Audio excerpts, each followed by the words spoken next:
Hello, dear soul, and welcome to tonight's sacred story. Before we begin, I'd love to gently invite you to share. Where in the world are you listening from tonight? And what time is it as you begin to rest? It's always beautiful to see how far this quiet circle of peace and God's word stretches around the world. And if you find peace and comfort tonight in this gentle story, please consider subscribing to Sacred Rest, where you can drift into sleep surrounded by scripture, stillness, and the tender presence of God. Now, take a slow, calming breath and settle in. Tonight, we walk through golden fields of faith as we enter the book of Ruth. In the gentle hills of Judah, beneath a sky that once poured abundance upon the land, the town of Bethlehem, whose name itself means house of bread, had become a place of emptiness. The fields lay parched, the grain stores depleted, and hunger walked freely through the streets that once overflowed with harvest songs. In one small home, a woman named Naomi whispered prayers as she packed what little remained of her family's possessions. Her husband Elimelech stood at the threshold, his eyes fixed on the horizon, toward the land of Moab where rumours of plenty had reached their desperate ears. Their 2 sons, Mahlon and Chilion, young men with dreams still unformed, helped secure their meagre belongings for the journey ahead. "Is this truly what Yahweh wishes for us?" Naomi asked softly, her hands trembling slightly as she folded a well-worn shawl. "To leave the land of our fathers?" Elimelech's voice was gentle but firm. Sometimes faith means following the path of provision wherever it leads. We go to survive, beloved.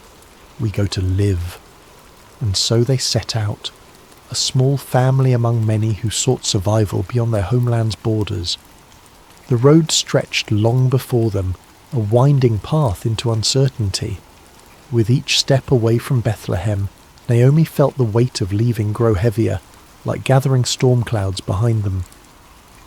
Moab received them with fields less barren than those they had left.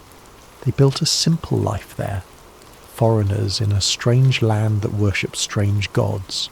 They kept to themselves, honouring the Sabbath in quiet ways, speaking of Yahweh in evening whispers when the day's work was done. But sorrow knows no boundaries, respects no borders. It found them even there, across the Dead Sea from their homeland. First came the quiet, unexpected night when Elimelech did not wake with the dawn. Naomi wept as they buried him according to their customs, as best they could in foreign soil. Her sons stood like slender reeds on either side of her, bending in the wind of grief but not breaking. Time continued its patient march. The sons found wives among the Moabite women. Mahlon married Ruth, a woman with gentle eyes and a voice like summer rain. Chilion took Orpah, whose laughter could brighten even their darkest days of longing for home. For 10 years they lived thus, not in abundance, but in enough, until enough became too little and the shadows returned. First Mahlon grew ill, his strength fading like evening light. Then Chilion, as if unable to walk this world without his brother, followed him into that quiet night from which no traveller returns. 3 widows remained, their grief a shared language that needed no translation. When news reached them that the famine had lifted in Judah, Naomi's heart turned homeward. What remained for her in this land of sorrows? Better to die in the place of her birth, among her own people, than to continue as a stranger in a land that had taken everything she loved. "Go back," she told her daughters-in-law, her voice thick with both love and sorrow. "Return to your mothers' homes. May Yahweh deal kindly with you, as you have dealt with the dead and with me." She kissed them farewell, and the 3 women wept together, their tears mingling like rivers converging. Orpah's departure was a slow, reluctant walking away, her form growing smaller on the horizon, turning back once, twice, before finally disappearing around a bend in the road. But Ruth stayed. When Naomi urged her again to follow Orpah's path, Ruth's embrace tightened, her voice steady despite her tears. "Do not urge me to leave you," she whispered, the words flowing from somewhere deeper than thought. "Where you go, I will go. Where you stay, I will stay. Your people will be my people, and your God, my God. Where you die, I will die, and there I will be buried. May Yahweh deal with me, be it ever so severely, if even death separates you and me." Naomi, who had thought herself empty of all feeling save grief, felt something stir within her breast, small as a mustard seed, fragile as a sparrow's first flight. Not quite hope, but perhaps its distant cousin. And so they walked together, two widows on the road to Bethlehem, Naomi returning, Ruth arriving. The older woman's steps were heavy with memories, the younger's light with the strange freedom that comes from choosing one's path with complete clarity. They arrived as the barley harvest was beginning, the fields around Bethlehem rippling like a green sea in the gentle breeze. Women drawing water recognized Naomi despite the years and sorrows that had reshaped her face. "Can this be Naomi?" they asked, voices bright with surprise. "Do not call me Naomi," she replied, the name that meant pleasant now a bitter irony on her tongue. "Call me Mara, for the Almighty has made my life very bitter. I went away full, but Yahweh has brought me back empty." As the women of Bethlehem welcomed them with curious eyes and hesitant embraces, Ruth stood quietly by Naomi's side, her hand a steady presence on the older woman's arm. In this moment, on this threshold between past and future, neither could know what fields of possibility lay before them, what harvest Yahweh was already preparing, or how their names would one day be spoken with reverence across centuries yet unborn.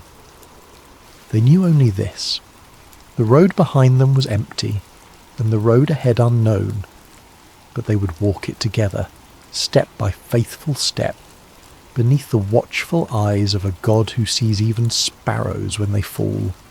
The sun had barely lifted itself above the eastern hills when Ruth rose from her mat, careful not to disturb Naomi's rare peaceful sleep. The small house they had secured, more a room than a home, was cool in the early morning light, shadows still clinging to the corners like reluctant dreams.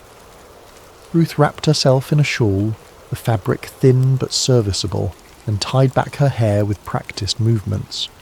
She had been a daughter of comfort in Moab. Now she was a gleaner in a foreign land. The transition might have broken someone with less resilience, but Ruth had discovered a quiet strength within herself, not the kind that roars or demands attention, but the kind that simply continues, putting one foot before the other when all other options have vanished. "I will go to the fields today," she had told Naomi the night before. "Perhaps someone will allow me to glean behind their harvesters."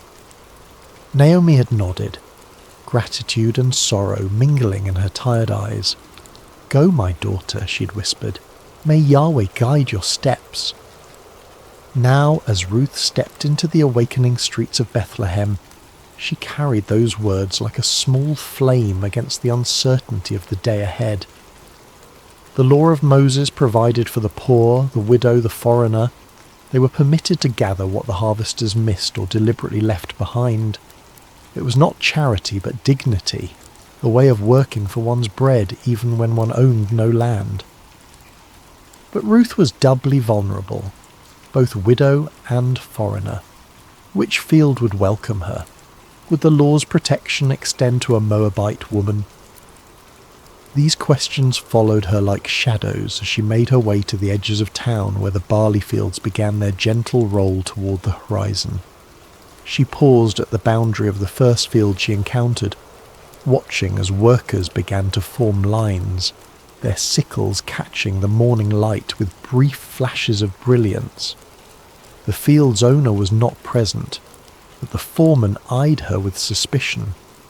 "Move along," he called, not unkindly but firmly. We have enough local gleaners already." Ruth nodded and continued, her heart sinking slightly but her resolve undiminished. The second field brought similar results. By the time she reached the third, the sun had climbed higher, and her throat was dry with thirst and unspoken prayers. This field seemed different somehow. The workers moved with a relaxed efficiency, and there was conversation, even occasional laughter among them. Ruth hesitated, then approached the foreman, her eyes modestly lowered but her voice clear. "Please, sir," she said, "might I glean among the sheaves behind your harvesters? I will be careful not to disturb their work." The foreman studied her for a long moment, noting her foreign accent, the quality of her garments that spoke of better days now past. Something in her demeanour, a dignity that hardship had failed to diminish, made him nod slowly. "You may," he said. "Stay close to my servant girls, drink from our water jars when you thirst, and rest in the shade when the sun grows too fierce." Ruth's gratitude was a physical sensation, warm in her chest. "Thank you," she whispered. "You're most kind to a stranger." The work was harder than anything she'd done before, bending, searching, gathering the scattered stalks left behind. The sun climbed higher, its heat a heavy blanket across the fields. The other gleaners, mostly local widows and their children, kept their distance, though their curious glances sometimes found her. But Ruth worked steadily. Her determination measured in each stalk added to her growing bundle. By midday she'd gathered enough to make the effort worthwhile, though her back ached and her hands were rough with new blisters. She was resting briefly in the shadow of a large sycamore at the field's edge when a commotion among the workers drew her attention. A man had arrived, tall, broad-shouldered, with the bearing of someone accustomed to respect. The foreman hurried to greet him, and the workers called out blessings. "The Lord be with you," the man responded, his voice carrying across the field. "The Lord bless you," they answered in unison. This, then, was the owner of the field where Ruth had found favour. She watched as he moved among his people, speaking to each, asking after families, offering words that brought smiles to weary faces. There was something different about him, a kindness that seemed as natural as breathing. When his circuit of the field brought him near where Ruth rested, he paused, his gaze falling on her with quiet curiosity. "Who is this young woman?" he asked his foreman. "She is the Moabite who came back with Naomi," the man replied. "She asked permission to glean behind the harvesters. She has worked steadily since morning, with only this brief rest." The owner, Boaz was his name, Ruth heard someone nearby whisper, approached her then. Instinctively she rose and bowed slightly, uncertain of the proper protocol but determined to show respect. "Listen, my daughter," he said, his voice gentle but firm. "Do not go to glean in another field. Stay here with my servant girls. Watch where they harvest and follow them. I have told the men not to touch you, and when you are thirsty, drink from the jars the men have filled." Ruth's surprise made her bold. She bowed lower, her voice barely audible even to herself. "Why have I found such favour in your eyes that you notice me, a foreigner?" Boaz's answer was unexpected in its thoughtfulness. "I have been told all that you have done for your mother-in-law since your husband's death, how you left your father and mother and your homeland to come to a people you did not know before. May Yahweh repay you for what you have done. May you be richly rewarded by the God of Israel, under whose wings you have come to take refuge." His words washed over Ruth like cool water on a parched day. For so long she'd been defined by what she had lost: husband, homeland, security. Now, for the first time, someone saw what she'd chosen, what she had given, what she had become. "You have put me at ease, my lord," she said, her voice steadier now. "You have spoken kindly to your servant, though I do not have the standing of one of your servant girls." When the meal break came, Boaz himself invited her to share bread with the harvesters. He handed her roasted grain, more than she could eat, and she saved some for Naomi. Throughout the afternoon, Ruth noticed that the harvesters seemed to be dropping more grain than seemed accidental. Once she caught the foreman's eye as he instructed a worker to deliberately leave a small bundle behind. He looked away quickly, but not before she glimpsed something like approval in his gaze. When evening came and Ruth gathered her gleaning, an effort of barley, far more than she had dared hope for, she felt something she had not expected to feel again. The quiet satisfaction of provision, of having enough for tomorrow. As she walked back toward Bethlehem, the setting sun painting the limestone buildings in shades of amber and rose, Ruth carried not just barley, but something weightier. The knowledge that in this strange new land, under the wings of a God she was still coming to know, she had been seen. Not as Naomi's burden, not as an unwelcome foreigner, but as someone worthy of kindness, and in the shadow of that kindness, small seeds of possibility had begun to stir in the soil of her heart. The soft glow of oil lamps pushed back the evening darkness as Ruth entered the small dwelling she shared with Naomi. Her mother-in-law sat in the dimness, her hands, once strong and capable, now resting idle in her lap, testament to a weariness that went beyond physical exhaustion. "Is that you, my daughter?" Naomi called, her voice brightening slightly. "It is," Ruth answered, setting down her bundle with a soft thud. The sound seemed to fill the small space with promise.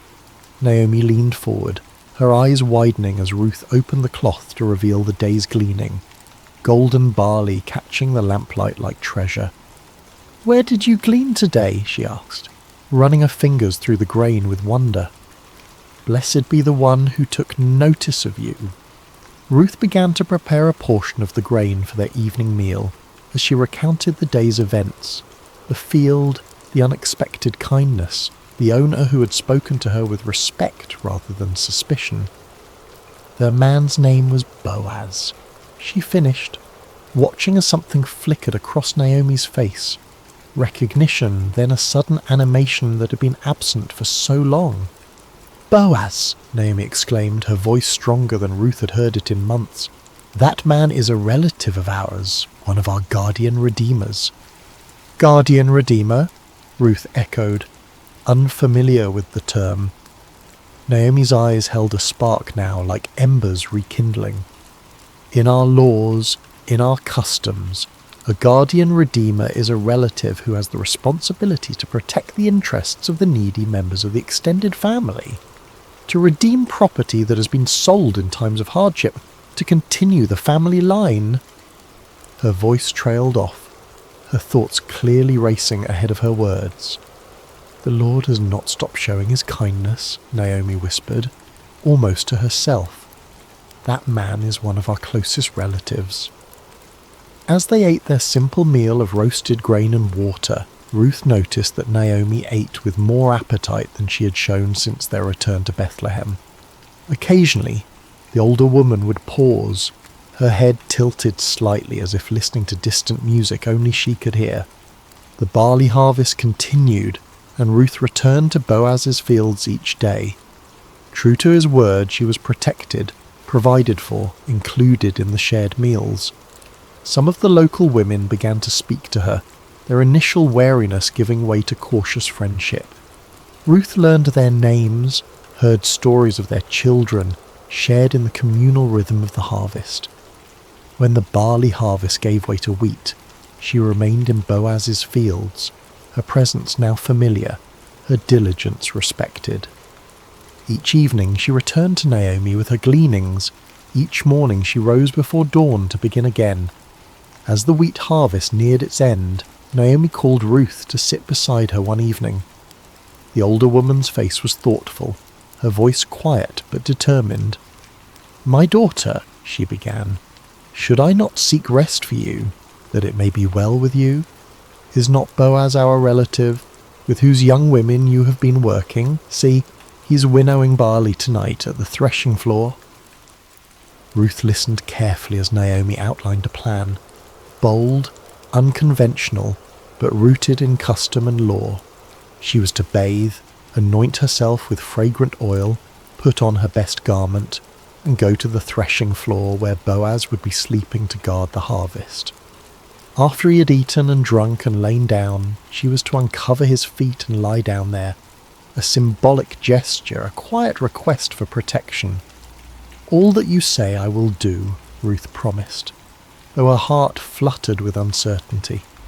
She trusted Naomi's wisdom, trusted that this was not a plan born of desperation but of genuine care and cultural understanding. That night, the stars seemed to hang lower in the sky as Ruth made her way to the threshing floor. The celebration of harvest's end was winding down. Men who had worked hard now rested deeply, their forms dark shapes against the pale circle of the threshing floor. She moved quietly, carefully, finding Boaz where he slept at the edge of a heap of grain. With trembling hands she uncovered his feet and lay down, her heart pounding so loudly she feared it might wake him before the right moment. The night air was cool, the ground hard beneath her, but Ruth remained still, waiting. Near midnight, Boaz stirred, startled to find someone at his feet. "Who are you?" he asked, his voice thick with sleep but not angry. "I am Ruth, your servant," she answered, her voice barely above a whisper. "Spread the corner of your garment over me, for you are a guardian redeemer." There was a long silence during which Ruth could hear only her own heartbeat and the distant call of a night bird. Then Boaz spoke, his voice warm with emotion she hadn't expected. "The Lord bless you, my daughter," he said gently. "This kindness is greater than what you showed earlier. You have not run after younger men, whether rich or poor, and now don't be afraid. I will do for you all you ask. All the people of my town know that you are a woman of noble character." His words washed over her like a blessing, affirming not just her request but her person, her character, her choices, her worth. "It is true that I am a guardian redeemer," he continued, his voice thoughtful. "But there is a guardian redeemer more closely related than I. Stay here for the night, and in the morning, if he wants to redeem you, good. Let him redeem you. But if he is not willing, as surely as the Lord lives, I will redeem you. Now, lie here until morning." Ruth lay at his feet until dawn began to paint the eastern sky with the first pale colours of day. Before it was light enough for people to recognize each other, Boaz gently woke her. "Let it not be known that a woman came to the threshing floor," he said, practical and protective. Then he measured out 6 measures of barley, a generous gift, a promise of more to come, and placed it in her shawl. "Don't go back to your mother-in-law empty-handed," he explained. When Ruth returned and recounted the night's events, Naomi's eyes shone with a mixture of tenderness and satisfaction. "Wait, my daughter," she counselled, "until you find out what happens, for the man will not rest until the matter is settled today." And as the morning light filled their small home, Ruth felt a strange peace settle over her. Not the peace of certainty, for much remained unresolved, but the peace that comes from having taken a step in faith, from having placed one's future in hands both human and divine. Outside, the streets of Bethlehem were coming to life. Somewhere in the town, Boaz was already moving toward the city gate, where matters of law and redemption were settled. Whatever the day would bring, Ruth knew that she had been seen, heard and valued, not despite her foreignness, her widowhood, her poverty, but somehow mysteriously, because of the person these circumstances had revealed her to be. And in that knowledge, she found a quiet strength to wait, to hope, to trust in the unfolding of a story that suddenly seemed larger than her own life. A story written in fields of barley and wheat, in promises spoken in the darkness, in the steadfast love of a God who sees the sparrow fall and counts the hairs on every head. The morning light spilled across Bethlehem like honey warm and golden, Boaz had risen early, his mind filled with purpose, his heart with a mixture of hope and determination. He made his way to the town gate, the place where elders gathered, where business was conducted, where justice was administered in full view of the community. He had barely settled himself when the guardian redeemer he had mentioned to Ruth approached. "Come over here, my friend," Boaz called, motioning to a seat beside him. "Sit down here." The man complied, curious about this formal invitation. Boaz then gathered 10 elders of the town, asking them to sit as witnesses. What was about to transpire was no small matter. It concerned inheritance, redemption, the continuation of a family line that had nearly been extinguished. "Naomi, who has returned from Moab," Boaz began carefully, "is selling the piece of land that belonged to our relative Elimelech. I thought I should bring the matter to your attention and suggest that you buy it in the presence of these seated here and in the presence of the elders of my people." The relative's eyes brightened with interest. Land was wealth, security, legacy. "I will redeem it," he said promptly. But Boaz was not finished.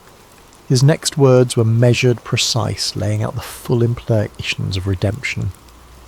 "On the day you buy the land from Naomi, you also acquire Ruth the Moabite, the dead man's widow, in order to maintain the name of the dead with his property." The relative's expression shifted. To redeem the land was one thing, a sound investment, but to marry Ruth meant dividing his own inheritance, complicating his family line. His enthusiasm visibly cooled. "Then I cannot redeem it," he said. "Because I might endanger my own estate. You redeem it yourself. I cannot do it." To formalize the transaction, the man removed his sandal, an ancient custom signifying the transfer of redemption rights. "Buy it yourself," he said, handing the sandal to Boaz. Boaz turned to the elders and all the people gathered at the gate. "Today you are witnesses," he declared, his voice carrying across the morning stillness, "that I have bought from Naomi all the property of Elimelech, Kilion, and Mahlon. I have also acquired Ruth the Moabite, Mahlon's widow, as my wife, in order to maintain the name of the dead with his property, so that his name will not disappear from among his family or from his hometown." The elders and all at the gate responded with one voice, "We are witnesses. May the Lord make the woman who is coming into your home like Rachel and Leah, who together built up the family of Israel. May you have standing in Ephrathah and be famous in Bethlehem. Through the offspring the Lord gives you by this young woman, may your family be like that of Perez, whom Tamar bore to Dia." Their blessing echoed against the stone walls of Bethlehem, a public proclamation of hope and expectation. In that moment, among witnesses and with proper legal procedure, Ruth's journey from widow to wife, from foreigner to family, from gleaner to landowner was complete. When Boaz returned to tell Ruth what had transpired, he found her helping Naomi prepare the midday meal, her movements graceful despite the humble task. At the sight of him in the doorway, both women paused, their eyes questioning. "It is done," he said simply. "All that I promised has been accomplished." Ruth's marriage to Boaz was celebrated with the quiet joy of those who have known sorrow and found unexpected sweetness on the other side. Naomi, who had returned to Bethlehem empty, now found herself part of a home filled with new beginnings. The seasons turned, bringing change to the land and to the small family. When Ruth's time came to deliver her first child, the women of Bethlehem gathered around her. The same women who had once whispered about the foreign daughter-in-law, now offering support and wisdom as she laboured. The child was a son, strong and healthy. They placed him in Naomi's arms, this woman who had lost both husband and sons, who had called herself bitter and empty. Now, as she cradled her grandson, the women of Bethlehem blessed her. "Praise be to the Lord, who this day has not left you without a guardian redeemer. May he become famous throughout Israel. He will renew your life and sustain you in your old age. For your daughter-in-law, who loves you, and who is better to you than 7 sons has given him birth." They named the child Obed, which means serving or worshipping, a name that spoke of gratitude, of recognition that this child was not just the continuation of a family line, but a gift from a God who sees the end from the beginning. What none of them could know as they celebrated the birth with bread and wine and laughter was that this child, Obed, would one day be the grandfather of David, the shepherd boy who would become Israel's greatest king. And from David's line centuries later would come the Messiah, the ultimate redeemer, whose story of love and sacrifice would echo Ruth's loyalty and Boaz's redemption on a cosmic scale. As Boaz watched Ruth with their son, he marvelled at the intricate weaving of their lives, how sorrow had led to joy, how loss had opened the door to finding, how endings had become beginnings. He thought of the day he had first noticed Ruth in his fields, her quiet dignity as she gleaned among the sheaves. How could he have known then what this foreign woman would come to mean not only to him, but to the future of his people? In the soft twilight of their home, with Naomi singing gentle lullabies to Obed and Ruth's hand warm in his own, Boaz understood that some harvests are gathered not in fields of grain, but in the human heart, in acts of kindness, in choices of loyalty, in the courage to begin again when all seems lost. Outside their window, the hills of Bethlehem were turning purple with evening shadows. Somewhere in those hills, shepherds watched their flocks. Stars began their nightly vigil, and the world continued its ancient rhythms of planting and harvest, of birth and death, of loss and redemption. But within this one small home, within these few beating hearts, a miracle had occurred. The quiet, everyday miracle of restoration, of empty hands being filled again, of bitter lives turning sweet, of a future reclaimed from the ashes of the past. And as night fell over Bethlehem, as oil lamps were lit and evening prayers whispered, as the infant Obed drifted into sleep secure in the knowledge of being utterly loved, the story of Ruth and Boaz, of faithful love and kindness reciprocated, became another golden thread in the tapestry of faith that would one day welcome the world's Redeemer. The stars appeared one by one in the deepening blue of the evening sky, like silver seeds scattered across a celestial field. In homes throughout Bethlehem, oil lamps cast their gentle glow against limestone walls, and families gathered for evening meals, for prayers, for the sharing of the day's small victories and concerns. In one such home, the home of Boaz, Ruth, and Naomi, the day was drawing to its peaceful close. Little Obed, now a toddler with his father's strong build and his mother's gentle eyes, had been tucked into bed after a story from his grandmother Naomi. His breathing had deepened into the steady rhythm of childhood sleep, innocent and complete. Ruth sat in the courtyard, her fingers working methodically at a loom, creating fabric for their household. The rhythmic movement of the shuttle was soothing, meditative, a dance between yarn and skill that produced something both beautiful and necessary. Boaz watched her from the doorway, struck again by the quiet grace that had first drawn him to her in the fields. "Your hands create such beauty," he said softly, joining her in the cool evening air. Ruth smiled, her eyes never leaving her work. "My mother taught me to weave when I was a child," she replied. "She said that the making of cloth is like the making of a life, thread by thread, day by day, until a pattern emerges that was invisible at the beginning." Naomi appeared in the doorway, carrying a small cup of wine. "The child sleeps," she announced, her voice warm with contentment. "He asked again for the story of how his mother came from a distant land." "And did you tell him?" Boaz asked, making room for Naomi on the bench beside him. "I did," Naomi nodded, taking a small sip of wine. I told him how Ruth chose love over safety, how she gleaned in the fields, how you noticed her and showed kindness. He likes that part, Ruth added with a smile, the part where his father was the hero. Boaz shook his head gently. If there is a hero in our story, beloved, it is not I. It is you who left everything familiar to follow Naomi. It is Naomi who endured loss upon loss, yet found the strength to return home. It is the Lord who guided each step, though we could not see the path ahead. The three sat in comfortable silence for a moment, each lost in their own thoughts. The night air was cool but not cold, fragrant with the scent of ripened fruit from the small orchard that bordered their property.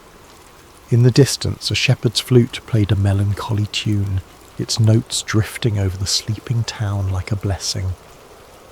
"Do you ever think," Naomi said eventually, her voice thoughtful, "of how differently things might have unfolded if the famine had never come, if my sons had lived, if Ruth had returned to her mother's house as Orpah did?" Boaz reached for Ruth's hand, his calloused palm enveloping her smaller one. "I think of it often," he admitted.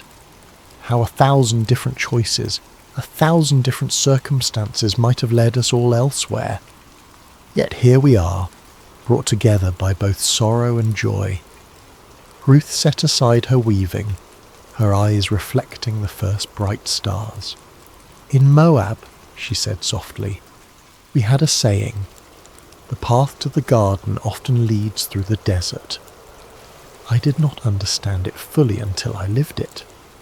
"And now?" Naomi asked. "Now I understand that sometimes the desert is necessary," Ruth answered. "Sometimes the empty road, the lonely field, the long night of waiting, these are not detours from God's plan, but the very path itself." Boaz nodded, his face solemn in the gathering darkness. "When I was a younger man," he said, "I often questioned why the Lord had not blessed me with a wife, with children. I watched my friends build families while I built barns and storehouses. I wondered if I had somehow missed the fullness of life." He looked at Ruth, his eyes soft with wonder even after these years together. "Now I see that I was waiting for you, though I did not know it. That each harvest I oversaw, each field I planted, was preparation for the day when a Moabite widow would come to glean among my sheaves." Naomi's laugh was gentle, without bitterness. "And I, who accused the Lord of emptying my hands, look what he has filled them with." She gestured toward the house where Obed slept, toward the small but thriving household that had grown around her. Sometimes emptiness is just the space God is creating for something new. As they sat together in the deepening twilight, a sense of reverent gratitude settled over them. Not the loud exuberance of those who have never known loss, but the deeper, quieter joy of those who have walked through shadows and found light waiting on the other side.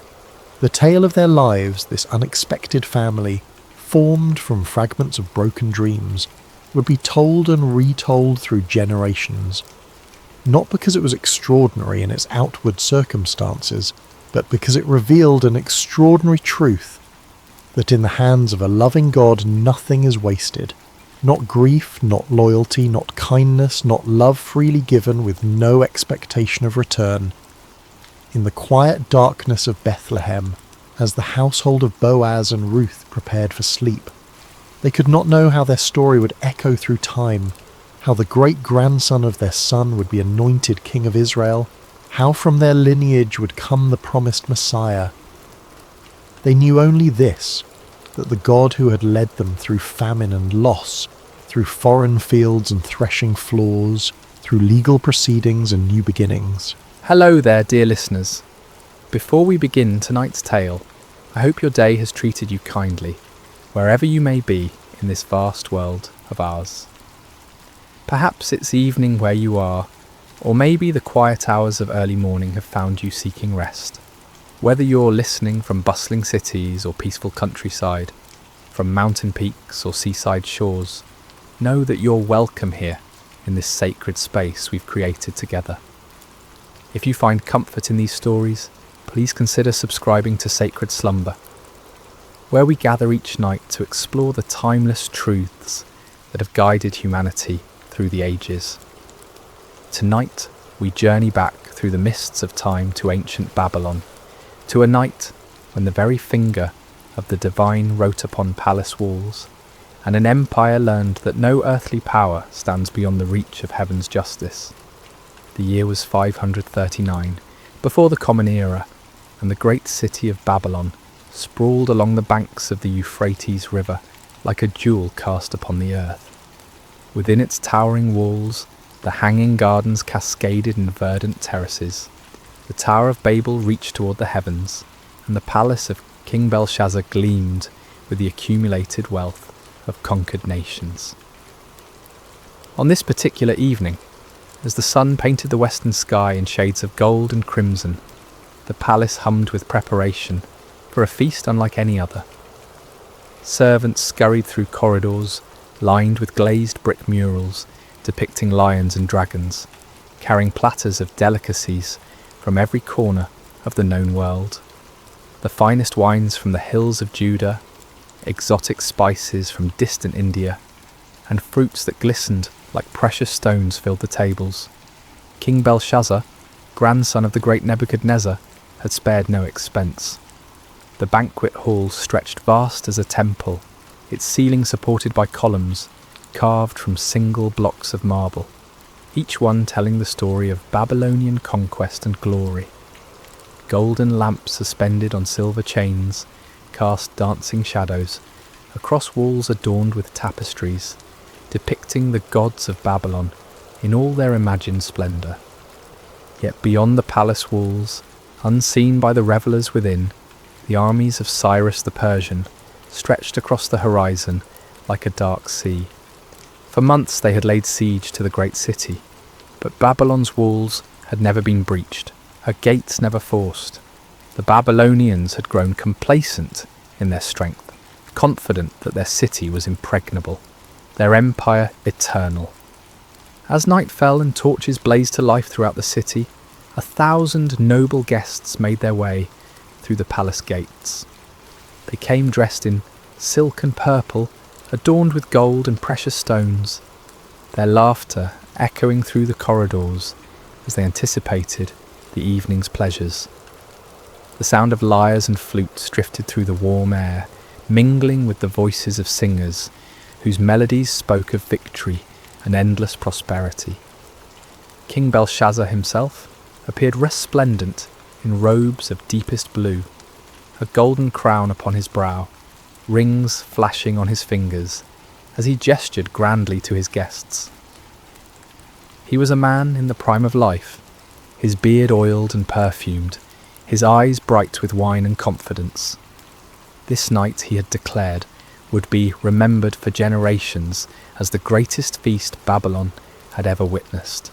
But even as the celebration reached its crescendo, even as the wine flowed like water and the music swelled to fill every corner of the vast hall, dark currents moved beneath the surface of the evening's joy. For this was not merely a feast, but an act of defiance against the very heavens themselves. As the evening wore on, and the wine loosened tongues and lowered inhibitions, King Belshazzar rose from his golden throne, swaying slightly, as he surveyed the sea of faces before him. The hall fell gradually silent, 1,000 conversations dying away, as all eyes turned toward their sovereign. In the flickering lamplight, his face bore an expression of cruel amusement, as if he harboured some secret that would shock and delight his guests. "My lords and ladies," he called out, his voice carrying easily across the vast space. "Tonight we celebrate not merely the glory of Babylon, but the supremacy of our gods over all the earth. We have conquered nations, we have humbled kings, and we have taken the treasures of their temples as trophies of our victories." A murmur of approval rippled through the crowd. Many of the nobles present had been part of those conquests, had seen the wealth of distant lands flow into Babylon's coffers. They raised their goblets in salute, the wine within glinting like liquid rubies in the torchlight. But Belshazzar was not finished. His eyes gleamed with a dangerous light as he continued, "Yet there is one treasure, taken from one temple, that we have never properly honoured. Tonight that changes." He clapped his hands, and servants appeared as if from nowhere, carrying between them objects that made the assembled nobles gasp in recognition and wonder. These were vessels of pure gold and silver, wrought with such exquisite craftsmanship that they seemed to glow within a light. Cups and bowls, pitchers and goblets, each one a masterpiece of the metalworker's art. These were the sacred vessels of Solomon's temple in Jerusalem, taken by Nebuchadnezzar when he conquered that holy city decades before. They had been stored away in the temple of Marduk, treated with the respectful caution due to objects sacred to another people's god. But tonight, under the influence of wine and the intoxication of power, Belshazzar had decided to make them part of his feast. "Behold," the king proclaimed, lifting one of the golden goblets high above his head, "the vessels of the God of the Jews, who could not protect his own temple from our armies, whose people even now languish in exile throughout our empire. Tonight we drink from these cups and show all the world which gods truly hold dominion over the earth." The crowd erupted in cheers and applause, though some of the older nobles shifted uncomfortably in their seats. They remembered the strange stories told about the Hebrew god, the plagues that had befallen Egypt, the walls of Jericho falling at the blast of trumpets. But wine and peer pressure overcame their caution, and soon they too were caught up in the moment's enthusiasm. Servants moved through the hall, distributing the sacred vessels among the guests. Belshazzar himself took the largest of the golden goblets, a magnificent piece that had once held wine, blessed by the priests of the Most High God. He filled it to the brim with the finest vintage from his royal cellars, the red wine dark as blood in the sacred cup. "To Marduk, chief of our gods," he cried, raising the goblet high, "who gives us victory over all our enemies." The assembled throng raised their own sacred vessels, taken from the very altar of the Lord. "To Marduk," they chorused, their voices echoing off the marble walls. But Belshazzar was not content with honouring just one deity. As the evening progressed and the wine continued to flow, he led toast after toast, each one more blasphemous than the last. "To the gods of gold," he proclaimed, and the crowd drank deeply from vessels that had once held the showbread of the temple. "To the gods of silver," he continued, as goblets that had caught the blood of sacrifices now brimmed with Babylonian wine. "To the gods of bronze and iron," the king shouted, his voice growing hoarser with each proclamation. "To the gods of wood and stone, who have made Babylon the greatest empire the world has ever seen." With each toast the revelry grew wilder, the laughter louder, the dancing more frenzied. Noble ladies spun in their silk gowns, their jewellery catching the lamplight as they moved. Men struck up drinking songs, their voices blending in harmony that spoke of triumph and excess. The very air seemed thick with incense and wine fumes, creating an atmosphere of decadent celebration. But high above the palace, in the courts of heaven, other eyes watched this display of pride and blasphemy. The sacred vessels, fashioned for the worship of the one true God, profaned by lips that praised idols of metal and wood. The moment had come for divine justice to make itself known upon the earth. It was in the midst of the wildest revelry, as the feast reached its crescendo of blasphemous celebration, that the atmosphere in the great hall began to change. At first it was subtle, a gradual shift that few noticed amid the chaos of music and laughter. The temperature seemed to drop slightly, though the braziers still burned brightly, and the press of bodies should have kept the air warm. A strange stillness crept into the room, not the absence of sound, but something deeper, as if the very air had grown heavy with an unseen presence. King Belshazzar stood near his throne, swaying slightly from the effects of wine, his golden goblet raised in yet another toast to the gods of Babylon. His nobles surrounded him, their faces flushed with drink and excitement, sacred vessels clutched in their hands as they prepared to echo their sovereign's words. The musicians played with passionate intensity, their instruments weaving melodies that spoke of earthly glory and endless prosperity. And then, in the space of a single heartbeat, everything changed. The music faltered first, not as if the musicians had stopped playing, but as if the very air had grown too thick to carry their melodies. Conversations died mid-sentence, laughter cut off as abruptly as if severed by a blade. Even the flickering flames of the lamps seemed to burn lower, their light growing dim and uncertain. It was then that someone screamed. The cry came from a noble woman near the eastern wall, her voice sharp with terror as her trembling finger pointed upward. Every head in the vast hall turned to follow her gaze, and what they saw there drove the colour from their faces and the strength from their limbs. There, upon the wall directly opposite the king's throne, a human hand had appeared, not attached to any arm or body, but suspended in the air as if emerging from the very substance of eternity itself. The hand was illuminated by its own light, pale and ghostly, yet undeniably real, casting shadows that danced across the painted murals of Babylonian gods.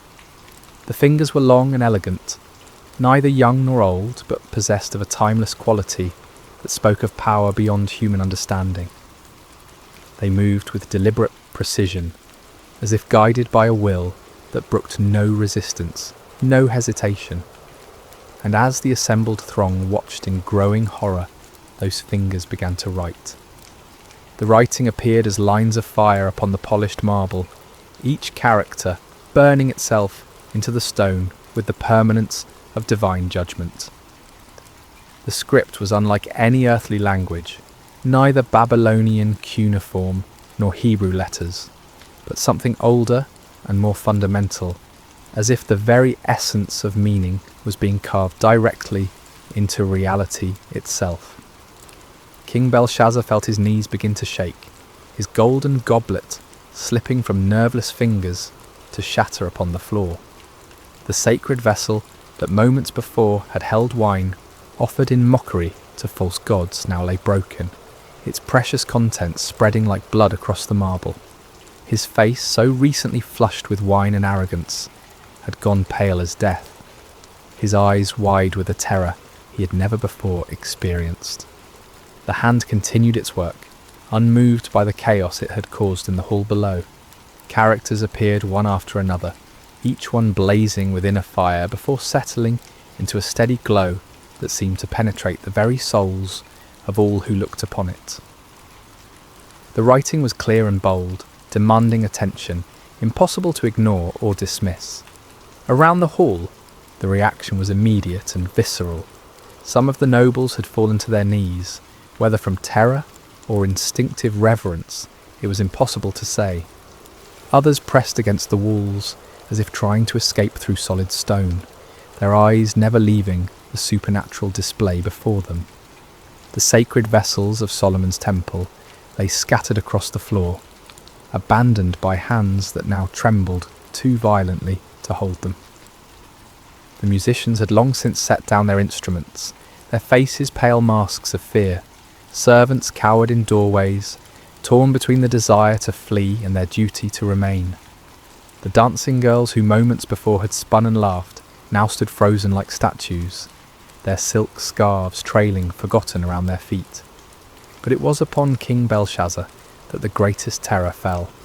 As the ruler who had ordered the profanation of the sacred vessels, as the one who had led the blasphemous toasts, he felt the weight of divine displeasure focusing upon him like the heat of a burning glass. His crown, so recently a symbol of earthly power, now felt heavy as lead upon his brow. His royal robes, dyed in the finest purples and blues, seemed to hang upon him like grave clothes. The hand finished its work and faded from view as suddenly as it had appeared, leaving behind only the words burning upon the wall like coals of fire. But even in its absence, the presence that had guided it remained, filling the hall with an atmosphere of judgment that made every breath a struggle. Silence reigned in the great banquet hall of Babylon, broken only by the occasional sob or whispered prayer. The greatest feast in the empire's history had become a scene of terror and divine revelation, and upon the wall, where gods and heroes had been painted in their imagined glory, 4 words now blazed with the fire of heaven's judgment. Mene, Mene, Tekel, Parsin. In the awful silence that followed the hand's disappearance, King Belshazzar stood transfixed, his gaze locked upon the burning words that seemed to sear themselves deeper into his consciousness with each passing moment. The weight of divine judgment pressed down upon the hall like a physical force, and the king's breath came in short, sharp gasps, as if the very air had grown too thin to sustain life. Gradually, as the initial shock began to wear off, the practical reality of the situation asserted itself. Here were words written by a supernatural hand, clearly intended as some form of message or warning, but their meaning remained utterly mysterious. The script was unlike anything in the libraries of Babylon, the characters seeming to shift and dance, even as they maintained their fixed positions upon the wall. "The wise men," Belshazzar managed to croak, his voice barely recognisable. "Summon all the wise men of Babylon, every magician, every astrologer, every diviner in the city. Bring them here at once." His command galvanised the paralysed servants into action. They scattered like leaves before a wind, grateful for any excuse to leave the presence of those terrifying words. Throughout the palace and into the city they ran, pounding upon doors and rousing from sleep the learned men whose wisdom had served the empire for generations. The first to arrive were the court magicians, men whose elaborate robes and mystical instruments had earned them places of honour at royal ceremonies. They entered the banquet hall with confidence, their heads held high and their voices ready with the usual formulas of greeting and flattery. But one look at the writing upon the wall, one glimpse of those characters that seemed to burn within a fire, and their confidence evaporated like mist before the sun. They approached the wall cautiously, their heads tilted at various angles as they studied the mysterious script. They consulted ancient tablets and scrolls, compared the characters to every known form of writing, whispered incantations and cast lots according to their various arts. But though they laboured long into the night, turning the problem over from every conceivable angle, they could make no sense of the divine message. The astrologers came next, men who claimed to read the future in the movements of stars and planets. They examined the writing with instruments of bronze and silver, measuring the angles and proportions of each character as if they were constellations written across the heavens. They calculated and computed, referenced their star charts, and consulted their ancient tables, but the meaning of the words remained as hidden as the dark side of the moon. As the hours passed, more and more of Babylon's learned men arrived at the palace, priests of Marduk and Ishtar, scholars who had studied in the great libraries, men whose reputations for wisdom extended throughout the known world. Each group brought their own methods and their own certainty that they would succeed where others had failed. Yet one by one, they too were forced to admit defeat before the mystery of the burning words. King Belshazzar grew increasingly desperate as each attempt failed. He paced before his throne like a caged lion, his robes dishevelled and his crown askew. The sacred vessels of Solomon's temple lay scattered and forgotten across the floor, their golden surfaces reflecting the supernatural light from the wall in fractured gleams that hurt the eyes to look upon. "Gold," the king proclaimed suddenly, his voice cracking with strain. "I will give gold beyond counting to whoever can read these words. silver and precious stones, lands and titles, whatever they desire shall be theirs. But even the promise of unlimited wealth could not unlock the meaning of heaven's message. The wise men huddled together in small groups, whispering their theories and hypotheses, but none dared claim understanding of what clearly lay beyond human comprehension. It was then, as the night wore on toward dawn and desperation reached its peak, that a new figure entered the banquet hall. She was an elderly woman, her hair white as snow, but her back still straight and her eyes bright with intelligence. This was Nitocris, the Queen Mother, widow of Nebuchadnezzar and grandmother to Belshazzar himself. She had heard the commotion from her private quarters, had seen the servants running through the corridors, and felt the strange oppression that seemed to hang over the entire palace. Now she made her way through the crowd of baffled wise men, her presence commanding respect even in the midst of chaos. "My Lord King," she said, her voice carrying clearly across the hall, despite her advanced years. "I see that you are troubled, that the colour has left your face and your limbs shake with fear. Do not let your thoughts alarm you, and do not look so pale." Belshazzar turned toward her, her hope flickering in his eyes like a candle flame in a dark room. "Grandmother, you have seen much in your long life. You were wife to great Nebuchadnezzar.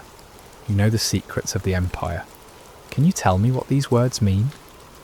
The Queen Mother approached the wall, studying the burning characters with the careful attention of one who had witnessed many supernatural events during her husband's reign. "I cannot read these words, my grandson," she said at length, "but I know of one who might." She turned back to face the assembly, her aged voice somehow carrying more authority than all the learned men combined. "There is a man in your kingdom in whom is the spirit of the holy gods. In the days of your grandfather, light and understanding and wisdom, like the wisdom of the gods, were found in him. King Nebuchadnezzar appointed him chief of the magicians, enchanters, Chaldeans, and astrologers." A murmur ran through the crowd at these words. Many of the older nobles remembered stories from Nebuchadnezzar's time, tales of a Hebrew exile who had interpreted dreams and solved mysteries that baffled all others. But in the years since the great king's death, this man had faded from prominence, forgotten in the new reign's focus on younger advisers. "This man Daniel," the Queen Mother continued, "whom the king named Belteshazzar, has an excellent spirit, knowledge, and understanding to interpret dreams, explain riddles, and solve problems. Let Daniel be called, and he will tell you what the writing means." As the name Daniel echoed through the hall, Belshazzar felt a mixture of hope and apprehension. He had heard the stories, knew of the Hebrew's reputation for wisdom and divine favour, but he also knew that Daniel had served his grandfather faithfully and might not be inclined to help the king who had dishonoured the vessels of his people's God. Nevertheless, desperation overcame pride, and Belshazzar gave the command, "Find Daniel the Hebrew, bring him here immediately. If he can read these words, he shall be clothed in purple and have a chain of gold around his neck, and he shall be the third ruler in the kingdom." As servants rushed to obey this new command, the burning words continued to glow upon the wall, patient as eternity, waiting for the one who had been chosen to unlock their meaning and pronounce the doom of Babylon. The dawn was breaking over Babylon when Daniel arrived at the palace, summoned from sleep by urgent messengers, who spoke in hushed, fearful tones of supernatural writing and royal desperation. He was an old man now, his beard white with age and his face marked by the lines of many years spent in faithful service to foreign kings. Yet his eyes remained clear and bright, reflecting a wisdom that came not from human learning, but from communion with the eternal God. As he entered the banquet hall, Daniel paused for a moment to take in the scene before him. The remnants of the great feast lay scattered about like the debris of a broken dream. Golden plates and silver cups, Many of them the sacred vessels of Solomon's temple littered the floor, among pools of spilled wine and trampled delicacies. The nobles who had revelled so wildly just hours before now stood in small frightened groups, their fine clothes dishevelled and their faces pale with terror. But it was the writing upon the wall that commanded his attention, those 4 words blazing with divine fire that no earthly wisdom could extinguish. Daniel looked upon them without fear, for he recognised the hand that had written them, and he understood that he stood in the presence of the Almighty's judgment. King Belshazzar approached him with hasty, desperate steps, his royal dignity forgotten in his need for answers. "Are you Daniel, one of the exiles from Judah, whom my grandfather the king brought from Judah?" he asked, though he already knew the answer. "I have heard of you, that the spirit of the gods is in you, and that light and understanding and excellent wisdom are found in you." The king gestured toward the wall with a trembling hand. "Now the wise men and enchanters have been brought in before me to read this writing and make known to me its interpretation, but they could not show the interpretation of the matter. But I have heard that you can give interpretations and solve problems. Now if you can read the writing and make known to me its interpretation, you shall be clothed with purple and have a chain of gold around your neck, and shall be the 3rd ruler in the kingdom."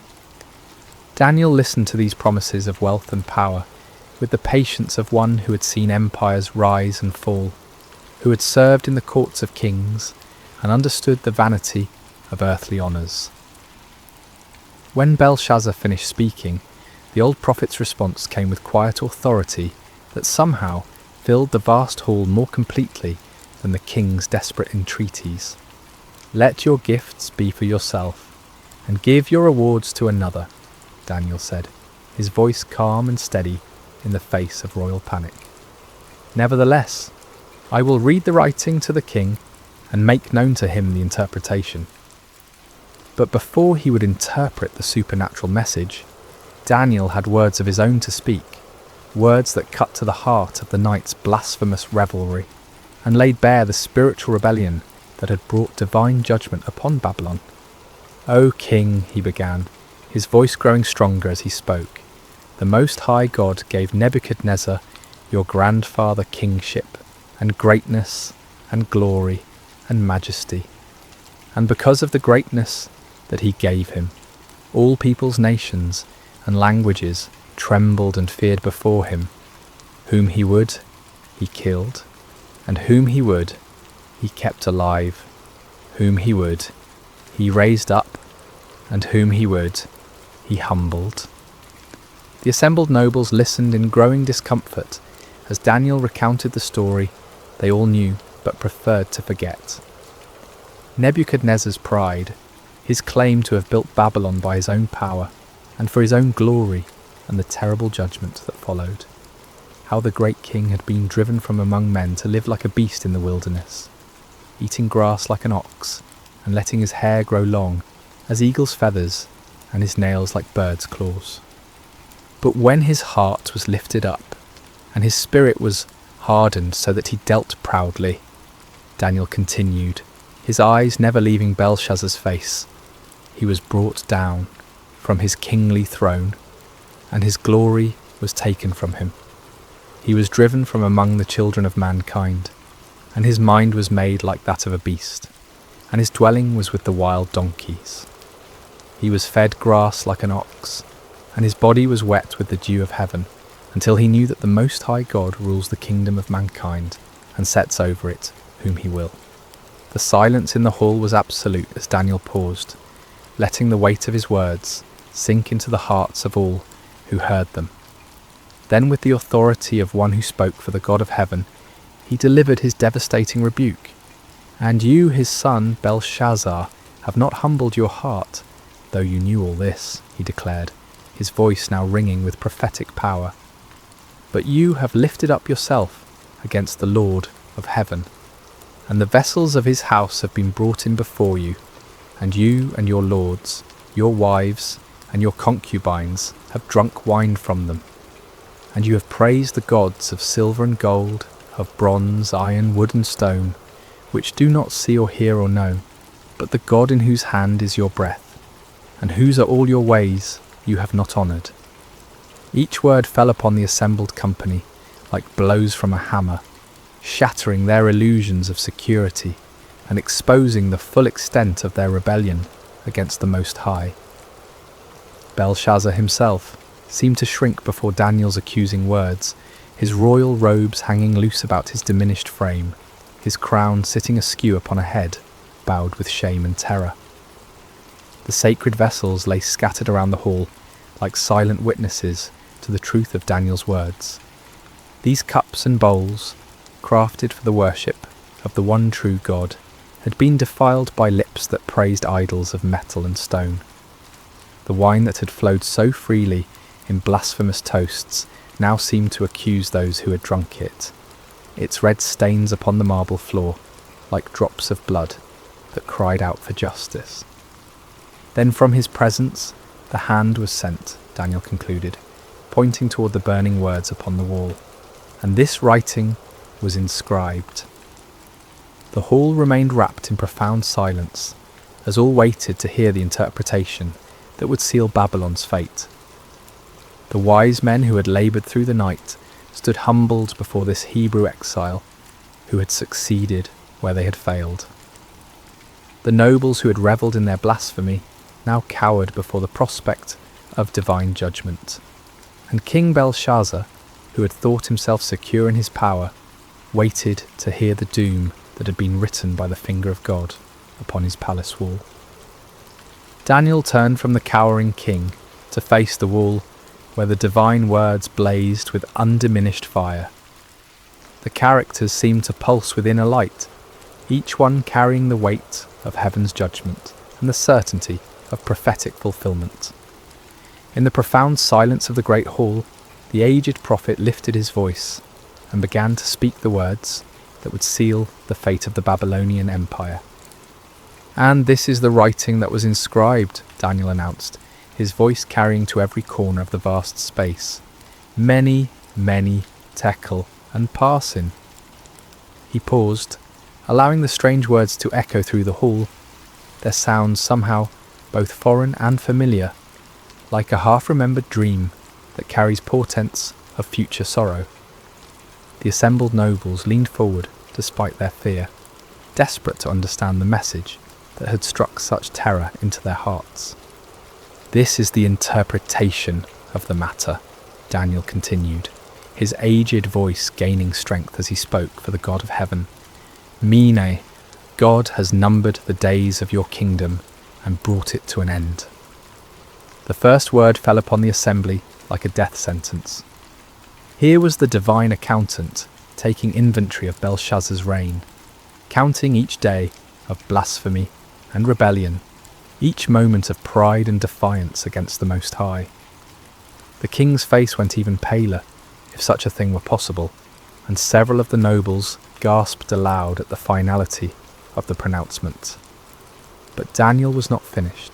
The second judgment followed hard upon the first, each word a hammer blow against the foundations of Babylonian pride. "Tekel, you have been weighed on the scales and found wanting." Here was the divine judge placing Belshazzar's reign, his character, his very soul, upon the perfect scales of heaven's justice. And the verdict was damning beyond appeal. Found wanting, found lacking, found insufficient when measured against the standards of righteousness and truth. The king, who had thought himself great in his own eyes, was revealed to be nothing more than a feather in the balance when weighed against divine holiness. Belshazzar's knees gave way completely at these words, and he would have fallen had not two of his guards stepped forward to support him. The golden crown tumbled from his head to ring against the marble floor, the sound echoing through the hall like a funeral bell. His royal robes, so recently symbols of power and majesty, now seemed to hang upon him like burial shrouds. "Perez," Daniel proclaimed, using the singular form of the final word. Your kingdom is divided and given to the Medes and Persians. The last judgment was perhaps the most terrible of all, for it spoke not merely of the king's personal doom, but of the end of the empire itself. Babylon, the golden head of Nebuchadnezzar's dream, the city that had ruled the world with rod of iron, was to be divided like a carcass among its enemies. The Medes and Persians, even now camped outside the city walls, would soon walk through its gates as conquerors and claim its treasures as their own. A wail of despair went up from some of the assembled nobles as the full weight of the prophecy struck home. They had thought themselves secure behind Babylon's mighty walls, protected by their gods and their armies from any earthly threat. But now they understood that their true enemy was not the Persian host outside their gates, but the God of heaven himself, against whom no wall could stand and no army could prevail. Daniel stood unmoved amid the chaos of fear and lamentation, his weathered face reflecting the sorrow of one who took no pleasure in the pronouncement of judgment, yet understood its necessity. He had served this empire faithfully for decades, had helped to interpret its dreams and solve its mysteries, but he had also watched its gradual descent into pride and blasphemy, its increasing defiance of the God who held its breath in his hands. The Most High God rules in the kingdom of men, he said, his voice cutting through the din of panic and despair. He removes kings and sets up kings. He gives wisdom to the wise and knowledge to those who have understanding. He reveals deep and hidden things. He knows what is in the darkness, and the light dwells with him. These words, drawn from his own experience of divine revelation, served as both comfort and warning to all who heard them. Comfort to those who trusted in the sovereign God, for they could be assured that no earthly power could stand against his ultimate purposes, but warning to those who set themselves against heaven's will, for they would surely be brought low in their appointed time. King Belshazzar, supported now by his guards and struggling to maintain even a semblance of royal dignity, looked up at Daniel with eyes haunted by the certainty of doom. Yet even in his extremity, he sought to honour his promise to the man who had solved the mystery that had baffled all his wise men. "Clothe Daniel with purple," he commanded, in a voice barely above a whisper, "and put a chain of gold around his neck, and proclaim that he shall be the third ruler in the kingdom." It was a pathetic gesture, the dying king attempting to bestow honours, even as his kingdom crumbled around him. The purple robe was brought, the golden chain placed around Daniel's neck, but these earthly symbols of power seemed hollow and meaningless in the face of the divine judgment that had been pronounced. Daniel accepted the honours not for their own sake, but as a testimony to the truth of his words. When the people saw that the king himself acknowledged the accuracy of the Hebrew prophet's interpretation, they would know that the doom of Babylon was certain and that the God of Israel was indeed sovereign over all earthly kingdoms. As the purple robes settled around Daniel's aged shoulders, and the golden chain caught the light of the supernatural writing on the wall, the contrast could not have been more stark. Here stood a man clothed with earthly honours, yet serving a heavenly king, while around him an empire clothed in pride and blasphemy faced its final hour of judgment. The words on the wall continued to burn with undiminished intensity, their message now fully revealed, but their power unabated. They served as a permanent reminder that the kingdoms of this world are temporary, subject to the sovereign will of the God who numbers their days and weighs their deeds in the balance of perfect justice. Even as Daniel spoke his interpretation and received the hollow honours of a doomed king, the wheels of divine judgment were already turning beyond the palace walls. For months, the Persian army under Cyrus had maintained their siege of the great city, but the Babylonians had felt secure behind walls that had never been breached by any earthly foe. They had provisions to last for years, abundant water from the Euphrates River, and an unshakable confidence in the strength of their defences.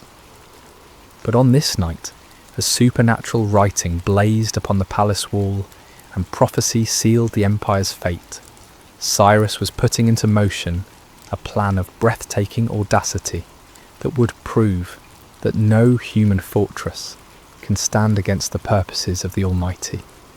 The Euphrates River, which flowed through the heart of Babylon and provided both water and transportation for the great city, was also its greatest vulnerability.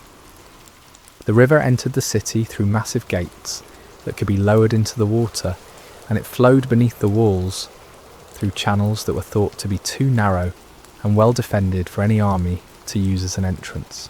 But Cyrus had spent months studying these defences, and his engineers had been working tirelessly upstream from the city, digging channels and building dams that would allow them to divert the mighty river from its course. The work had been done quietly, secretly, hidden from Babylonian scouts by the darkness of night and the cleverness of Persian engineering.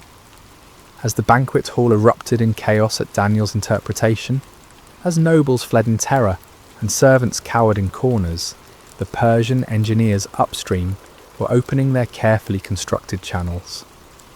The waters of the Euphrates, which had flowed through Babylon for centuries, began to turn aside into the new channels that Cyrus had prepared.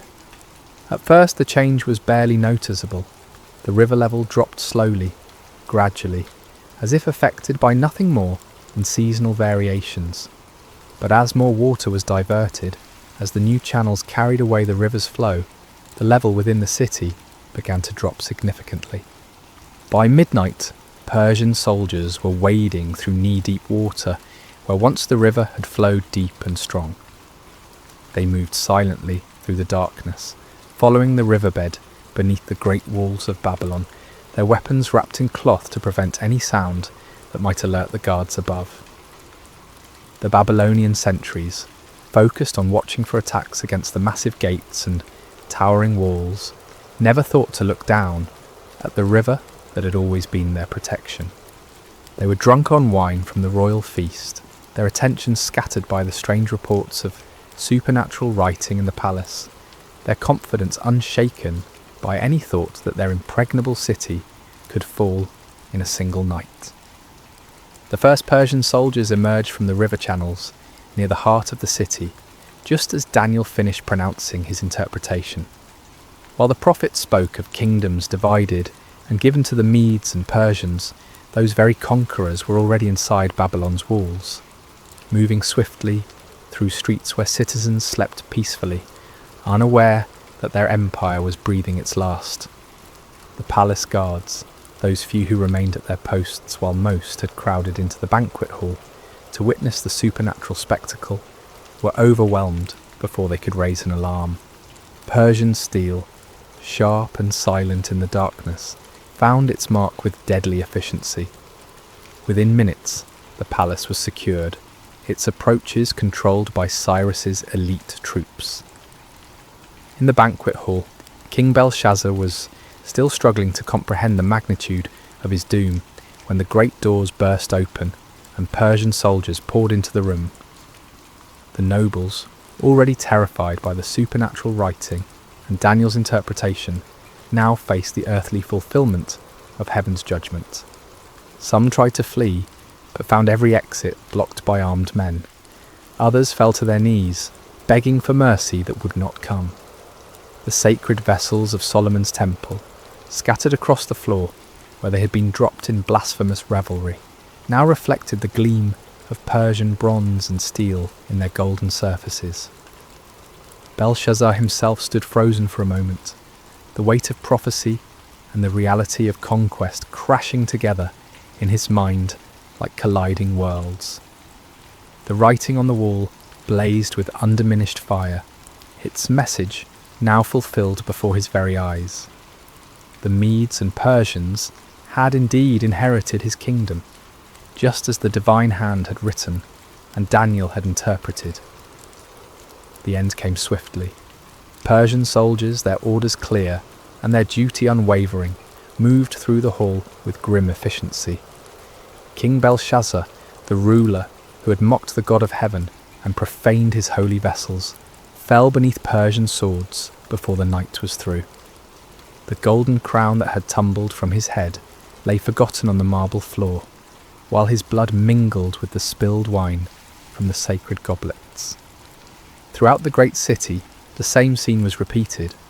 Persian forces, having entered through the river channels, swept through Babylon like an irresistible tide. The gates were opened from within, the walls manned by conquerors rather than defenders, the mighty empire brought to its knees in a single night of divine judgment. By dawn, Cyrus's standards flew from the towers of Babylon, and Darius the Mede had been installed as the new ruler of the greatest city in the world. The empire that had seemed eternal, the walls that had appeared impregnable, the power that had dominated the known world for generations, all had fallen before the sovereign will of the God who rules in the kingdoms of men. As the sun rose over conquered Babylon, painting the great city in shades of gold and crimson that seemed somehow fitting for its fall, Daniel stood again before the wall where the supernatural writing continued to glow with divine fire. The banquet hall was empty now, save for the debris of the feast and the silent testimony of judgment fulfilled. Mene, Mene, Tekel, Parsin, the words that had sealed an empire's fate, now served as an eternal reminder of truths that transcend the rise and fall of earthly kingdoms. God had indeed numbered the days of Belshazzar's reign and brought it to an end. The king had been weighed in heaven's perfect scales and found wanting. The kingdom had been divided and given to the Medes and Persians, just as the supernatural hand had written and the faithful prophet had interpreted. The sacred vessels of Solomon's temple, once profaned by blasphemous lips, would soon be restored to their proper place of honour. Under Cyrus's benevolent rule, the Jewish exiles would be free to return to Jerusalem and rebuild their temple, carrying with them the golden cups and silver bowls that had witnessed both the depths of human pride and the certainty of divine justice. Daniel himself, now clothed in the purple of a dying empire, yet serving the eternal kingdom of heaven, had once again demonstrated that those who trust in the Most High God will never be disappointed. Through him, the sovereignty of the Almighty had been proclaimed in the halls of earthly power, and the vanity of human pride had been exposed for all to see. The lesson of that terrible night echoes through the corridors of history, speaking to every generation that dares to lift itself up against the Lord of heaven. Kingdoms rise and fall like waves upon the shore. Empires that seem eternal prove to be as fleeting as morning mist, but the kingdom of God endures forever. No wall can stand against his purposes, no power can resist his will, no pride can escape his judgments. In our own age, when earthly kingdoms still vie for dominion and human pride still challenges heaven's authority, the writing on Babylon's wall remains as relevant as ever. We who read these ancient words would do well to remember that the God who humbled Nebuchadnezzar, who numbered Belshazzar's days, who gave Babylon to the Medes and Persians, is the same yesterday, today, and forever. The scales of divine justice still weigh the actions of nations and individuals. The sovereign hand that writes the destiny of empires still guides the course of human history, and the kingdom that Daniel served, the kingdom that outlasted Babylon and Persia and all the empires that followed, remains the only power that will never pass away. As night falls once again over the ancient site where Babylon once stood in all its glory, as stars appear in the darkness above ruins that once housed the pride of earthly kingdoms, the eternal truth proclaimed by that supernatural hand continues to shine with undiminished light. The Most High God rules in the kingdom of men, and blessed are those who humble themselves before his throne. May we who hear this ancient story find in it not merely a tale of judgment long past, but a present reminder of the God who sees all, knows all, and judges all with perfect righteousness. And may we, like Daniel, serve faithfully in whatever earthly kingdom we find ourselves, while keeping our ultimate allegiance to the kingdom that cannot be shaken, the kingdom that endures forever and ever. The writing is on the wall, dear friends. The question that remains is whether we will read it in time to humble ourselves before the King of Kings, or whether we will follow Belshazzar's path to destruction. The choice, as always, is ours to make, is ours to the fire on Mount Carmel, Elijah and the prophets of Baal. Hello everyone, and welcome to Sacred Slumber. Before we dive into today's powerful message, I want to connect with each of you personally. How has your day been treating you so far? Whether you're watching this in the early morning hours as the sun rises, during your lunch break, in the middle of a busy day, or perhaps late at night when the world has quieted down, I want you to know that this moment we're sharing together is sacred. I'm curious about where you're joining us from today. Are you listening from bustling New York City, the peaceful countryside of Iowa, the sunny beaches of California, or maybe you're tuning in from across the globe in London, Sydney, or somewhere in between? Wherever you are, whatever time it is in your corner of the world, you are exactly where God wants you to be right now. If this is your first time joining us, I want to extend a warm welcome to our Sacred Rest family. We're so grateful you're here. And if you've been walking this journey with us, thank you for your continued faithfulness and support. Before we begin today's incredible story, I encourage you to subscribe to Sacred Slumber if you haven't already. Hit that subscribe button and ring the notification bell so you never miss these life-changing messages that God has in store for us. Now let's prepare our hearts for what I believe will be one of the most dramatic, faith-building stories you'll hear. Today we're travelling back over 2,800 years to witness one of the most spectacular demonstrations of God's power ever recorded in human history. We're going to Mount Carmel in ancient Israel, where one man's faith stood against an entire nation's rebellion, where fire fell from heaven, and where hearts were turned back to the one true God. The fire on Mount Carmel, Elijah and the prophets of Baal. Chapter 1. A nation in spiritual freefall. Picture, if you will, the ancient kingdom of Israel during one of its darkest hours. This wasn't just a time of political upheaval or economic hardship, though both of those existed.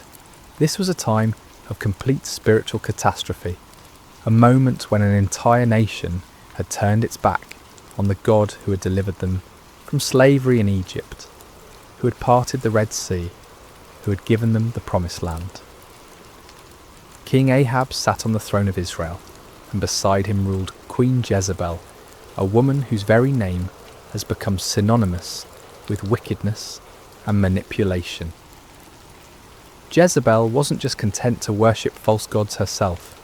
She was determined to drag the entire nation of Israel down with her into the depths of idolatry and spiritual darkness. Under their reign, temples to Baal began sprouting up across the landscape like poisonous mushrooms after a storm. Baal was the Canaanite storm god, supposedly the controller of rain and fertility, the giver of crops and abundance. The people were drawn to him because they believed he could provide what they desperately needed: prosperity, security, and success. Sound familiar? In our modern world, we may not bow down to statues of Baal, but how many of us have made idols out of our careers, our bank accounts, our social media followers, or our pursuit of comfort and pleasure? The heart of humanity hasn't changed much in nearly 3,000 years. But Jezebel wasn't satisfied with just building temples. She launched a systematic persecution campaign against the prophets of the Lord. These faithful men and women of God were hunted down like criminals. Some were executed, others were forced to hide in caves and secret places, living in constant fear for their lives. The word of God was being silenced, and darkness was spreading across the land like a plague. Can you imagine living in such a time, when speaking the truth about God could cost you your life, when the very foundations of faith that had sustained a nation for generations were being torn down brick by brick, when it seemed like evil had won and righteousness had fled? Yet in the midst of this spiritual holocaust, God had his man. His name was Elijah, and he was about to become the most famous prophet in Israel's history. Chapter 2. The Drought of Divine Judgment. Before we meet Elijah face to face, we need to understand the backdrop against which his ministry unfolded. For 3 long years, not a single drop of rain had fallen on the land of Israel. This wasn't just an inconvenient dry spell or a minor weather pattern. This was divine judgment, God's response to a nation that had forgotten him and chased after false gods. The drought was devastating in ways that are hard for us to fully comprehend in our modern world of grocery stores and water systems. Rivers that had flowed for centuries dried up to cracked mud. Wells that had sustained families for generations ran completely dry. Crops withered in the fields, livestock died, and famine stalked the land like a relentless predator. People were desperate. Children cried from hunger. Farmers watched helplessly as their fields turned to dust. Merchants had nothing to sell, and families had nothing to eat. The very fabric of society was unravelling under the weight of this supernatural judgment. And yet, in their desperation, most of the people didn't turn back to the Lord. Instead, they cried out even more desperately to Baal, pleading with the storm god to send rain. They increased their sacrifices, intensified their rituals, and multiplied their prayers to deaf idols.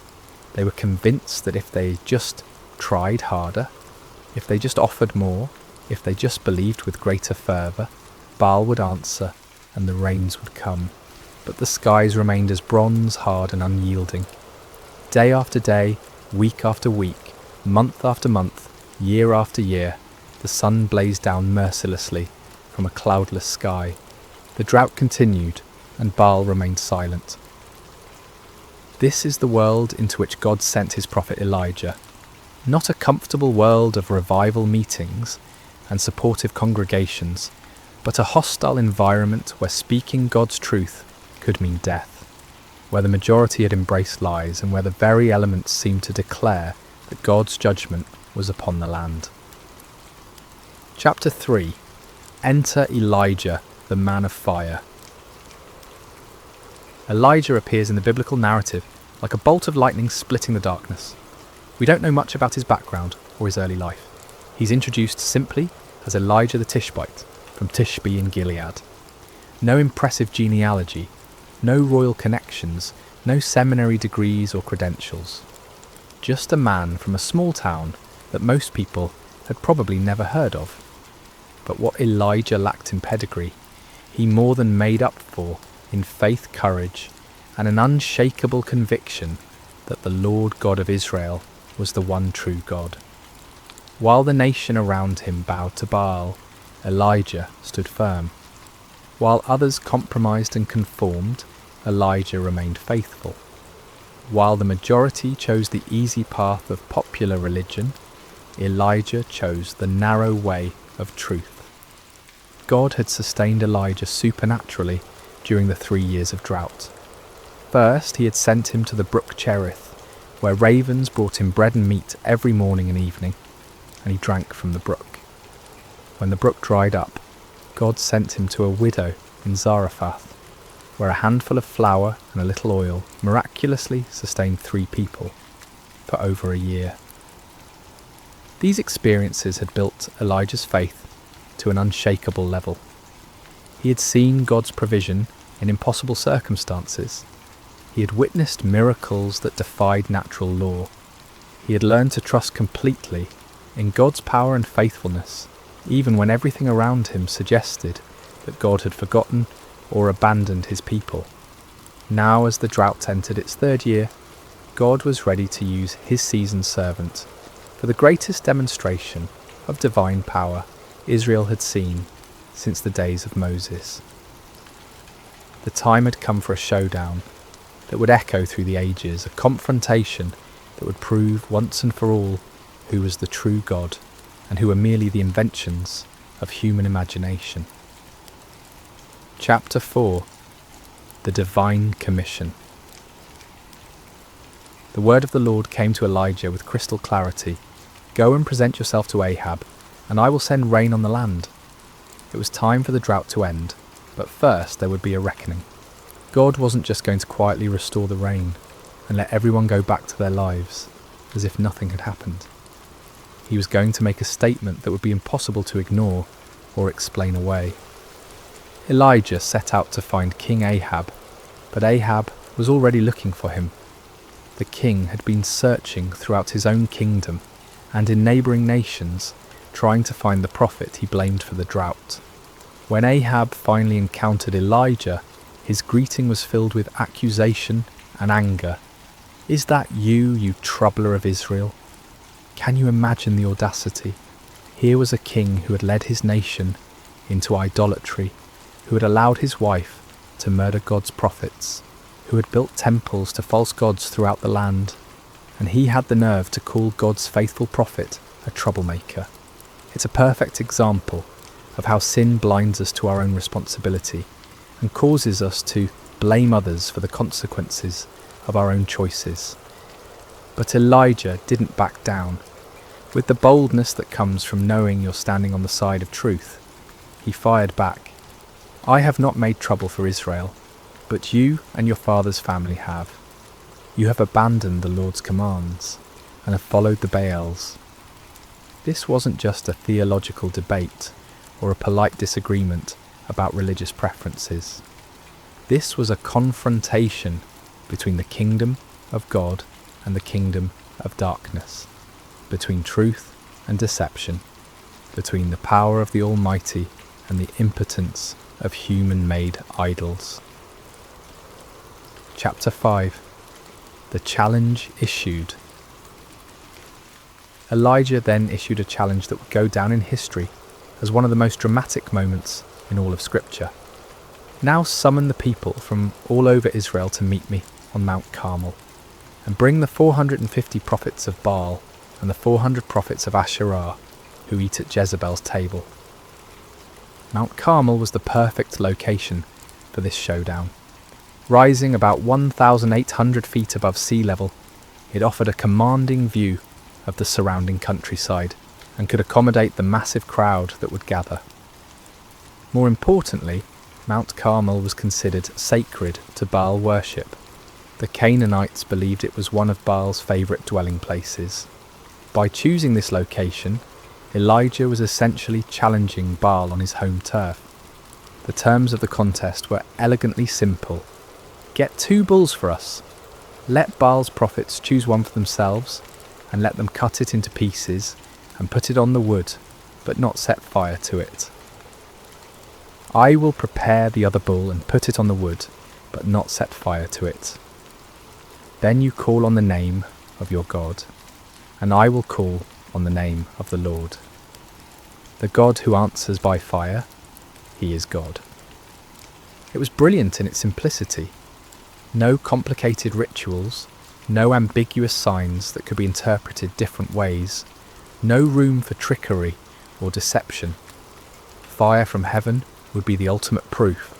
The God who could send fire to consume the sacrifice would be proven to be the true God. The people's response revealed both their spiritual confusion and their deep hunger for truth. What you say is good. They were tired of the uncertainty, tired of not knowing which God to trust, tired of the drought and the suffering. They wanted a clear answer, and Elijah's challenge offered exactly that. Chapter 6. The prophets of Baal take the stage. As dawn broke over Mount Carmel, an incredible scene began to unfold. Hundreds of prophets of Baal gathered around their altar, dressed in their ceremonial robes, carrying their ritual instruments, confident in their God's ability to answer their call. After all, they outnumbered Elijah 450 to 1. They had the backing of the royal court. They had been the religious establishment for years. Surely their God would not fail them now, especially not on his sacred mountain. They began their ritual early in the morning with great enthusiasm and confidence. "Baal, answer us," they cried, their voices echoing across the mountainside. They danced around their altar with wild abandon, their movements becoming more and more frenzied as they worked themselves into a religious fervour. This wasn't a quiet, dignified ceremony. This was raw, primal religion at its most intense. They leaped and shouted, they waved their arms and beat their chests.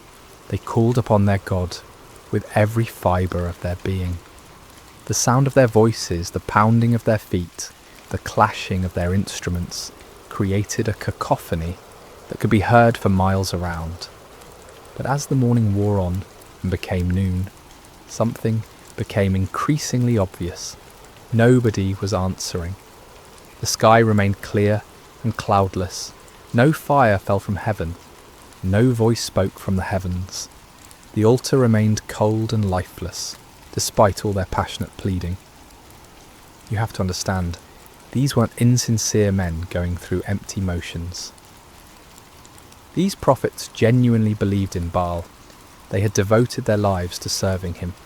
They had staked their reputations, their careers, and their very identities on the belief that he was real and powerful. The failure of their God to respond wasn't just embarrassing, it was devastating to everything they had built their lives upon. Chapter 7. Elijah's Divine Sarcasm. As the noon sun blazed overhead and the prophets of Baal continued their increasingly desperate rituals, Elijah decided it was time for some divine commentary. With a wit that was both cutting and brilliant, he began to mock their futile efforts. "Shout louder! Surely he is a god. Perhaps he is deep in thought, or busy, or travelling. Maybe he is sleeping and must be awakened." Can you imagine the scene?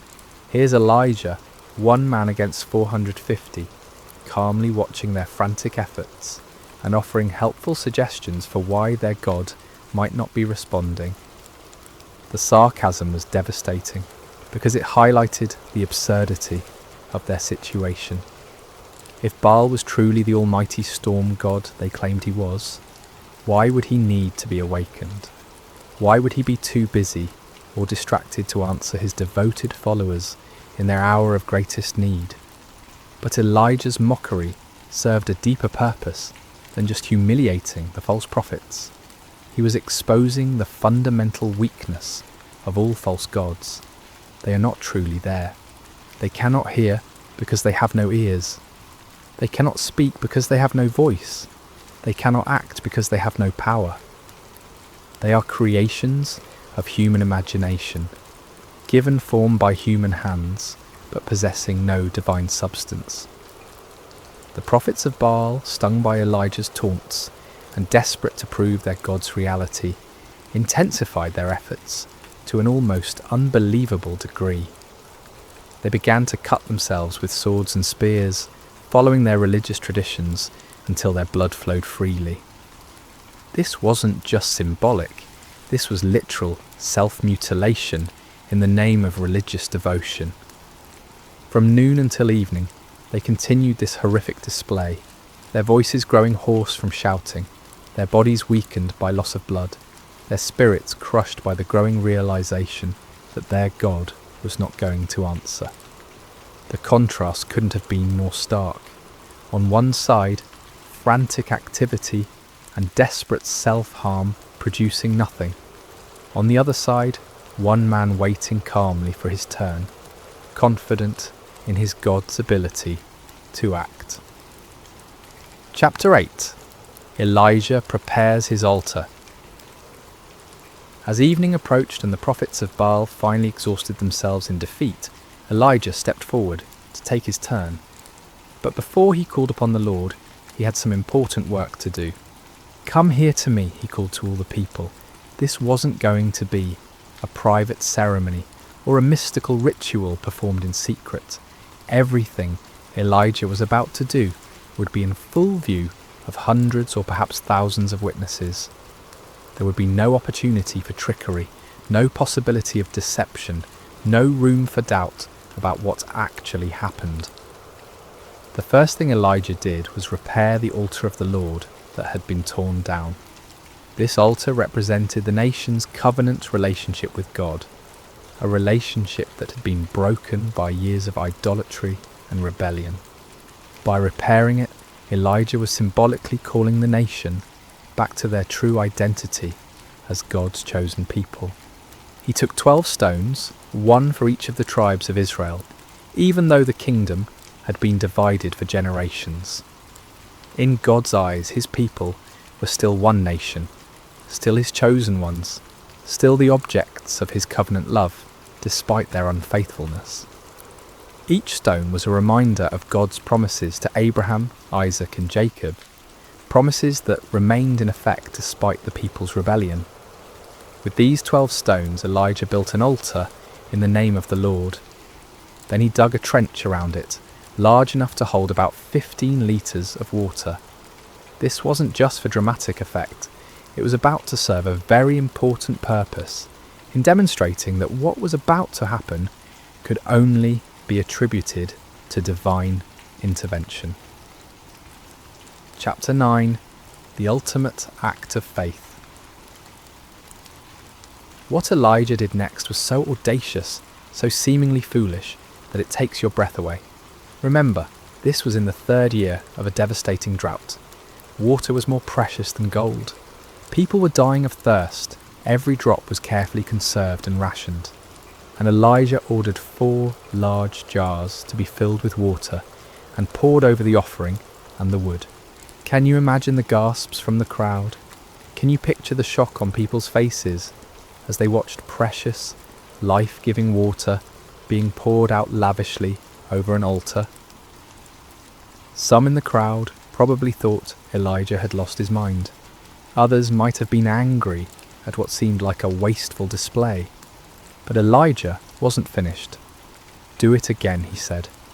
And they did it a second time, pouring out 4 more jars of precious water over the sacrifice and the wood. "Do it a 3rd time," Elijah commanded.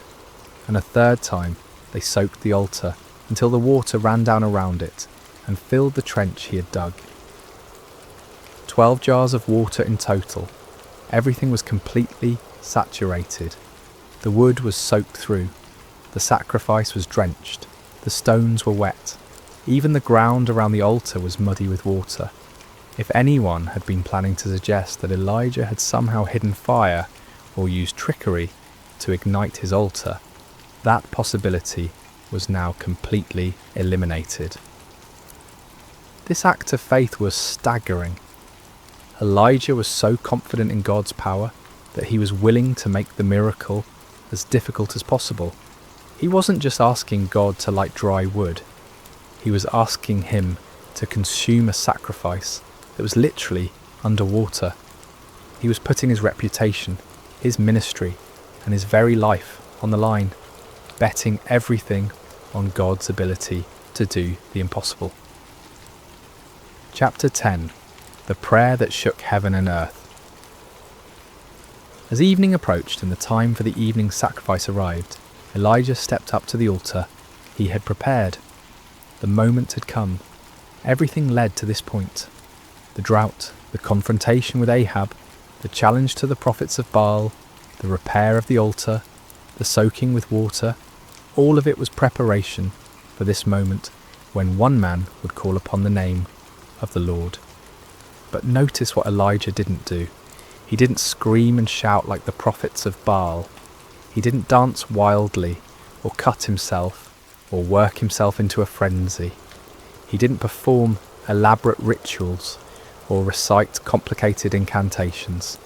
He simply prayed, and his prayer was a model of faith, simplicity, and complete dependence upon God. Lord, the God of Abraham, Isaac and Israel, he began, immediately identifying the God he served not as a local deity or a tribal God, but as the God of the covenant, the God who had made promises to the patriarchs and had been faithful to those promises for generations. Let it be known today that you are God in Israel, and that I am your servant and have done all these things at your command. This wasn't about Elijah's reputation or glory. This wasn't about proving his own power or wisdom. This was about demonstrating to a watching world that the Lord alone is God, and that Elijah was merely his obedient servant. Answer me, Lord, answer me, so these people will know that you, Lord, are God, and that you are turning their hearts back again. The purpose of the miracle wasn't to show off, or to defeat enemies, but to turn hearts back to God. This was an act of divine love, a desperate attempt to rescue a nation from the spiritual destruction they had brought upon themselves. The prayer was short, simple, and powerful. No theatrical performance, no manipulation of emotions, no attempt to work up faith through human effort. Just a straightforward request from a faithful servant to his all-powerful God. Chapter 11. Fire falls from heaven. What happened next has never been equalled in human history. The response to Elijah's prayer was immediate, dramatic, and absolutely unmistakable. Fire fell from heaven. Not a small flame that gradually grew, not a spark that ignited the wood, not a natural phenomenon that could be explained by meteorology or chemistry. This was supernatural fire, divine fire, holy fire that blazed down from the throne of God himself. And this fire didn't just consume the sacrifice, it didn't just burn up the wood, it consumed everything. The offering was instantly vaporized. The wood disappeared in a flash. The 12 stones that Elijah had so carefully arranged were completely consumed. Even the soil around the altar was burned up. The water in the trench, all those precious gallons that had been poured out, was licked up by the divine flames as if it had never been there. The heat must have been incredible. The light must have been blinding. The sound must have been like thunder echoing across the mountainside.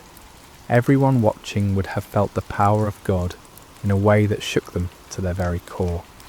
This wasn't just a miracle, it was a demonstration of absolute divine authority. God was making a statement that could not be ignored, denied, or explained away. He was declaring to Israel, to the prophets of Baal, to King Ahab and Queen Jezebel, and to everyone watching that he alone is God, that he alone has power over the elements, and that he alone deserves worship and obedience. Chapter 12. The people's response. When the people saw the fire fall from heaven and consume everything on the altar, their response was immediate and overwhelming. They fell prostrate on the ground, not just kneeling, but face down in the dirt, overwhelmed by the presence and power of the Almighty God. And they cried out in unison, "The Lord, He is God! The Lord, He is God!" Think about what this meant. Many of these same people had been worshipping Baal just hours before. They had been convinced that the storm god was real and powerful. They had invested their hopes, their prayers, and their sacrifices in a false deity. But now, confronted with undeniable evidence of God's power, they acknowledged the truth they had been running from for 3 years. This wasn't just an intellectual acknowledgement or a polite religious sentiment. This was a deep, heart-level recognition of divine authority. They had seen something that shattered their old beliefs and transformed their understanding of spiritual reality. The God of Israel, the God of Abraham, Isaac and Jacob, the God their fathers had worshipped. He was the true God, and all other gods were mere pretenders. The cry, "The Lord, He is God," became a declaration of faith that echoed across the mountainside and down through the centuries. It was a moment of national awakening, a turning point when an entire people group remembered who they were and whose they were. Chapter 13. Justice and Restoration. But the story didn't end with the people's declaration of faith. God's justice demanded that those who had led the nation astray face the consequences of their deception. Under Elijah's direction, the people seized the 450 prophets of Baal who had spent the day proving the powerlessness of their God. This might seem harsh to our modern sensibilities, but we need to understand the context. These men had been leading an entire nation away from the true God. They had been accomplices in the persecution and murder of God's true prophets. They had been teaching lies in the name of religion, deceiving people who were desperately seeking spiritual truth. Their deception had contributed to the spiritual darkness that had brought God's judgment upon the land. Justice was swift and final. All 450 prophets of Baal were executed, removing the source of false teaching that had poisoned the nation's spiritual life. With the false prophets dealt with and the people's hearts turned back to God, it was time for the next phase of God's plan, the restoration of his blessing upon the land. Chapter 14. The sound of abundant rain. Elijah said to Ahab, "Go, eat and drink, for there is the sound of a heavy rain." This statement is remarkable for several reasons. First, there wasn't a cloud in the sky. The weather conditions were identical to what they had been for 3 years. Hot, dry, and utterly cloudless. But Elijah had the faith to hear the sound of rain that existed only in the promise of God. This is the kind of faith that sees the invisible and hears the inaudible. Elijah wasn't looking at circumstances or relying on weather forecasts.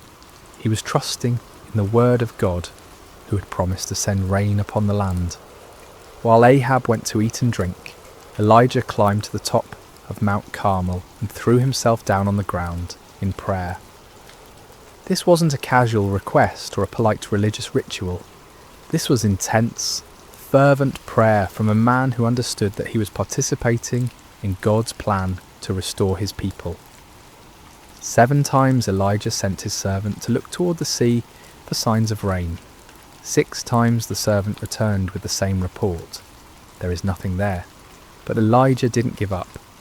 He didn't doubt God's promise or question his own faith. He kept praying, kept believing, kept expecting God to fulfill his word. On the 7th time, the servant returned with different news. A cloud as small as a man's hand is rising from the sea. To most people, a tiny cloud on the horizon wouldn't seem significant, especially after 3 years of drought. But to the eyes of faith, that small cloud was the beginning of God's abundant provision. Elijah immediately told his servant to run to Ahab with this message: "Hitch up your chariot and go down before the rain stops you." Chapter 15. The Storm of Restoration. What followed was one of the most dramatic weather changes in recorded history. The tiny cloud that had appeared on the horizon quickly grew and multiplied. The sky, which had been clear blue for 3 years, suddenly turned black with storm clouds. The wind began to blow with increasing intensity, and then the rain began to fall. But this wasn't a gentle shower or a light drizzle. This was a torrential downpour, a deluge that made up for 3 years of drought in a matter of hours. The rain came down in sheets so heavy that visibility was reduced to just a few feet. The ground, which had been hard as concrete from years of drought, couldn't absorb the water fast enough, and soon rivers of rainwater were flowing down every hillside and through every valley. It was as if God was saying, "You thought I had forgotten how to send rain? You believed that Baal was the god of storms? Let me show you what real divine power looks like." The storm was so intense that King Ahab, travelling in his royal chariot, had difficulty making the journey back to his palace in Jezreel. But here's one of the most amazing details of the entire story. The power of the Lord came on Elijah, and tucking his cloak into his belt, he ran ahead of Ahab's chariot all the way to Jezreel. Picture this scene. A middle-aged prophet who had just spent an entire day in intense spiritual warfare, who had just called down fire from heaven and orchestrated the execution of 450 false prophets who had just prayed intensely for rain. This same man was given supernatural strength to outrun a horse-drawn chariot for about 17 miles through a driving rainstorm. This wasn't natural human endurance. This was divine empowerment, God's way of putting an exclamation point on the entire day's events. Even in the storm, even in the exhaustion that should have followed such an intense spiritual battle, God's power was sufficient to carry his faithful servant. Chapter 16. Lessons for today. The story of Elijah on Mount Carmel is far more than just an exciting historical account. It's a template for understanding how God works in our world today and how he calls each of us to live lives of faith and courage. First, we see the power of standing alone for truth. Elijah was outnumbered 450 to 1, but he wasn't really alone because God was with him. In our culture today, it often feels like those who stand for biblical truth are vastly outnumbered by those who have embraced the false gods of our age. Materialism, relativism, hedonism, and secular humanism. But numbers don't determine truth, and God's power isn't limited by human statistics. Second, we learn that false gods will always disappoint. The prophets of Baal cried out to their God from morning until evening, but he never answered because he wasn't real. Today's false gods, money, success, pleasure, power, technology, entertainment, promise fulfillment, but can never deliver on their promises. Only the true God can satisfy the deepest longings of the human heart. Third, we see that God often chooses to work through ordinary people who have extraordinary faith. Elijah wasn't from a prominent family or an influential background. He was just a man who believed God and was willing to stake everything on that belief. God is still looking for such people today, men and women who will trust him completely and obey him fully, regardless of the circumstances or the opposition. Fourth, we learn the importance of prayer in the life of faith.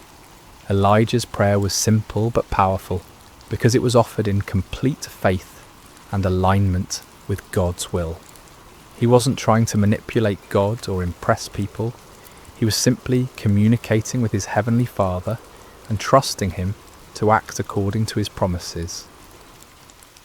Fifth, we see that God's miracles often come after periods of preparation and testing. The 3 years of drought weren't just punishment for sin, they were preparation for a miracle. God was setting the stage for a demonstration of his power that would be undeniable and unforgettable. Sometimes what looks like delay in our lives is actually divine preparation for something greater than we could imagine. Conclusion. Where is your Mount Carmel? As we conclude this incredible story, I want to ask you a personal question. Where is your Mount Carmel? What situation in your life is calling for a clear demonstration of God's power and faithfulness? What false gods have you been trusting instead of the one true God? What impossible circumstance are you facing that only divine intervention can resolve? Maybe you're facing a financial crisis that seems hopeless and you need God to provide for your needs in supernatural ways. Perhaps you're dealing with a health challenge that has left doctors puzzled, and you need the great physician to demonstrate his healing power.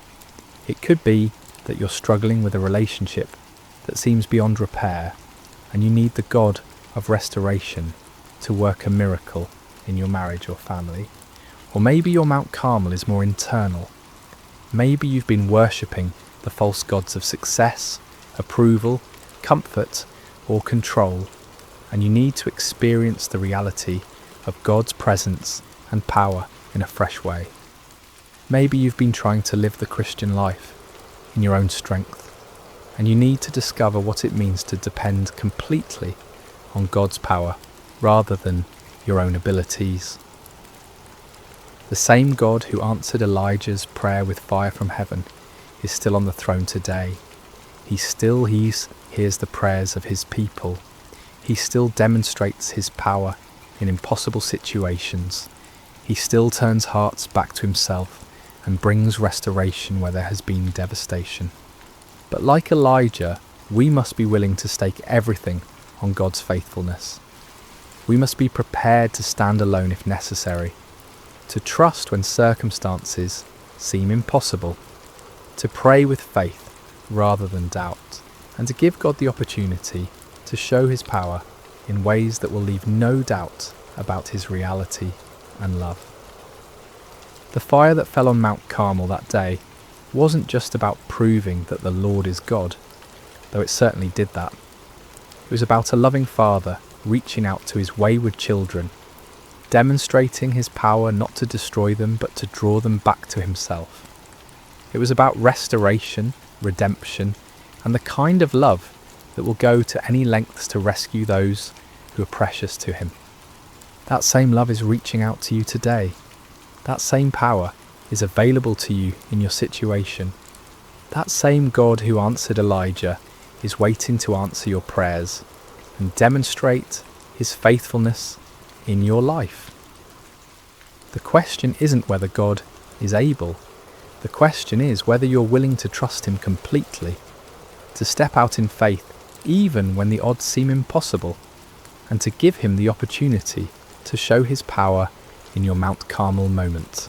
So I challenge you today, don't settle for the false gods of our culture. Don't be satisfied with a powerless religion that looks good on the surface but lacks the reality of divine presence. Cry out like the people on Mount Carmel, "The Lord, he is God. The Lord, he is God." And then watch as the fire of his presence transforms your impossible situation into a testimony of his faithfulness and power. The same God who sent fire from heaven is ready to move in your life today. Are you ready to trust him completely and see what he will do? Remember to subscribe to Sacred Rest for more life-changing messages like this one. Until next time, may you know the reality of God's presence and power in every area of your life. God bless you. Picture this: a young widow standing at a crossroads, dust swirling around her feet as she faces the most important decision of her life. Behind her lies everything familiar: her homeland, her people, her gods. Ahead stretches an uncertain path toward a foreign land with a grieving mother-in-law who has nothing left to offer but heartache. Most would choose the safety of the familiar. But Ruth, she chose love over security, loyalty over convenience, and in that single moment of breathtaking faithfulness, she stepped into a story that would echo through eternity. What if I told you that in the midst of hardship, one small act of kindness could change the course of history? The book of Ruth isn't just another ancient tale gathering dust on library shelves. It's a masterpiece of hope, painted against the darkest canvas of human loss. This isn't a story of mighty warriors or thundering prophets. There are no plagues here, no walls crumbling at the sound of trumpets. Instead, we find something far more profound: the quiet power of unwavering devotion and the gentle hand of divine providence working through ordinary people making extraordinary choices. In a world that often celebrates the loud and flashy, Ruth's story whispers a different truth. It tells us that loyalty can triumph over loss, that kindness can overcome cruelty, and that sometimes the most powerful force in the universe isn't found in earthquake or fire, but in the still, small voice of love, choosing to stay when everything else falls apart. This is a tale of hope, peace, and God's gentle provision. A story that begins with death and ends with life, starts with emptiness and concludes with abundance, opens with despair and closes with joy so profound it reverberates through generations. The beauty of Ruth's narrative lies not in its complexity, but in its simplicity. It's a story anyone can understand because it touches the universal human experiences of loss, love, loyalty, and redemption. Yet beneath this surface simplicity runs a current so deep it connects the heart of ancient Moab to the throne of David, and ultimately to a manger in Bethlehem, where another story of divine love would unfold centuries later. The story begins not with triumph, but with tragedy. Not in the promised land, but in foreign territory. Naomi, whose name ironically means pleasant, finds herself in the bitter reality of compound grief that would break most spirits entirely. She had left Bethlehem during a famine with her husband Elimelech and their 2 sons, Mahlon and Chilion, seeking survival in Moab, a land that was both geographically close to Israel and spiritually distant from its God. What started as a temporary sojourn became permanent residence when Elimelech died, leaving Naomi a widow in a foreign land. In ancient times, widowhood wasn't just a personal tragedy, it was an economic and social death sentence. Women had little legal standing, no inheritance rights, and depended entirely on male relatives for protection and provision. Yet Naomi found a glimmer of hope when her sons married Moabite women, Orpah and Ruth. These marriages, while controversial by Israelite standards, brought companionship and the promise of grandchildren who would carry on the family name. But hope proved fleeting. After about 10 years in Moab, both sons died, leaving 3 widows to face an uncertain future together. The Hebrew text doesn't elaborate on how they died. Perhaps disease, perhaps accident, perhaps the simple harsh realities of ancient life. What matters isn't the how, but the devastation that followed. Naomi found herself stripped of everything that defined her identity: wife, mother, provider, protector. She was a living emblem of loss, carrying nothing but grief and 2 foreign daughters-in-law who had their own mourning to bear. When news reached Moab that the famine in Bethlehem had ended, Naomi made a decision, born of both hope and desperation. She would return to her homeland, to her people, to whatever remained of her former life. It was a journey of approximately 50 miles, but it might as well have been to the moon for all the security it promised.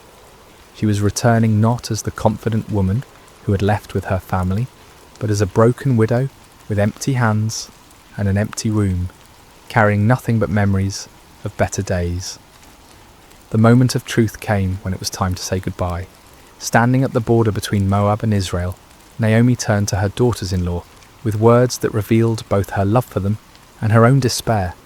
"Go back," she urged them, "each of you to your mother's house. May the Lord show kindness to you, as you have shown to your dead and to me." It was a release tinged with blessing, an act of selfless love that put their welfare above her own companionship. Orpah, after much weeping and embracing, made the practical choice. She kissed Naomi goodbye and returned to her people and her gods. History doesn't judge her for this decision. It was sensible, even wise by worldly standards. She was young enough to remarry, to find security and happiness in familiar surroundings. Her choice was understandable, logical, and completely reasonable. But Ruth made a choice that defied every rational calculation. When Naomi urged her to follow Orpah's example, Ruth responded with words that have echoed through millennia, words that capture the very essence of covenant love. "Don't urge me to leave you or to turn back from you. Where you go, I will go, and where you stay, I will stay. Your people will be my people, and your God my God. Where you die, I will die, and there I will be buried. May the Lord deal with me, be it ever so severely, if even death separates you and me." This wasn't a momentary burst of emotion. It was a deliberate, irrevocable commitment. Ruth wasn't just choosing to accompany Naomi. She was choosing to abandon everything familiar for everything unknown. She was trading the security of her homeland for the uncertainty of being a foreign widow in Israel. She was exchanging the comfort of her people's acceptance for the likelihood of being viewed as an outsider, even an enemy, given the historical tensions between Moab and Israel. Most remarkably, Ruth was choosing Naomi's God over her own family deities.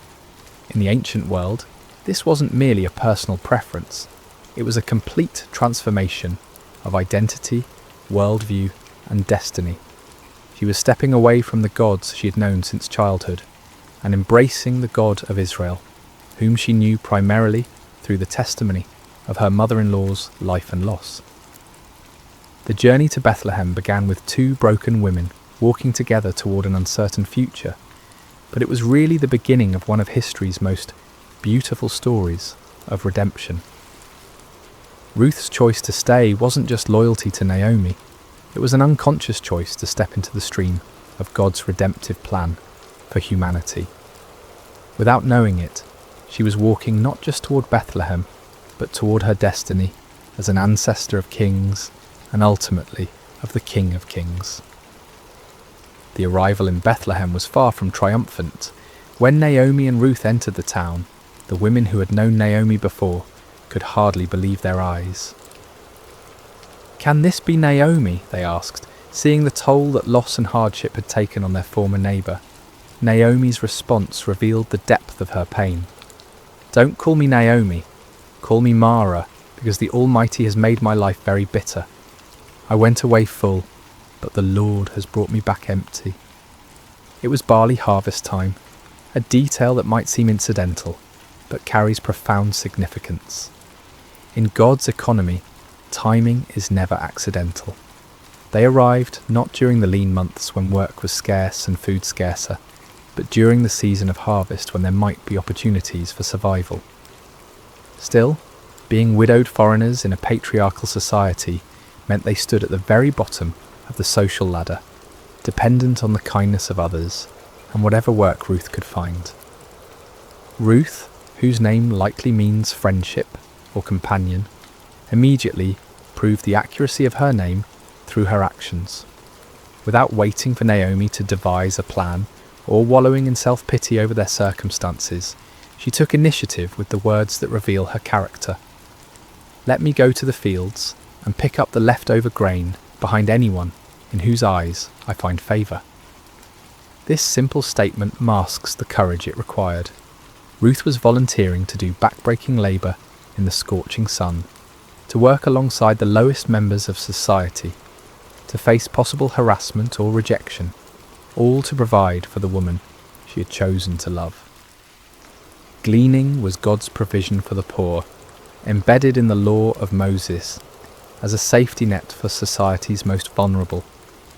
Landowners were commanded not to harvest to the very edges of their fields and not to go back for grain that was dropped or missed. This leftover grain could be gathered by widows, orphans and foreigners, the three groups most at risk in ancient society. It was honest work, but humble work, requiring long hours bent over in the heat, gathering grain stalk by stalk, hoping for enough to make a small meal. The providential nature of Ruth's story becomes apparent in the simple phrase, "as it turned out."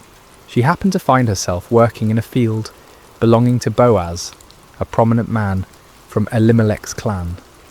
But in God's story, there are no coincidences, only the invisible hand of providence, orchestrating circumstances for purposes beyond human understanding. Boaz first noticed Ruth through his foreman's report.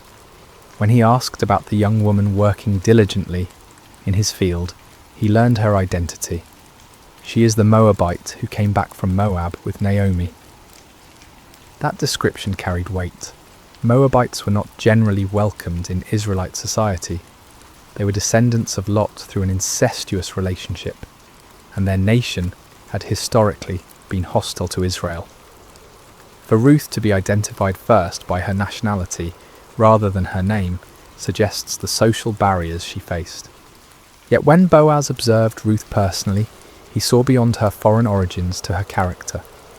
he watched her work with steady dedication, saw her respectful interaction with his workers, and most importantly, he had heard of her kindness to Naomi. In a society that valued family loyalty above almost all other virtues, Ruth's devotion to her mother-in-law had become legendary. Word had spread throughout Bethlehem of the young Moabite woman who had abandoned everything to care for her husband's mother. Boaz's first words to Ruth were revolutionary for their kindness. "My daughter, listen to me. Don't go and glean in another field, and don't go away from here. Stay here with the women who work for me." He was offering her protection, stability, and dignity. In ancient times, young women working in fields were vulnerable to harassment and worse. By placing her under his personal protection and encouraging her to work alongside his regular female employees rather than as a desperate outsider, Boaz was treating Ruth not as a foreign charity case, but as a valued person worthy of respect. But his kindness went further. He instructed his workers to let her drink from their water jars when she was thirsty, in a time and place where clean water was precious. He told her to eat with his harvesting crew, sharing in the roasted grain and vinegar that sustained the workers. Most remarkably, he quietly instructed his harvesters to pull out some stalks for her from the bundles and leave them for her to pick up, and don't rebuke her. Ruth's response to this unexpected kindness reveals both her humility and her wisdom. She fell prostrate before Boaz, asking, "Why have I found such favour in your eyes that you notice me, a foreigner?" Her question acknowledges her outsider status while expressing genuine gratitude for treatment she neither expected nor felt she deserved. Boaz's answer illuminates the reputation Ruth had already built in Bethlehem. "I've been told all about what you have done for your mother-in-law since the death of your husband, how you left your father and mother and your homeland and came to live with a people you did not know before. May the Lord repay you for what you have done. May you be richly rewarded by the Lord, the God of Israel, under whose wings you have come to take refuge." These words are more than polite conversation. They're a blessing that recognises Ruth's choice to trust in Israel's God. The image of taking refuge under God's wings evokes the protective presence of the Almighty, like a bird sheltering its young. Boaz was acknowledging that Ruth's kindness to Naomi was really an act of faith, a stepping into the covenant community of Israel despite her foreign birth. That day Ruth gathered approximately an ephah of barley, about half a bushel, far more than a typical gleaner could hope to gather. When she returned home and showed Naomi her extraordinary harvest, along with the leftover food from the workers' meal, Naomi immediately recognised God's hand in these events. Her response, "Blessed be he by the Lord, whose kindness has not forsaken the living or the dead," reveals her growing awareness that their apparent coincidental encounter with Boaz was actually divine appointment. When Naomi learned that the field owner was Boaz, her excitement was palpable. "The man is our close relative," she explained to Ruth. "He is one of our kinsman redeemers." This wasn't just good news, it was the first glimpse of hope Naomi had felt since leaving Moab. The kinsman redeemer system was God's provision for protecting family lines and property. A close male relative had both the right and responsibility to buy back family land that had been sold due to poverty and to marry a widowed relative to preserve the family name and inheritance. Ruth continued working in Boaz's fields through both the barley and wheat harvests, likely a period of several months. Day after day, she laboured faithfully, building a reputation for diligence and integrity while gradually becoming part of the community. She was no longer just the Moabite woman, but Ruth, the devoted daughter-in-law whose character spoke louder than her foreign birth. During this time, a subtle transformation was taking place. Ruth was learning the ways of Israel, observing their customs, participating in their community life. She was also, unknowingly, becoming the object of Boaz's growing admiration and affection. Though significantly older than Ruth, Boaz found himself drawn not to her physical beauty, but to the beauty of her character, her loyalty, her faith, and her gentle strength. This season in the fields was more than economic survival. It was Ruth's integration into the covenant community of Israel and the beginning of a love story that would have implications far beyond the borders of Bethlehem. As the harvest season continued, the relationship between Ruth and Boaz deepened through daily interactions marked by mutual respect and growing affection. Boaz's kindness wasn't mere politeness, it was the recognition of extraordinary character in someone society might easily overlook. Every morning when Ruth arrived in his fields, every conversation they shared, every protective gesture he made, was weaving a tapestry of love, built on a foundation of honour and integrity. Naomi, meanwhile, was experiencing her own transformation. The bitterness that had defined her return to Bethlehem was gradually giving way to something she hadn't felt in years: hope. Watching Ruth's faithful service and witnessing Boaz's unprecedented kindness toward her daughter-in-law, Naomi began to see the hand of God moving in their circumstances. The woman who had declared herself empty was beginning to see the possibility of fullness once again. It was Naomi who first recognized what Ruth, in her humility and focus on daily survival, might have missed. Boaz's interest was more than benevolent concern for a hard-working gleaner. His protection of Ruth, his generous provisions, his public praise of her character, all pointed to something deeper. In a culture where marriages were often arranged for economic and social advantage, here was a man of standing choosing to honour a foreign widow, not for what she could bring him, but for who she was. The harvest season was also a time of community celebration. The successful gathering of crops meant survival for another year, and the people of Bethlehem marked these occasions with festivals and gatherings. During these celebrations, Ruth would have had opportunities to observe Israelite customs, to learn their songs and stories, to better understand the God she had chosen to follow. She was becoming not just a resident of Bethlehem, but a true daughter of Israel. Boaz's generosity during this time went far beyond legal requirements or social expectations. The law required landowners to allow gleaning, but it didn't require them to ensure the gleaners found substantial amounts. When Boaz instructed his workers to intentionally drop extra grain for Ruth, he was going above and beyond duty into the realm of love. When he invited her to share meals with his workers, he was treating her as family rather than charity case. The other workers in the field would have noticed this special treatment. In small communities, nothing goes unobserved, and Boaz's obvious favour toward Ruth would have been the subject of much discussion.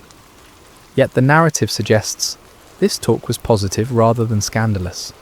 Ruth's reputation for integrity and Boaz's character as a righteous man meant their growing relationship was viewed with approval rather than suspicion.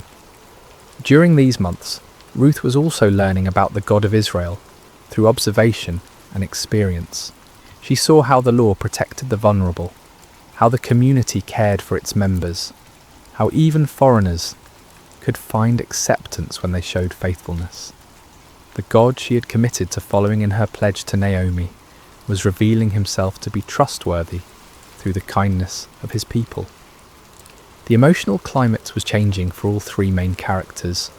Ruth, while still focused on providing for Naomi, was discovering that life could hold possibilities beyond mere survival. Naomi was moving from despair to cautious optimism as she watched events unfold. And Boaz, a man who might have remained unmarried and childless, was finding his heart stirred by a woman whose character exemplified everything he valued. The religious significance of this season cannot be understated. Ruth was effectively completing her conversion to Judaism, not through formal ceremony, but through lived experience. She was learning to trust in the God of Israel, not through theological instruction, but through witnessing his provision and protection. Her faith was being refined and deepened through the daily rhythm of work, community, and growing relationship with both Naomi and Boaz. The harvest season was also a time when family relationships and inheritance rights became particularly relevant. With successful crops came discussions of land ownership, family obligations, and the duties of kinsman redeemers. Naomi would have been acutely aware of these conversations, knowing that her late husband's property rights and family obligations remained unresolved. The presence of a kinsman redeemer like Boaz, combined with his obvious interest in Ruth, would have sparked hope for resolution of their precarious situation. As the wheat harvest drew to a close, the foundations had been laid for the dramatic events that would follow. Ruth had proven her character through months of faithful work. Boaz had demonstrated his integrity and growing love through consistent kindness. Naomi had moved from bitter resignation to hopeful planning. The community had accepted Ruth as one of their own, and God's providence had been orchestrating circumstances toward a conclusion that would provide redemption, love, and legacy for generations to come. The harvest season was ending, and with it came both celebration and anxiety about the future. Naomi, who had been quietly observing the growing relationship between Ruth and Boaz, decided it was time to take decisive action. Her plan, which she shared with Ruth, was both bold and risky. Ruth would approach Boaz at the threshing floor during the harvest festival and essentially propose marriage by invoking his rights and responsibilities as a kinsman redeemer. "My daughter," Naomi said to Ruth, "I must find a home for you, where you will be well provided for." This wasn't merely matchmaking, it was strategic thinking about survival and security. Naomi understood that while Boaz's kindness during harvest season had been extraordinary, the relationship needed to move beyond casual benevolence to formal commitment if it were to provide lasting security for both women. The plan required enormous courage from Ruth. She would need to bathe, perfume herself, put on her best clothes, and go to the threshing floor where Boaz would be winnowing barley.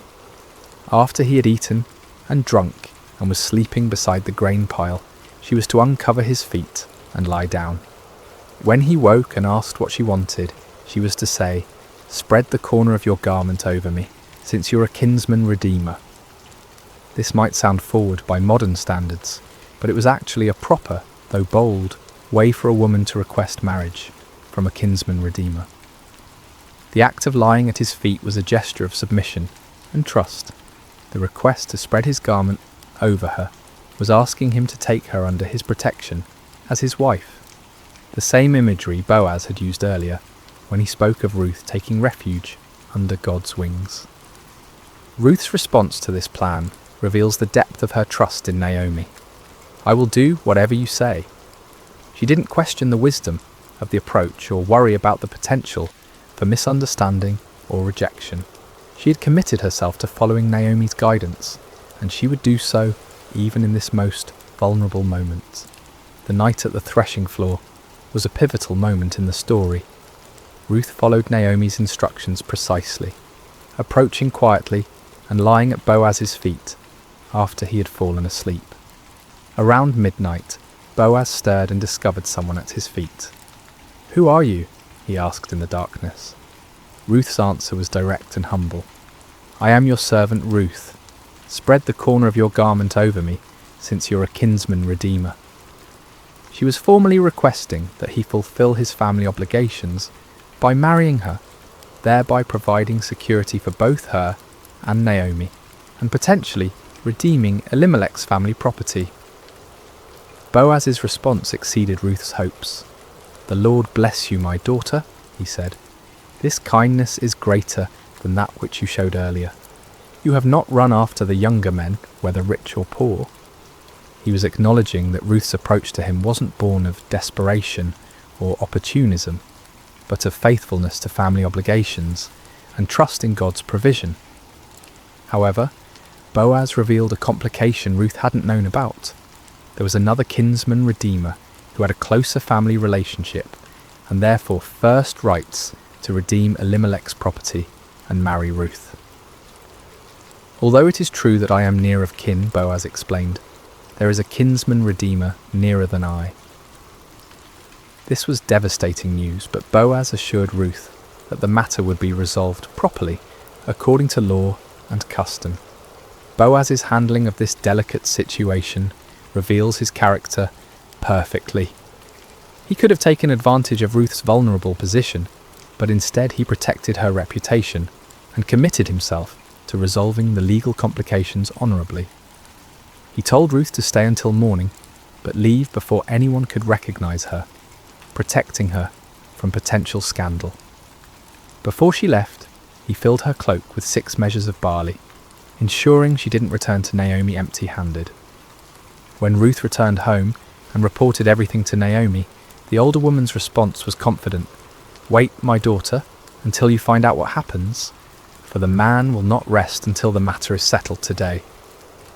Naomi knew Boaz well enough to trust that he would handle the situation with integrity and dispatch. That very morning, Boaz went to the city gate, the place where legal and business matters were conducted in ancient Israel. He sat down and waited for the other kinsman redeemer to pass by. When the man appeared, Boaz called him over and assembled a group of 10 elders as witnesses for the legal proceedings that would follow. The negotiation was masterful.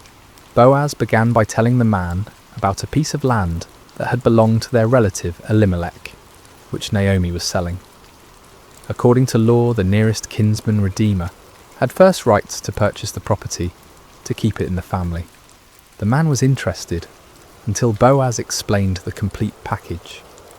"On the day you buy the land from Naomi," Boaz said, "you also acquire Ruth the Moabite, the dead man's widow, in order to maintain the name of the dead with his property." This changed everything.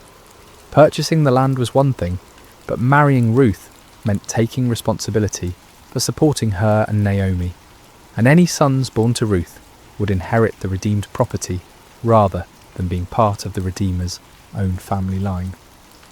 The closer kinsman declined. "Then I cannot redeem it because I might endanger my own estate. You redeem it yourself. I cannot do it." His refusal, while disappointing for him personally, was providential for Ruth and Boaz. To formalise the transaction, the man took off his sandal and gave it to Boaz, the customary way of transferring rights in Israel.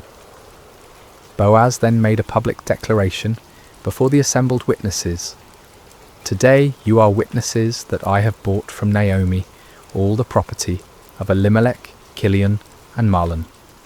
I have also acquired Ruth the Moabite, Mahlon's widow, as my wife, in order to maintain the name of the dead with his property, so that his name will not disappear from among his family or from his hometown." The witnesses responded with a beautiful blessing. "We are witnesses. May the Lord make the woman who is coming into your home like Rachel and Leah, who together built up the house of Israel. May you have standing in Ephrathah and be famous in Bethlehem. Through the offspring the Lord gives you by this young woman, may your family be like that of Perez, whom Tamar bore to Judah." This blessing was prophetic in ways the speakers couldn't imagine. They were comparing Ruth to the matriarchs of Israel and expressing hope for the continuation of significant family lines. Their mention of Perez was particularly significant, as Perez was an ancestor of Boaz and would be an ancestor of David and ultimately Jesus. The marriage between Ruth and Boaz was celebrated throughout Bethlehem. Here was a love story that had captured the community's imagination. The virtuous foreign woman and the honourable landowner, brought together by providence and confirmed by their own choices of faithfulness and integrity. Their wedding was not just a personal celebration, but a community affirmation of God's goodness and the power of loyal love. Ruth, who had come to Bethlehem as a destitute foreign widow, was now the wife of one of the town's most respected men. Naomi, who had returned empty, was now provided for and honoured as the mother-in-law of a prominent family. Boaz, who might have remained childless, was married to a woman whose character and beauty had won his heart. The redemption was complete, financially, socially, emotionally, and spiritually. The marriage of Ruth and Boaz represented more than the happy ending to a beautiful love story. It was the beginning of a legacy that would reshape history. Their union produced a son named Obed, whose birth brought completion to the themes of redemption and restoration that had woven throughout the narrative. When the women of Bethlehem saw Naomi holding her grandson, they declared, "Naomi has a son," acknowledging that through Ruth's faithfulness, Naomi's line would continue. The birth of Obed was celebrated as divine vindication of Ruth's loyalty and God's faithfulness to his people. The same women who had witnessed Naomi's bitter return to Bethlehem now rejoiced with her in this ultimate reversal of fortune. "Praise be to the Lord, who this day has not left you without a kinsman redeemer," they told Naomi. "May he become famous throughout Israel. He will renew your life and sustain you in your old age. For your daughter-in-law, who loves you and who's better to you than 7 sons, has given him birth." The significance of being better than 7 sons cannot be overstated in a culture that prized male heirs above all other blessings. 7 was the number of completeness and perfection. So to say Ruth was better than 7 sons was to declare her the ultimate blessing, a foreign woman who had proven more valuable than the greatest treasure a family could hope for. But the story of Ruth and Boaz was part of a much larger narrative that wouldn't be fully revealed for generations. Their son Obed became the father of Jesse, who became the father of David, the shepherd boy who would become Israel's greatest king. Through their lineage, Ruth, the Moabite widow, became the great-grandmother of the man after God's own heart, whose dynasty would rule Israel and whose throne God promised would endure forever. The genealogy that concludes the book of Ruth traces the line from Perez, son of Judah and Tamar, through Boaz and Ruth to David, showing how Ruth's faithfulness became part of the messianic line. What began as a simple act of loyalty to a grieving mother-in-law ultimately contributed to God's plan for redeeming all humanity. Ruth's decision to stay with Naomi and adopt Israel's God placed her squarely in the centre of salvation history. This foreign woman, who could have been excluded from the covenant community, instead became one of only 4 women mentioned in Matthew's genealogy of Jesus, along with Tamar, Rahab and Bathsheba. Each of these women had unusual circumstances that made their inclusion remarkable, but Ruth's story is particularly beautiful because it demonstrates how God's love extends beyond ethnic and national boundaries to embrace all who respond to him in faith. The legacy of Ruth extends beyond genealogy to the realm of character and faith. Her story became a teaching tool for generations of Israelites about the power of loyal love, the Hebrew concept of hesed that encompasses devotion, faithfulness, and sacrificial commitment. Ruth embodied hesed in her relationship with Naomi, and Boaz demonstrated it in his treatment of Ruth. Their marriage was built on this foundation of covenant love that mirrors God's relationship with his people. Ruth's integration into Israelite society also established an important precedent for how foreigners could be welcomed into the covenant community. Her acceptance wasn't based on her ethnicity or social status, but on her character and faith. She proved that nationality was less important than loyalty, that birth circumstances mattered less than personal choices, and that God's family was open to all who chose to belong to it.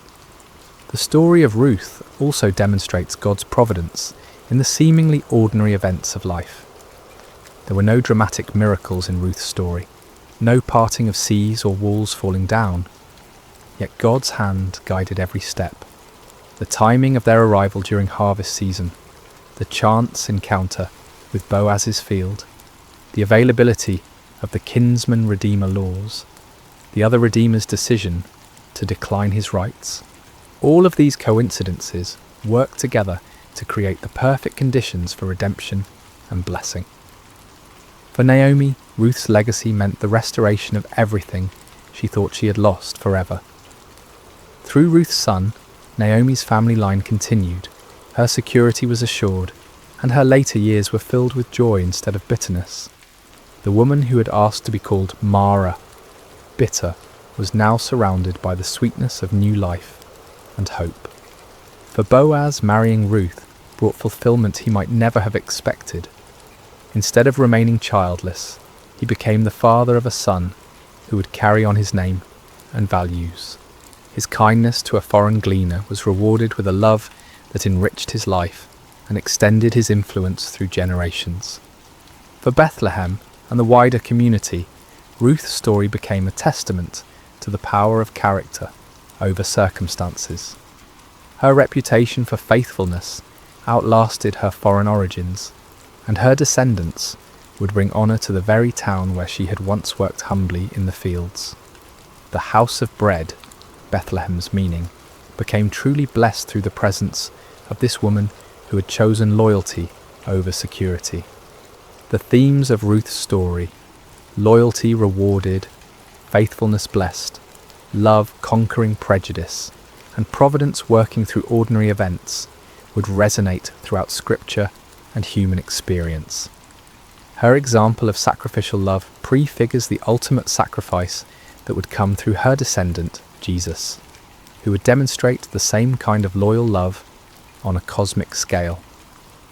Ruth's legacy teaches us that small acts of faithfulness can have eternal consequences, that God's plans often work through unlikely people in unexpected ways, and that the greatest blessings sometimes come disguised as difficult choices. Her decision to stay with Naomi seemed like the harder path, but it led to blessings she could never have imagined. As we close the pages of Ruth's story, we're left not with the thunderous echoes of conquest or the dramatic flourishes of miracle, but with something far more profound, the quiet certainty that love endures, that faithfulness matters, and that God's gentle hand guides even the most ordinary moments toward extraordinary purposes. Ruth's tale doesn't shout at us, it whispers truths that settle into our hearts, like seeds waiting for the right season to bloom. The beauty of Ruth's narrative lies in its accessibility. We may never face exile in a foreign land or need to glean in harvest fields, but we all encounter crossroads where we must choose between security and loyalty, between what's easy and what's right. Ruth's story reminds us that these moments, when we choose love over convenience, faithfulness over comfort, are the building blocks of legacy. In our contemporary world, where relationships are often disposable and commitment is seen as restriction rather than strength, Ruth's devotion to Naomi offers a counter-narrative. Her famous words, "Where you go, I will go, and where you stay, I will stay," weren't just poetry. They were a life philosophy that valued connection over independence, loyalty over self-preservation. In an age of radical individualism, Ruth models radical commitment. Her story also speaks to anyone who has ever felt like an outsider. Ruth was foreign by birth, widowed by circumstance, and poor by necessity. 3 strikes that should have kept her on society's margins. Yet through character and faith, she moved from the periphery to the centre of God's plan. Her journey from Moabite stranger to beloved ancestor of kings offers hope to everyone who has wondered if their background, circumstances, or mistakes disqualify them from significance. The gentleness of God's providence in Ruth's story offers comfort to those who wonder if their lives matter in the grand scheme of things. There were no burning bushes or angelic visitations in Ruth's experience, just the quiet orchestration of ordinary events toward extraordinary outcomes. Her story suggests that God is just as present in the mundane moments as in the miraculous ones, working through harvest seasons and chance encounters to weave tapestries of grace. For those experiencing seasons of loss like Naomi, Ruth's story offers hope without minimizing pain. Naomi's bitterness was real and justified. She had lost everything that mattered to her. Yet through Ruth's faithfulness and God's providence, her empty hands were filled again. The story doesn't suggest that loss isn't real, or that pain isn't valid, but it does promise that emptiness isn't the end of the story. Boaz represents the power of kindness and integrity in a world that often seems harsh and selfish. His treatment of Ruth demonstrates how one person's compassion can transform another's entire trajectory. He saw beyond her circumstances to her character, beyond her foreignness to her faithfulness. In doing so, he models how we might approach the marginalised and struggling people in our own communities. The redemption theme that runs throughout Ruth's story speaks to our deepest longing for second chances and new beginnings. Ruth redeemed Naomi's emptiness through loyalty. Boaz redeemed Ruth's vulnerability through love. Their union redeemed a family line that seemed destined for extinction. This pattern of redemption points toward the ultimate Redeemer who would come through their lineage, offering restoration to all who are broken, lost, or forgotten. Perhaps most powerfully, Ruth's story reminds us that our choices ripple through eternity in ways we cannot foresee. When Ruth chose to stay with Naomi, she had no idea she was choosing to become the great-grandmother of King David or an ancestor of Jesus. She simply chose love. Her decision, made in a moment of grief and uncertainty, affected the course of history and the salvation of the world. The story teaches us that faithfulness is its own reward, but it's also the foundation for blessings we cannot imagine. Ruth's loyalty to Naomi brought her love with Boaz. Her willingness to work humbly brought her honour. Her choice to embrace Israel's God brought her into the centre of his redemptive plan. As we reflect on Ruth's journey from foreign widow to beloved ancestor, we're reminded that God delights in using the unlikely and the overlooked. He chooses the humble to confound the mighty, the faithful to accomplish the impossible, the loving to heal the broken. Ruth's story is ultimately not about her exceptional character, though that was remarkable, but about God's exceptional grace working through ordinary obedience. In a world that often feels chaotic and uncertain, Ruth's story offers the gentle assurance that someone is writing a larger story, weaving together our small acts of faithfulness into a tapestry of purpose and beauty. Every choice to love instead of abandon, to stay instead of leave, to serve instead of demand, becomes part of a narrative larger than ourselves.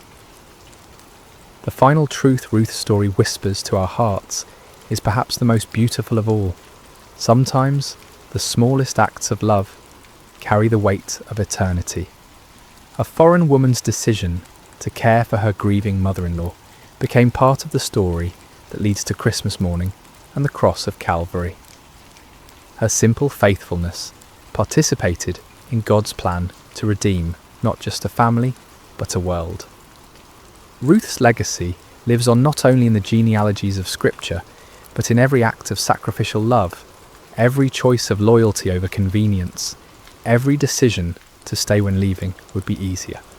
Her story continues in our stories when we choose, as she did, to let love be our guide and faithfulness be our strength. In the end, Ruth teaches us that we don't need to be heroes to be heroic. We don't need to be perfect to be used by God. And we don't need to see the whole staircase to take the next step of faith. Sometimes, all that's required is the courage to say, like Ruth, "Where you go, I will go," and trust that the God who guided her steps will guide ours as well. The gentle hope of Ruth's story rests in this beautiful truth. In God's economy, no act of love is ever wasted, no gesture of faithfulness ever forgotten, and no choice to follow him ever in vain. Sometimes the smallest acts of love carry the weight of eternity, echoing through generations and touching the very heart of God's redemptive plan for humanity.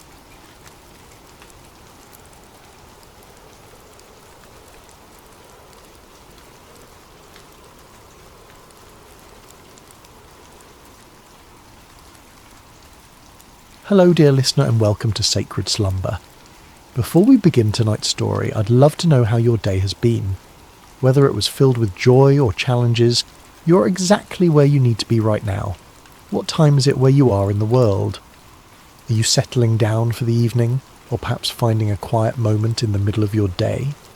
Wherever you are listening from, know that you are part of our global community of souls, seeking peace and spiritual connection. If this is your first time joining us, please consider subscribing to Sacred Slumber. We're here to bring you stories that nourish the spirit and calm the mind. Tonight, we journey to ancient Judah, to a time when God called a young man named Jeremiah to carry a message of both warning and hope. This is a story about divine calling, about being reshaped by loving hands, and about finding purpose even in the midst of struggle. So settle in, take a deep breath, and let us begin. In the 13th year of King Josiah's reign over the kingdom of Judah, when the morning mist still clung to the hills of Anathoth, a young man named Jeremiah sat beneath the shade of an ancient olive tree. The leaves whispered secrets in the gentle breeze, and somewhere in that whisper something stirred within his heart. Something he couldn't yet name, but could feel as surely as the warm earth beneath his feet. Jeremiah was not like the other young men of his village. While they spoke boldly of their plans and dreams, he preferred the quiet company of his thoughts. While they gathered in the marketplace to debate and jest, he found himself drawn to solitary places where he could listen to the deeper rhythms of life. His father, Hilkiah, was a priest, and perhaps that was why Jeremiah felt such a natural pull toward the sacred, toward the spaces where heaven seemed to touch earth. On this particular morning, as the sun climbed higher and cast dancing shadows through the olive branches, Jeremiah felt that familiar stirring grow stronger. It was as if someone were calling his name from a great distance, though he heard no voice with his ears. The sensation was both thrilling and terrifying, like standing at the edge of a vast ocean, knowing you were meant to step in but uncertain of your ability to swim. Then, as clearly as if someone had spoken directly into his ear, came the words that would change everything. Before I formed you in the womb, I knew you. Before you were born, I set you apart. I appointed you as a prophet to the nations. Jeremiah's heart raced. He looked around, half expecting to see someone standing nearby, but he was alone with only the olive tree and the endless blue sky as witnesses. The voice came again, gentle yet unmistakable. Jeremiah, I have called you to be my messenger. The young man's immediate response was one of panic. Sovereign Lord, he whispered, his voice barely audible even to himself. I don't know how to speak. I am too young. Who would listen to me? I am nobody special, just a priest's son from a small village. Surely you have made a mistake. But the presence that surrounded him was filled with such love and certainty that his fears began to quiet. Do not say you are too young, came the gentle correction. You must go to everyone I send you to and say whatever I command you. Do not be afraid of them, for I am with you and will rescue you. In that moment, Jeremiah felt something touch his lips. Not a physical touch, but something deeper, more real than anything he had ever experienced. I have put my words in your mouth, the voice continued. See, today I appoint you over nations and kingdoms to uproot and tear down, to destroy and overthrow, to build and to plant. As the presence gradually faded, leaving only the normal sounds of morning, birds singing, leaves rustling, the distant lowing of cattle, Jeremiah remained sitting beneath the olive tree, stunned by what had just occurred. His life had been ordinary just moments before, and now he was being called to something extraordinary. The weight of it should have crushed him, but instead he felt a strange peace settling over his spirit. He didn't yet understand what lay ahead, couldn't foresee the years of rejection and persecution that awaited him, or the deep wells of sorrow he would have to draw from. He only knew that the God of his fathers had spoken to him, had chosen him for a purpose that was both terrible and wonderful, and though he trembled at the thought of it, something deep within him whispered back, "Yes, Lord, I will go." Months passed after Jeremiah's calling, and he found himself struggling with the enormity of his task. The messages that came to him were not easy ones. Words of warning about the spiritual condition of Judah, prophecies of coming judgment if the people didn't turn back to their God. How could he, a young man with no credentials or authority, stand before the elders and priests and kings with such heavy words? One morning, as Jeremiah prayed in the quiet of his chamber, seeking guidance for this impossible mission, he heard the familiar voice of the Lord speaking to him once again. "Go down to the potter's house, and there I will give you my message." Jeremiah had passed by the potter's house countless times in his life, but had never paid it much attention. It was a humble building on the outskirts of the village, marked by the constant sound of the spinning wheel and the earthy smell of wet clay. As he approached that day, however, he felt a sense of anticipation, as if he were about to witness something profound. The potter was an elderly man named Malachi, whose hands bore the calluses and clay stains of decades spent at his craft. His hair was white as wool, and his eyes held the patient wisdom of someone who had spent his life creating beauty from formless earth. When Jeremiah arrived, Malachi looked up from his wheel and smiled, as if he'd been expecting him. "Shalom, young prophet," Malachi said, his voice warm with genuine kindness.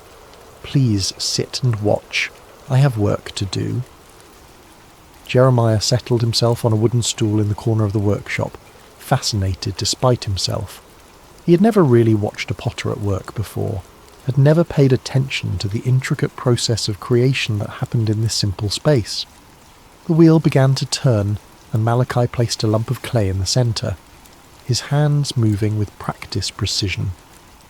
At first the clay seemed to resist, wobbling and threatening to collapse, but Malachi's hands were steady and sure, applying just the right amount of pressure, guiding the clay upward into the beginning of what would become a vessel.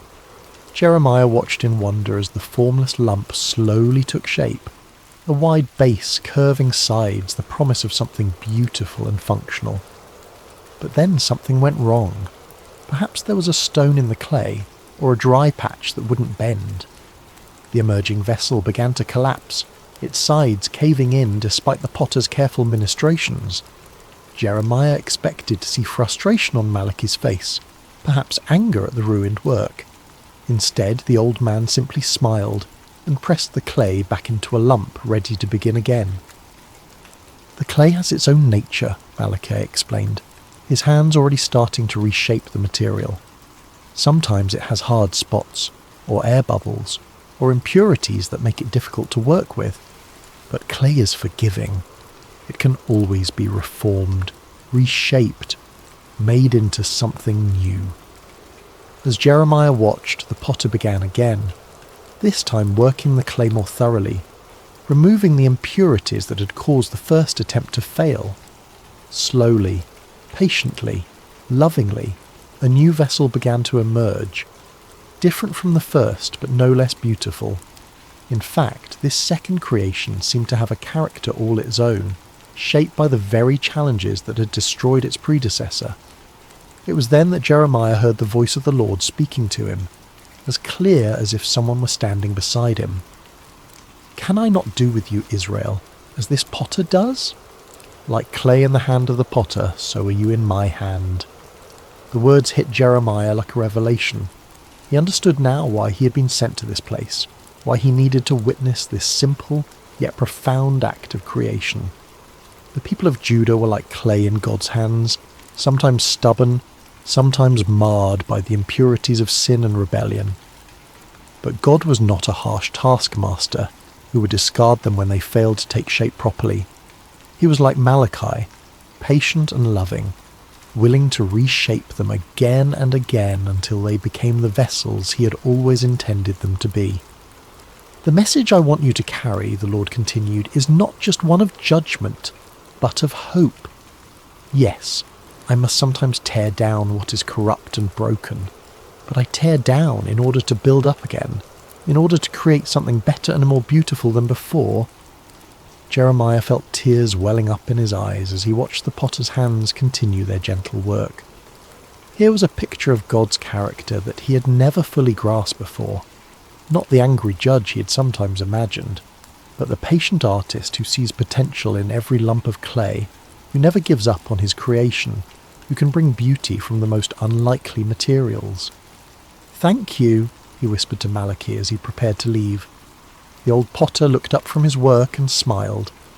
"The clay thanks the potter by yielding to his hands," Malachi replied.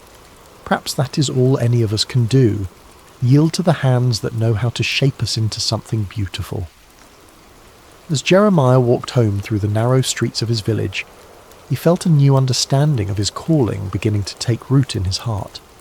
He was not just a bearer of bad news, but a messenger of hope.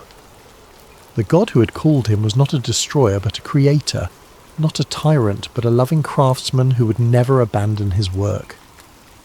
The words came to him then, the message he would carry to the people of Judah. "If at any time I announce that a nation or kingdom is to be uprooted, torn down and destroyed, and if that nation I warned repents of its evil, then I will relent and not inflict on it the disaster I had planned.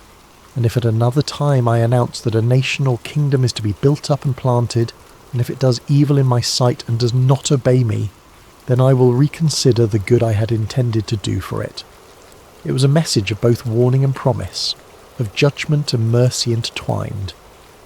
Like the potter's hands, God's discipline was always aimed at restoration, always working toward the creation of something more beautiful than before. Armed with this new understanding, Jeremiah began his prophetic ministry in earnest. But if he had hoped that his message of God's love and patience would be readily received, he was quickly disillusioned. The people of Judah, from the poorest peasant to the most powerful priest, seemed determined to resist the very hands that were trying to reshape them. His first major public appearance came during the reign of King Jehoiakim, Josiah's son, who had turned away from his father's reforms and allowed idolatry to flourish once again throughout the land. Jeremiah stood in the temple courts, his voice carrying across the stone courtyard as he delivered the message God had given him. "This is what the Lord says," he proclaimed, his young voice growing stronger with each word. "Reform your ways and your actions, and I will let you live in this place. Do not trust in deceptive words and say, 'This is the temple of the Lord, the temple of the Lord, the temple of the Lord.' If you really change your ways and your actions and deal with each other justly, if you do not oppress the foreigner, the fatherless or the widow, and do not shed innocent blood in this place, and if you do not follow other gods to your own harm, then I will let you live in this place in the land I gave your ancestors for ever and ever." The reaction was immediate and hostile. The priests, who had grown comfortable with their compromises and political alliances, saw Jeremiah's words as a direct threat to their authority. The wealthy merchants and nobles who had prospered by exploiting the poor and forming partnerships with pagan nations heard his call for justice as an attack on their way of life. "Who does this young man think he is?" they muttered among themselves. "He speaks of judgment and destruction like some kind of doomsday prophet. Where is his authority? Where are his credentials?"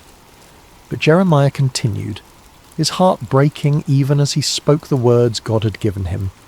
He could see the spiritual adultery that had infected his beloved nation, the way they had turned from the God who had delivered them from Egypt and given them this promised land. They had made alliances with foreign powers, adopted their gods, and forgotten the covenant that had made them a people set apart. "My people have committed two sins," he declared, his voice now thick with emotion. "They have forsaken me, the spring of living water, and have dug their own cisterns, broken cisterns that cannot hold water." The imagery was powerful and heartbreaking. Jeremiah could see it so clearly. A nation that had access to the purest, most life-giving water imaginable, yet had chosen instead to dig broken wells that left them thirsty and desperate. They had exchanged their glory for worthless idols, their security for political alliances that would ultimately fail them. As the weeks and months passed, Jeremiah's message remained consistent, but the opposition grew fiercer. He was mocked in the streets, his words dismissed as the ravings of a madman. Children threw stones at him, and adults crossed to the other side of the road to avoid his presence. The loneliness was crushing, but what hurt most was seeing the people he loved rushing toward destruction, their ears closed to the voice of the one who wanted to save them. One particularly dark day, after being physically threatened by a group of priests who wanted to silence him permanently, Jeremiah found himself wondering if he had misunderstood his calling. Perhaps God hadn't really spoken to him at all. Perhaps he was just a deluded young man with an overactive imagination and a tendency toward melancholy. But then he remembered the potter's house, the gentle hands shaping and reshaping the clay, and he understood something profound about the nature of love. True love doesn't just tell people what they want to hear, it tells them what they need to hear, even when that truth is painful. The potter sometimes had to apply pressure to the clay, had to work out the impurities and air bubbles, and this process wasn't always comfortable for the clay, but it was necessary for the clay to become what it was meant to be. "I am not their enemy," Jeremiah whispered to himself as he walked through the quiet streets late one evening. "I am their friend. I am speaking these hard words because I love them, because God loves them, because we can't bear to see them destroy themselves." The revelation gave him strength to continue, even as the opposition intensified. He began to write down his prophecies, creating a record of God's words that could be preserved even if his voice was silenced. He wrote of the coming judgment, but also of the hope that lay beyond it, the promise of a new covenant, a time when God would write his law on their hearts rather than on tablets of stone. "The days are coming," he wrote, his hand moving quickly across the parchment, "when I will make a new covenant with the people of Israel and with the people of Judah.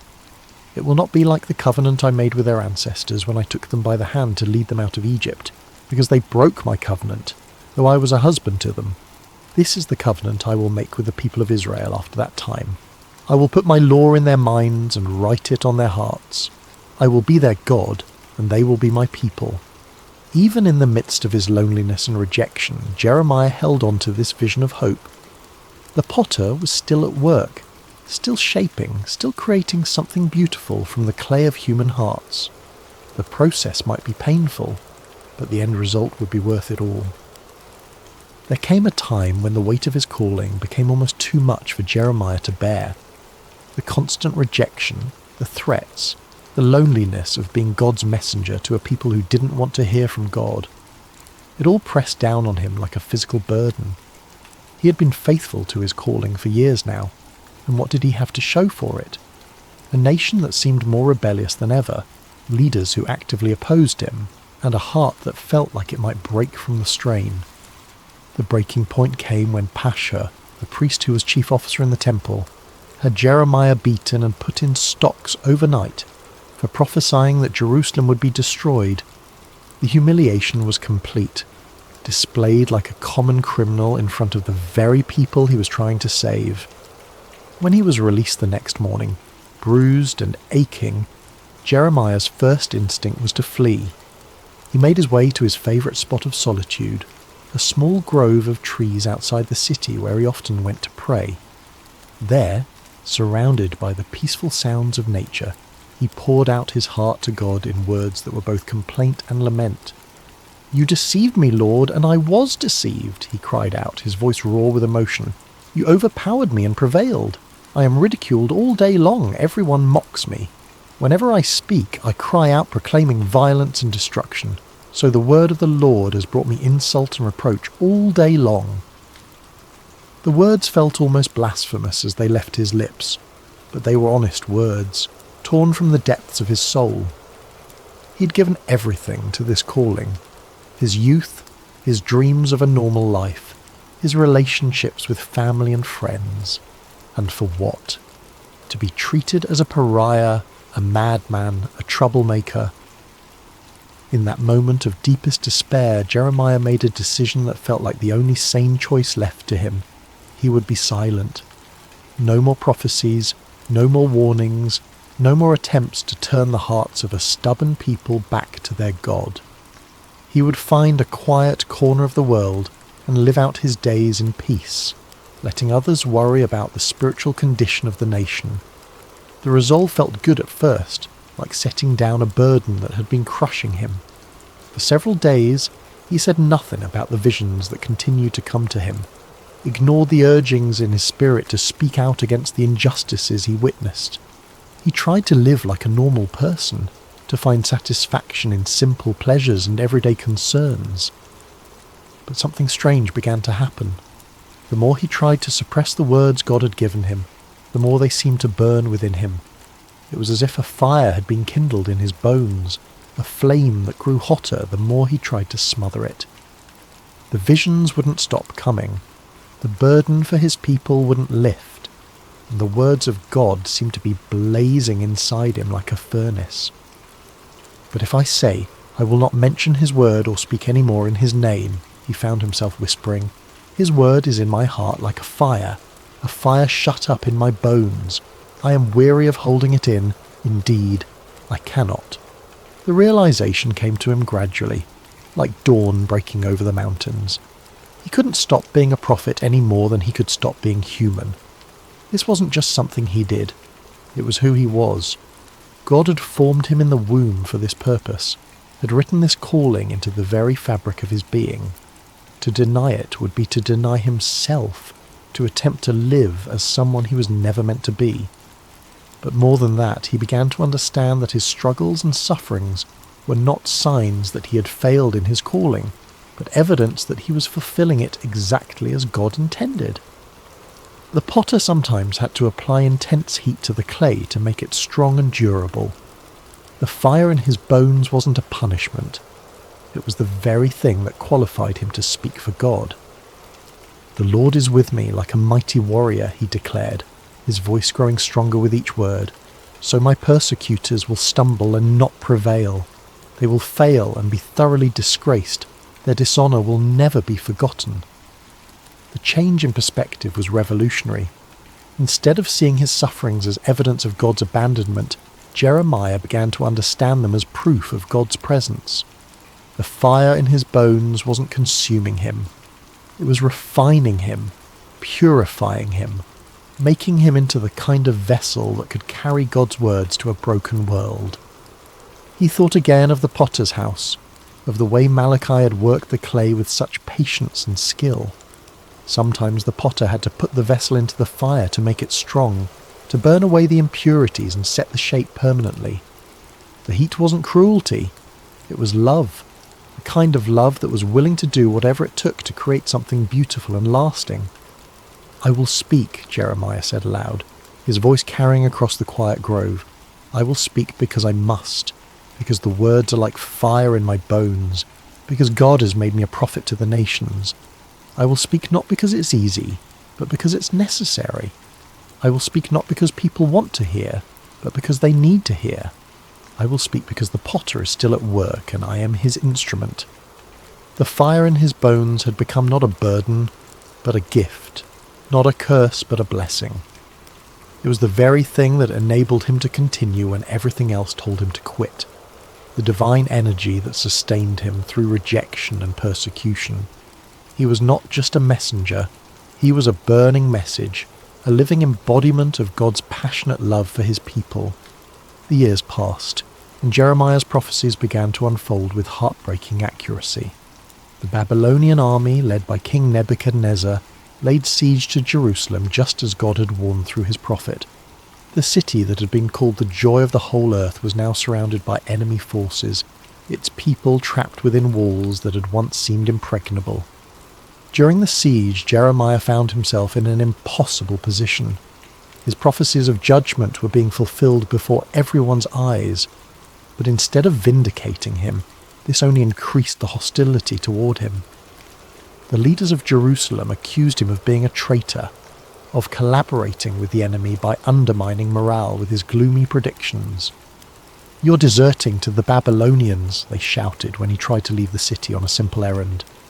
They arrested him, beat him, and threw him into a dungeon where he remained for many days, forgotten and alone. But even in that dark place, the word of the Lord continued to come to him, and strangely it was not a word of judgment, but of hope. "Call to me and I will answer you," came the familiar voice in the darkness. "I will tell you great and unsearchable things you do not know." The message that came to him there in the dungeon was one of the most beautiful and hopeful prophecies he had ever received. It spoke of a time when the city would be rebuilt, when the people would return from exile, when joy and celebration would once again fill the streets of Jerusalem. It was a promise of restoration so complete and wonderful that it seemed almost too good to be true. "I will bring health and healing to it," God promised. "I will heal my people and will let them enjoy abundant peace and security. I will bring Judah and Israel back from captivity and will rebuild them as they were before. I will cleanse them from all the sin they have committed against me and will forgive all their sins of rebellion against me. Then this city will bring me renown, joy, praise and honour before all nations on earth that hear of all the good things I do for it." Even as the sounds of warfare grew louder outside his prison walls, Jeremiah held on to these words of hope. The potter was still at work, still shaping, still creating something beautiful from the broken clay of human hearts and human history. When the city finally fell, it was as devastating as Jeremiah had predicted. The temple was destroyed, the walls torn down, the leaders killed or carried away into exile. The sight of Jerusalem in ruins was almost more than the prophet could bear. This was the city where God had chosen to dwell, the place where his people had worshipped for centuries. Now it lay in smoking rubble, its streets filled with the debris of a civilization that had forgotten its God. In the aftermath of the destruction, Jeremiah sat among the ruins and wept. The tears came not from a heart that said, "I told you so," but from one that was genuinely broken for the suffering of his people. He had warned them, yes, but he had never wanted to see them destroyed. He had hoped until the very end that they would turn back to God and avoid this terrible fate.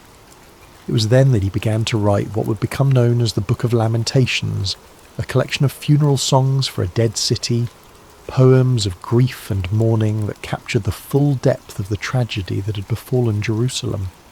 But even in the midst of this profound sorrow, hope refused to be extinguished. "Because of the Lord's great love we are not consumed," he wrote, his hand trembling as he formed the words, "for his compassions never fail. They are new every morning. Great is your faithfulness." The words seemed to come from somewhere deeper than his own understanding, as if the Spirit of God was using his human grief to express a divine truth that transcended the immediate circumstances. Yes, Jerusalem had fallen. Yes, the people were scattered and the temple destroyed. But God's love had not failed. His faithfulness had not ended. His compassions were indeed new every morning, even in the darkest of times. "The Lord is good to those whose hope is in him," he continued, "to the one who seeks him. It is good to wait quietly for the salvation of the Lord." As he wrote these words, Jeremiah began to understand something profound about the nature of hope. It wasn't based on circumstances or on the absence of suffering. True hope was rooted in the character of God himself, in his unchanging love and faithfulness. The potter might allow the clay to be broken, but he would never abandon it. He might permit the vessel to be shattered, but only so that he could create something even more beautiful from the pieces. "For no one is cast off by the Lord forever," he wrote, his voice growing stronger with each word. "Though he brings grief, he will show compassion. So great is his unfailing love.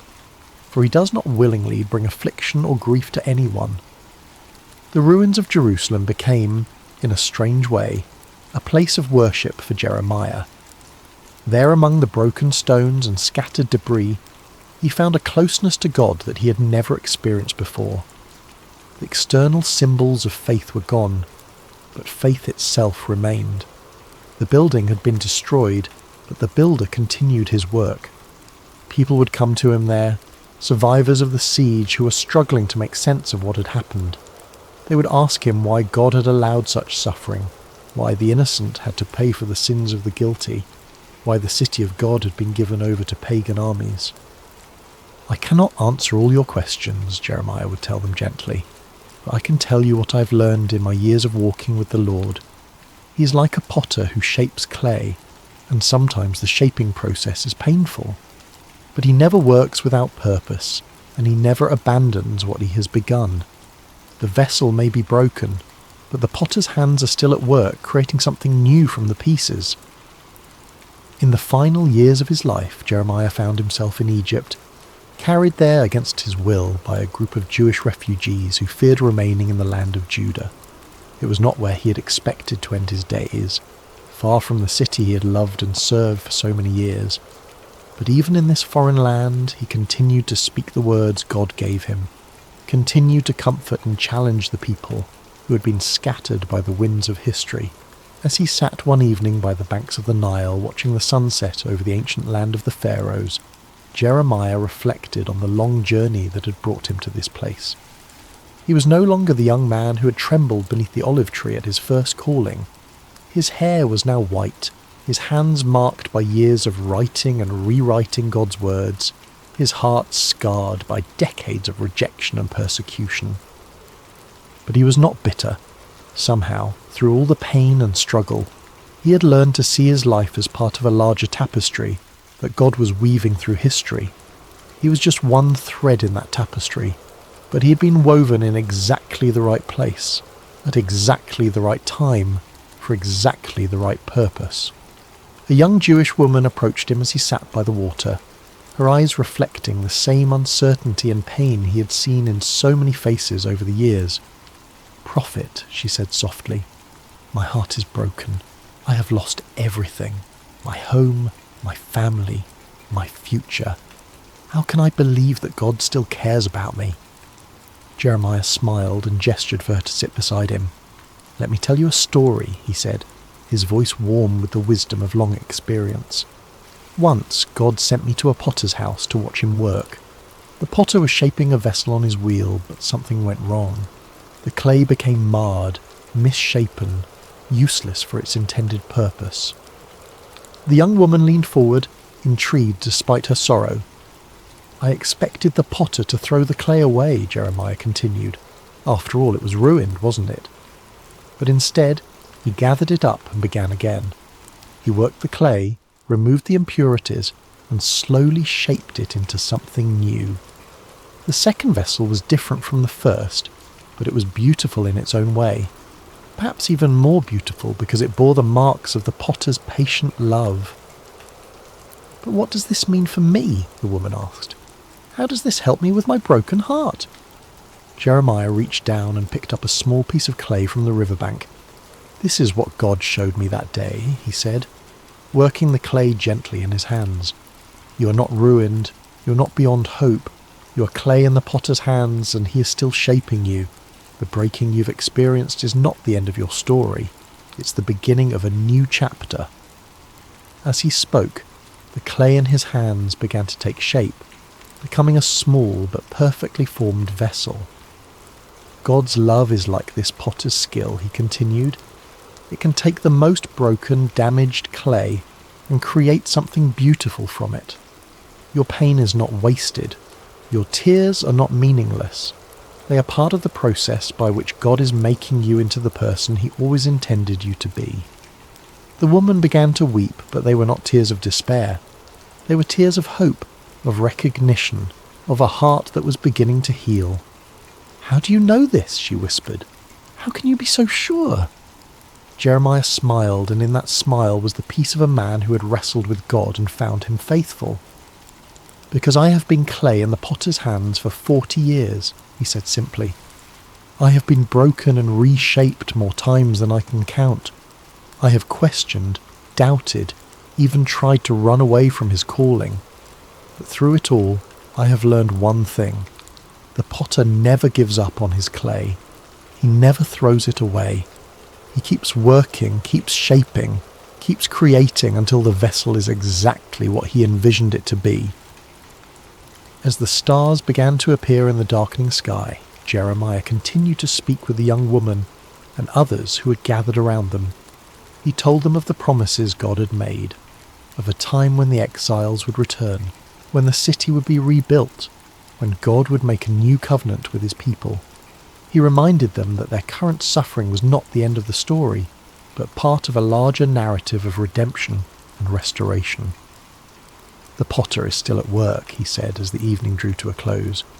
In your lives, in the life of our nation, in the great sweep of history itself, He's shaping something beautiful from the clay of human hearts and human history. Trust His hands, yield to His touch, and know that whatever He is creating in you and through you, it will be more wonderful than you can imagine. That night, as Jeremiah lay down to sleep, he thought once more of the potter's house and the lesson that had shaped his entire ministry.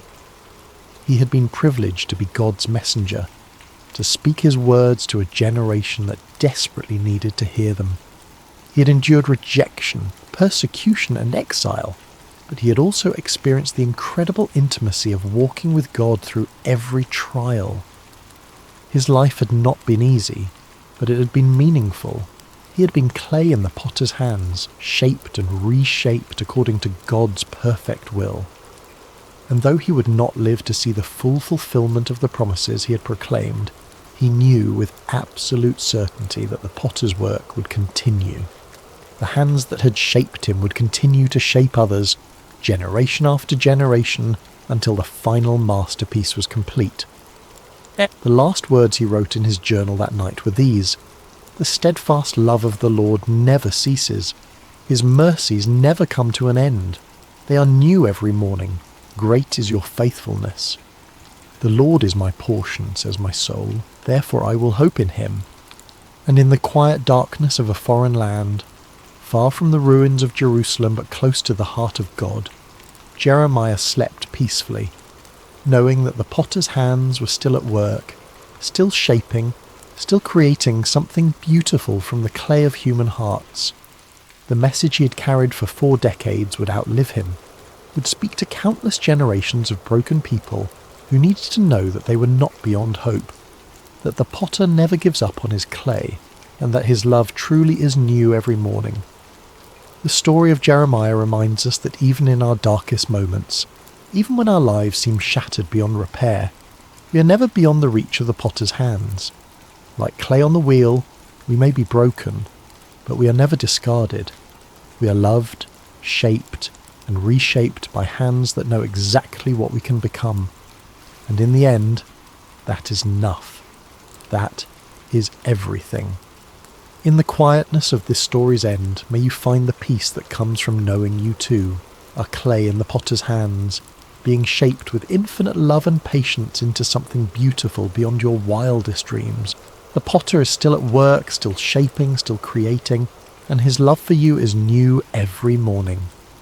Hello friends, and welcome to Sacred Slumber.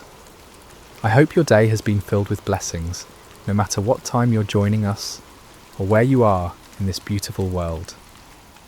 Before we begin tonight's journey into the remarkable story of Gideon, I want to invite you to subscribe to Sacred Slumber so you never miss these powerful biblical narratives that can transform your heart and strengthen your faith. Now let's settle in as we explore one of the most extraordinary accounts of courage, faith and divine intervention in all of Scripture. The sun hung low over the hills of Israel, casting long shadows across a land that had once flowed with milk and honey. But those days seemed like distant memories now. The once prosperous nation had fallen into chaos, its people scattered and hiding like frightened animals. For 7 long years, the Midianites had swept down upon Israel like locusts, devouring everything in their path.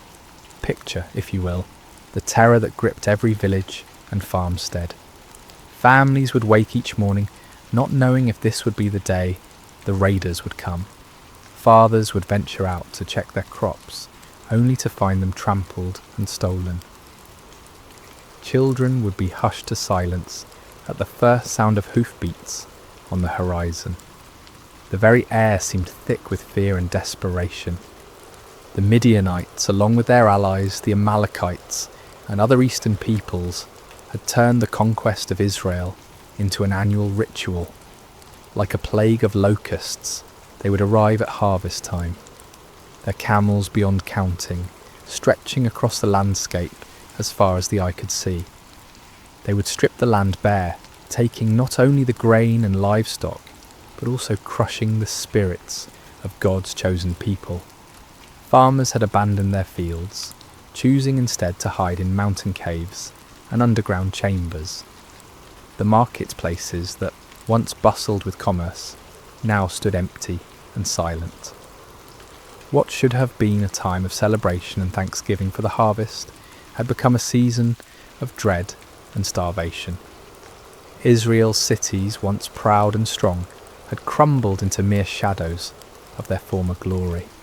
The walls that should have protected the people lay in ruins, and the gates that once welcomed travellers now hung broken on their hinges. It was as if the very blessing of God had departed from the land, leaving behind only sorrow and defeat.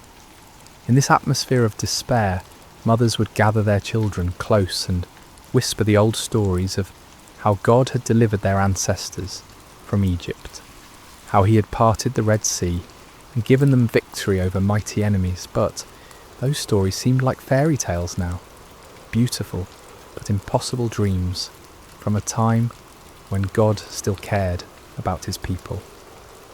The elders of Israel shook their heads in bewilderment. Where was the God of Abraham, Isaac and Jacob? Where was the mighty deliverer who had once fought for them? Had he forgotten his covenant? Had he abandoned them to their enemies forever? It was into this world of darkness and desperation that our story begins, in the small town of Ophrah, where a young man named Gideon was about to discover that God had not forgotten his people after all. But Gideon, like so many others, had lost hope. He had watched his family's livelihood disappear year after year, and he had grown tired of empty promises and unanswered prayers. On this particular day, the storm clouds gathered on the horizon, both literally and figuratively. Gideon was engaged in the dangerous work of threshing wheat, but he wasn't doing it in the traditional threshing floor, where the grain could be properly separated from the chaff by the wind. Instead, he was hidden away in a wine press, a place where grapes were normally crushed to make wine. It was cramped, inefficient, and poorly ventilated, but it offered something more valuable than convenience. It offered concealment from enemy eyes. As Gideon worked in his makeshift hiding place, sweat dripping from his brow in the confined space, he embodied the broken spirit of his entire nation. Here was a man reduced to secret, fearful labour just to provide basic sustenance for his family. The very act of threshing wheat, once a joyful community celebration, had become a furtive, isolated struggle for survival. Little did Gideon know that this moment of apparent defeat would become the launching pad for one of the most remarkable displays of God's power in human history. The God who seemed absent was actually watching, waiting, and preparing to use this unlikely hero in ways that would astound both friend and foe alike. The rhythm of Gideon's work was steady but tense. Each strike of his flail against the wheat stalks echoed softly in the confined space of the wine press. His eyes darted frequently toward the opening above, watching for any sign of danger. The precious grain he was salvaging represented not just food for today, but hope for tomorrow, assuming the Midianites didn't discover his hiding place. The silence of the afternoon was broken by an unexpected voice. "The Lord is with you, mighty warrior." Gideon's heart nearly stopped. He spun around, flail raised defensively, expecting to see a Midianite scout who had somehow discovered his secret location. Instead, he found himself face to face with a figure unlike any he had ever encountered. The stranger sat calmly beneath the great oak tree that overlooked the wine press, his presence somehow both commanding and peaceful. The greeting struck Gideon as almost mockingly ironic. Mighty warrior? Him? The man who was reduced to threshing wheat in secret, constantly looking over his shoulder in fear. And the Lord is with you? If that were true, then why was Israel suffering under such devastating oppression? "Pardon me, my lord," Gideon replied, his voice heavy with skepticism and pain. "But if the Lord is with us, Why has all this happened to us? Where are all his wonders that our ancestors told us about when they said, "Did not the Lord bring us up out of Egypt? But now the Lord has abandoned us and given us into the hand of Midian." The words poured out of Gideon like water from a broken dam. Years of frustration, disappointment, and unanswered questions came tumbling forth. He had grown up hearing the magnificent stories of God's mighty deeds, of pillars of fire and cloud, of armies defeated and nations subdued. But where was that God now? Where were those miracles when his people needed them most? The stranger listened patiently to Gideon's outburst, showing no offence at the young man's boldness or apparent lack of faith. There was something in his eyes that spoke of ancient wisdom and unlimited compassion. When Gideon finished speaking, the visitor's response was both simple and earth-shattering. "Go in the strength you have and save Israel out of Midian's hand.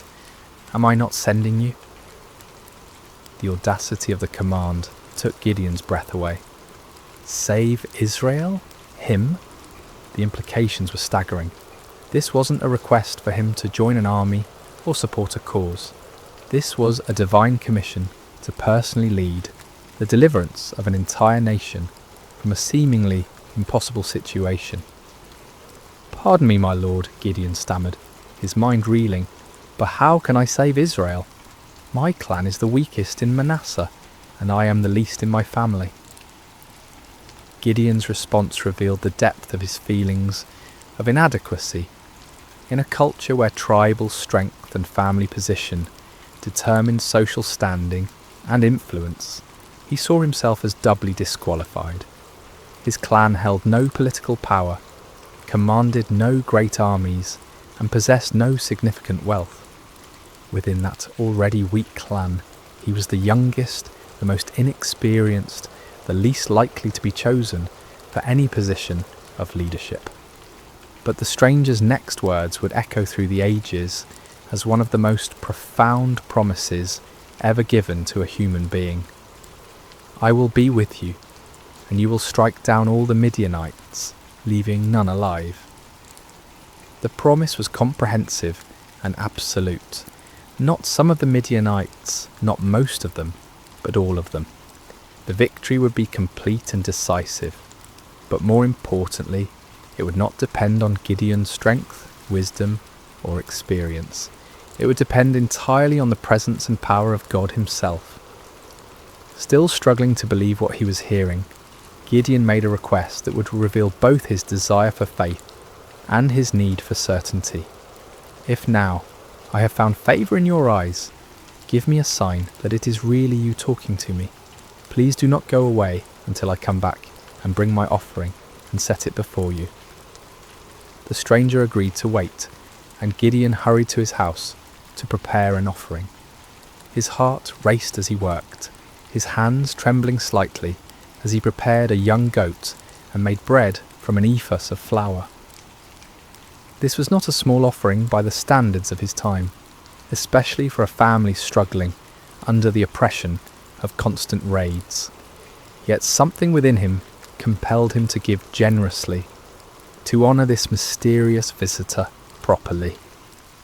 When Gideon returned with the prepared food, the stranger instructed him to place the meat and unleavened bread on a rock and pour out the broth.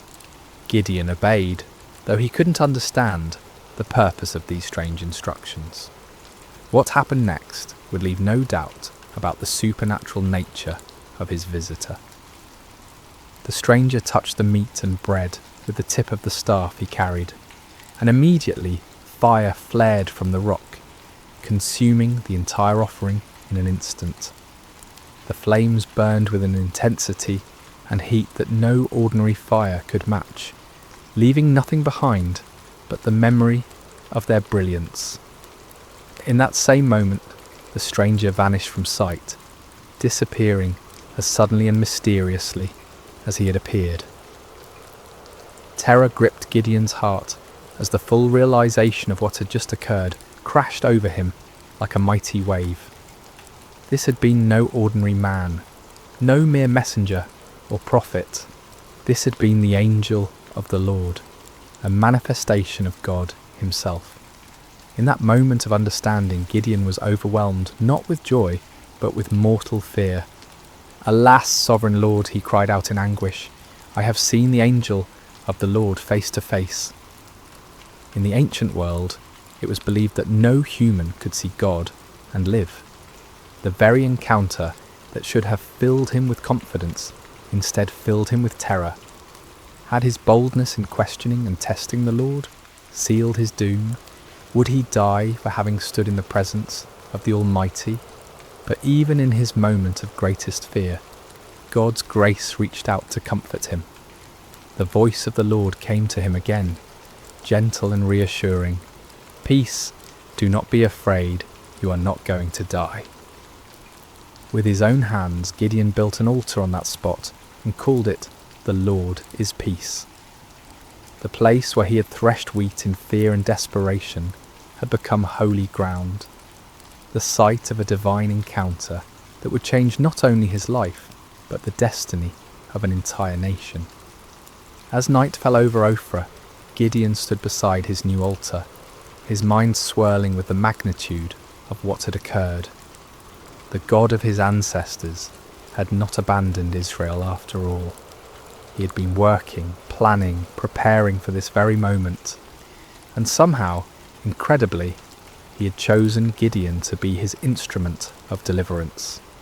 Yet even as faith began to bloom in his heart, doubt lingered like shadows at the edges of his mind.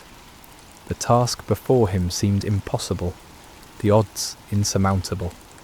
How could he, one man from the weakest clan in Manasseh, possibly hope to defeat the countless multitudes of Midian and their allies? It was a question that would lead him to make one of the most famous requests for divine confirmation in all of Scripture. The days following Gideon's encounter with the angel of the Lord were filled with a mixture of excitement and anxiety.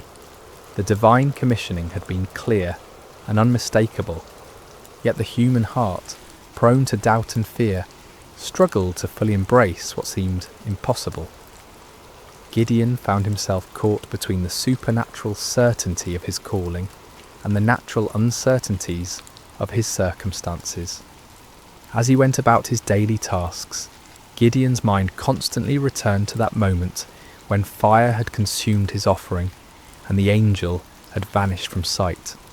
Had it really happened? In the bright light of day, with the familiar sounds and sights of ordinary life surrounding him, the encounter almost seemed like a dream.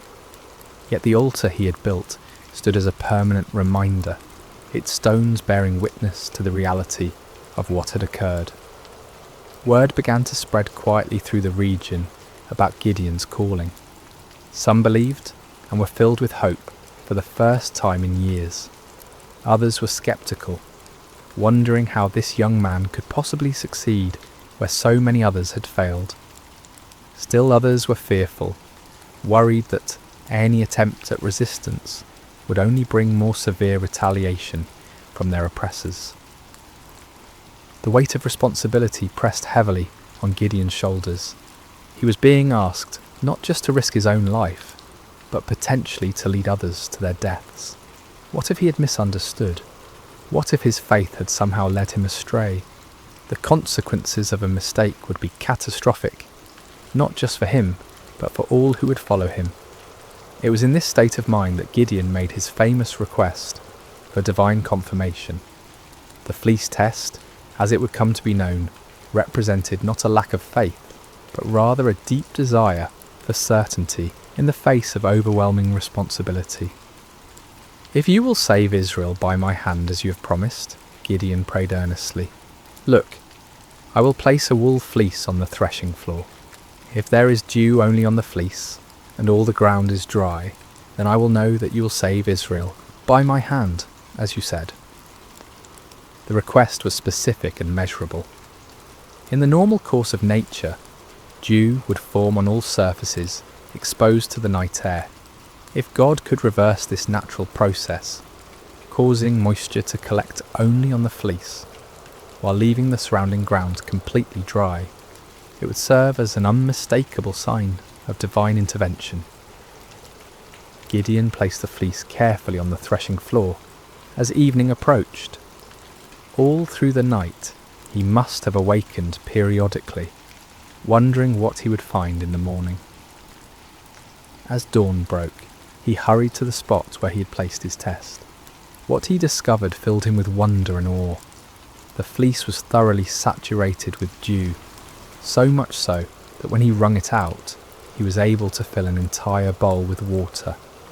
Yet all around it, the ground was completely dry, as if an invisible barrier had prevented any moisture from settling anywhere but on the wool. The sign was clear and unmistakable, yet Gideon's human nature craved even greater certainty. The magnitude of what he was being called to do seemed to justify asking for additional confirmation. With remarkable humility and boldness, he approached God with yet another request. "Do not be angry with me," Gideon prayed, acknowledging that his repeated testing might seem to indicate a lack of trust. "Let me make just one more request. Allow me one more test with the fleece, but this time make the fleece dry and let the ground be covered with dew." This second test was even more remarkable than the first. It would be one thing for God to cause dew to collect on a single object, while keeping the surrounding area dry, but it would be quite another to keep one small piece of wool completely dry while saturating everything around it. This second sign would demonstrate not just God's power over nature, but his precise control over the smallest details. Again, Gideon placed the fleece on the threshing floor and waited through the night.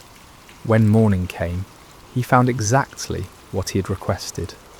The fleece was bone dry without a trace of moisture, while the ground all around it sparkled with heavy dew. The grass, the stones, the nearby trees, everything was wet with the night's moisture, except for that one small piece of wool. God had patiently granted both requests, demonstrating not anger at Gideon's need for reassurance, but understanding and compassion for human weakness.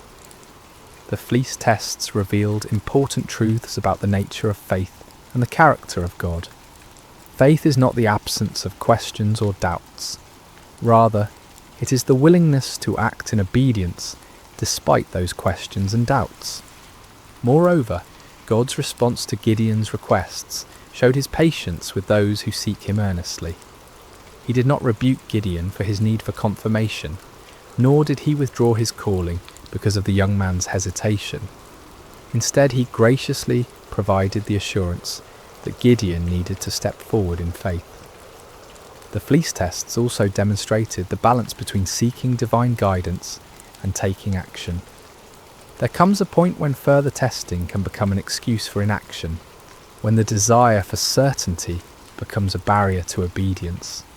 Gideon wisely limited his requests to 2 clear signs, then proceeded to act on what he had received. As news of these miraculous signs spread throughout the tribes of Israel, hope began to stir in hearts that had been dormant for years. Perhaps God had not forgotten them after all. Perhaps deliverance was indeed coming through this unlikely young man from Ophrah. But before Gideon could lead Israel into battle against their oppressors, he would need to assemble an army.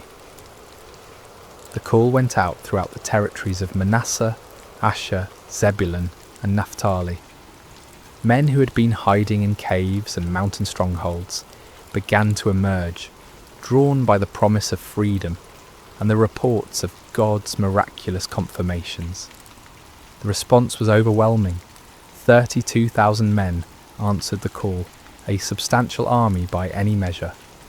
These were not professional soldiers, but farmers and craftsmen, fathers and sons, united by their hatred of oppression and their desperate hope for liberation.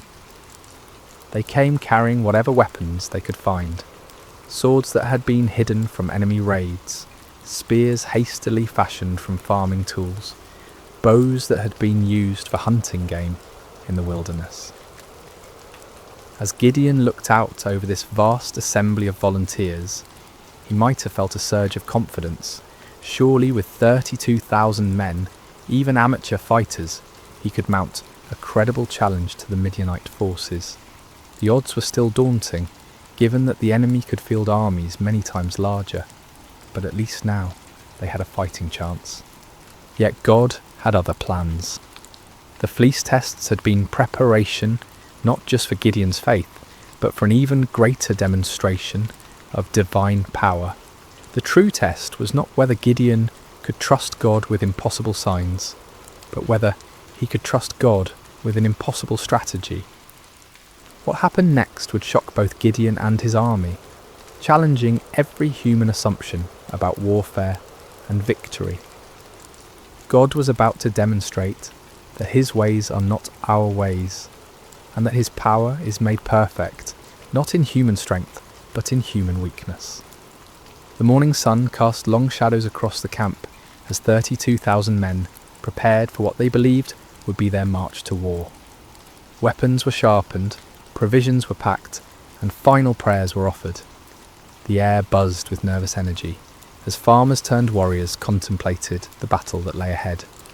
Gideon moved among his troops, offering words of encouragement and trying to project the confidence that a leader must display. Yet privately, he was still awed by the magnitude of what was happening. Just weeks earlier, he had been hiding in a wine press, and now he stood at the head of the largest volunteer army Israel had assembled in generations. But as the army prepared to march toward the enemy encampment, God spoke to Gideon with words that must have sent shockwaves through his entire being. "You have too many men. I cannot deliver Midian into their hands, or Israel would boast against me. Our own strength has saved us." Too many men? The statement seemed to defy all military logic. The Midianites and their allies numbered in the hundreds of thousands. Their camels alone described as being like locusts for multitude. How could 32,000 possibly be considered too many? Yet God's reasoning revealed a profound truth about the nature of divine deliverance. If Israel won the coming battle through conventional military means, they would inevitably credit their victory to their own strength, strategy, and courage. The victory needed to be so obviously supernatural that no one could mistake its source. God's glory was at stake, and that glory could not be shared with human pride. Following God's instructions, Gideon stood before his assembled army and made an announcement that must have stunned many of the volunteers. Anyone who trembles with fear may turn back and leave Mount Gilead. The offer was based on an ancient law found in Deuteronomy, which recognised that fearful soldiers could spread panic through the ranks and actually weaken an army's effectiveness. But in this case, the dismissal served a different purpose entirely. God was beginning the process of reducing the army to a size that would make his intervention unmistakable. The response to Gideon's announcement was immediate and devastating. 22,000 men took advantage of the opportunity to withdraw from what many probably saw as a suicide mission anyway. These were not cowards in the traditional sense. They were ordinary people facing an extraordinary situation, and they chose the safety of their families over the uncertainties of battle.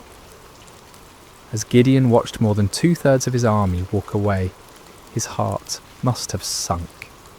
10,000 men remained, still a respectable force, but far fewer than what seemed necessary for the task ahead. Surely now they could proceed with God's blessing. But God was not finished with his reductions. "There are still too many men," came the divine word. "Take them down to the water, and I will thin them out for you there. If I say, 'This one shall go with you,' he shall go. But if I say, 'This one shall not go with you,' he shall not go." The instruction was puzzling and specific. Gideon was to observe how the men drank water and select his final army based on their drinking method. Of all the criteria that might be used to choose warriors, how they consumed water seemed among the least relevant to military prowess. At the water's edge, the 10,000 men revealed their character through their approach to drinking. The vast majority knelt down and put their faces directly to the water, drinking deeply and focusing entirely on satisfying their thirst. But a small group, only 300 men, demonstrated a different approach. They brought water to their mouths with their hands, lapping it like dogs while maintaining their vigilance and readiness. God's instruction was clear. With the 300 men that lapped, I will save you and give the Midianites into your hands. Let all the others go home. The reduction was complete and shocking. From 32,000 to 300 represented a decrease of more than 99%. What had begun as a substantial army was now reduced to little more than a large company. The odds, already daunting, had become mathematically absurd. Yet the selection criteria revealed profound spiritual truths. The 300 men who were chosen had demonstrated alertness, self-discipline, and readiness, even in a moment of personal need. While drinking, they had maintained their awareness of their surroundings, prepared for action at a moment's notice. These qualities, while admirable in soldiers, were really symbols of spiritual preparedness and faithfulness. As the dismissed soldiers departed, taking most of the weapons and supplies with them, Gideon was left with 300 men who looked more like a ceremonial guard than a fighting force. The enemy they faced was described in terms that emphasized their overwhelming numbers. All the Midianites, the Amalekites, and the other eastern peoples had settled in the valley, thick as locusts. Their camels could no more be counted than the sand on the seashore. The disparity was so extreme that it moved beyond the realm of military strategy into the realm of the miraculous. No human commander would voluntarily reduce his forces to such a level when facing such overwhelming odds. Yet this was precisely God's point. The victory that was coming would be so clearly divine in origin that no one could attribute it to human planning or prowess. For Gideon, this final reduction must have been the ultimate test of faith. Everything in his military thinking, everything in his natural instincts, everything in conventional wisdom screamed against such a strategy. Yet his experiences with the fleece had prepared him for this moment. He had learned to trust God's ways even when they contradicted human logic. The 300 men who remained showed remarkable faith as well. They could see the enemy forces spread across the valley below them. They knew the odds better than anyone, yet they chose to stay, to trust in the God who had called them through his servant Gideon. As night fell over the Israelite camp, the 300 men prepared for what would be the most unconventional battle in military history. They had no idea that they were about to participate in a victory that would be remembered and celebrated for thousands of years. A victory that would demonstrate God's power to use the weak to confound the mighty. The stage was set for a night that would change everything. The Midianites slept in their countless tents, confident in their overwhelming superiority. The 300 Israelites made their final preparations, trusting in a God who specialized in impossible victories. The hours before dawn are often the darkest, both literally and figuratively. As Gideon and his 300 men crouched in the hills overlooking the vast enemy encampment, the weight of their impossible mission pressed down upon them like a physical burden. The valley below was filled with the tents of their enemies, stretching as far as the eye could see in the starlight, a sea of canvas that housed an army larger than any they had ever faced. Despite the miraculous signs he had witnessed and the divine assurances he had received, Gideon still struggled with doubt. God, in his infinite understanding of human nature, provided one more confirmation before the battle commenced. "Get up, go down against the camp," the Lord instructed, "because I am going to give it into your hands." If you are afraid to attack, go down to the camp with your servant Purah and listen to what they are saying. Afterward, you will be encouraged to attack the camp." The offer revealed God's compassionate understanding of Gideon's anxiety. Rather than rebuking him for his continued fears, the Lord provided an opportunity for reassurance. Taking his servant Purah with him, Gideon crept down toward the perimeter of the enemy camp under cover of darkness. The Midianite camp was massive beyond imagination. Thousands upon thousands of tents housed warriors from multiple nations united in their conquest of Israel. The sounds of the sleeping army filled the night air, snoring soldiers, restless camels, the occasional challenge of sentries. The very scale of the enemy forces should have been overwhelming to any reasonable observer. As Gideon and Purah approached the outer edge of the camp, they overheard a conversation between two Midianite soldiers. One was telling his companion about a disturbing dream he had experienced. "I had a dream. A round loaf of barley bread came tumbling into the Midianite camp. It struck the tent with such force that the tent overturned and collapsed." The interpretation offered by his fellow soldier was even more remarkable. "This can be nothing other than the sword of Gideon son of Joash, the Israelite. God has given the Midianites and the whole camp into his hands." The irony was profound. Here in the heart of the enemy camp, God was providing confirmation through the mouths of Israel's oppressors themselves. The barley bread in the dream was significant. Barley was considered the food of the poor, inferior to wheat. Yet in the dream, this humble loaf had the power to destroy the entire enemy position. The symbolism was clear. God would use the humble and despised to bring down the mighty and proud. That Gideon's name was already known to the enemy indicated that word of the gathering Israelite resistance had reached their ears. Rather than being encouraged by their overwhelming numerical superiority, some among the Midianites were apparently experiencing anxiety about this upstart Hebrew leader. God was already working in the hearts and minds of the enemy, preparing them for defeat. Gideon and Purah retreated to their own lines, hearts pounding with excitement and renewed confidence. The doubt that had plagued Gideon was finally dispelled by this remarkable confirmation. When they reached the Israelite position, Gideon called his men together for final instructions. "Get up," he announced with newfound authority and confidence. "The Lord has given the Midianite camp into your hands." What followed was perhaps the most unusual battle plan in military history. Instead of swords and spears, Gideon distributed trumpets, empty clay jars, and torches to each of his 300 men. The weapons of conventional warfare were set aside in favour of items that seemed more suited to a religious ceremony than a military campaign.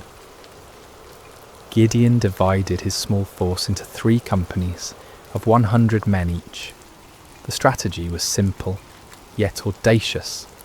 They would surround the enemy camp and, at Gideon's signal, create as much noise and confusion as possible while giving the appearance of a much larger force. "Watch me," Gideon instructed his men. "Follow my lead. When I get to the edge of the camp, do exactly as I do. When I and all who are with me blow our trumpets, then from all around the camp blow yours and shout, 'For the Lord and for Gideon.'" The plan required perfect timing and coordination. Each man would conceal his torch inside a clay jar, maintaining complete darkness and silence until the moment of attack.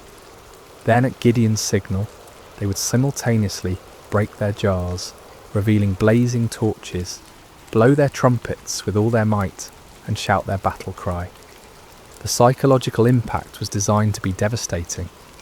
The enemy would suddenly find themselves surrounded by lights and noise, creating the impression of a massive attacking force.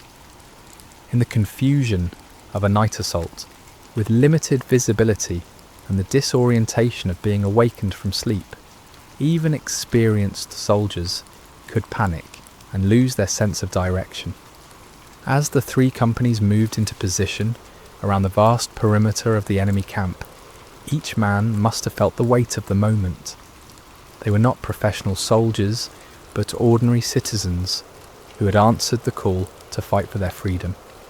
Now they found themselves in the most critical moment of their lives, armed with the most unconventional weapons imaginable, trusting in a God who had promised victory through seemingly impossible means. The middle watch around midnight was traditionally the time when sentries were changed, and vigilance was often at its lowest point. It was at this precise moment that Gideon and his 100 men reached their assigned position on the edge of the camp. Across the valley, 200 other men waited in similar positions, every eye fixed on their leader for the signal that would begin the battle. Gideon raised his torch-filled jar high above his head, then brought it down sharply, smashing it against a rock. The clay shattered with a sound that seemed to echo across the silent valley, and immediately his torch blazed forth in the darkness. At the same instant, he lifted his trumpet to his lips and blew a long, piercing blast. "For the Lord and for Gideon," he shouted at the top of his lungs. The signal rippled around the camp as 300 jars smashed simultaneously. 300 torches burst into flame, and 300 trumpet heights sounded their defiant call. The battle cry of "For the Lord and for Gideon" echoed from every direction, creating the impression that the Midianite camp was completely surrounded by a massive army. The effect was instantaneous and devastating. Thousands of sleeping soldiers were jolted awake to find their camp surrounded by blazing lights and deafening noise. In the confusion and darkness, panic spread like wildfire through the ranks. Soldiers stumbled from their tents, grabbing whatever weapons they could find, unable to determine the size or direction of the attacking force. In their panic and confusion, the Midianites and their allies began attacking each other.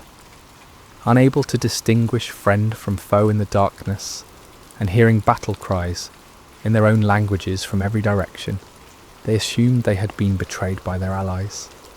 The coalition that had seemed so formidable began to tear itself apart. The 300 Israelites maintained their positions around the perimeter, continuing to blow their trumpets and hold their torches high, creating the illusion of a massive army that had the enemy completely surrounded.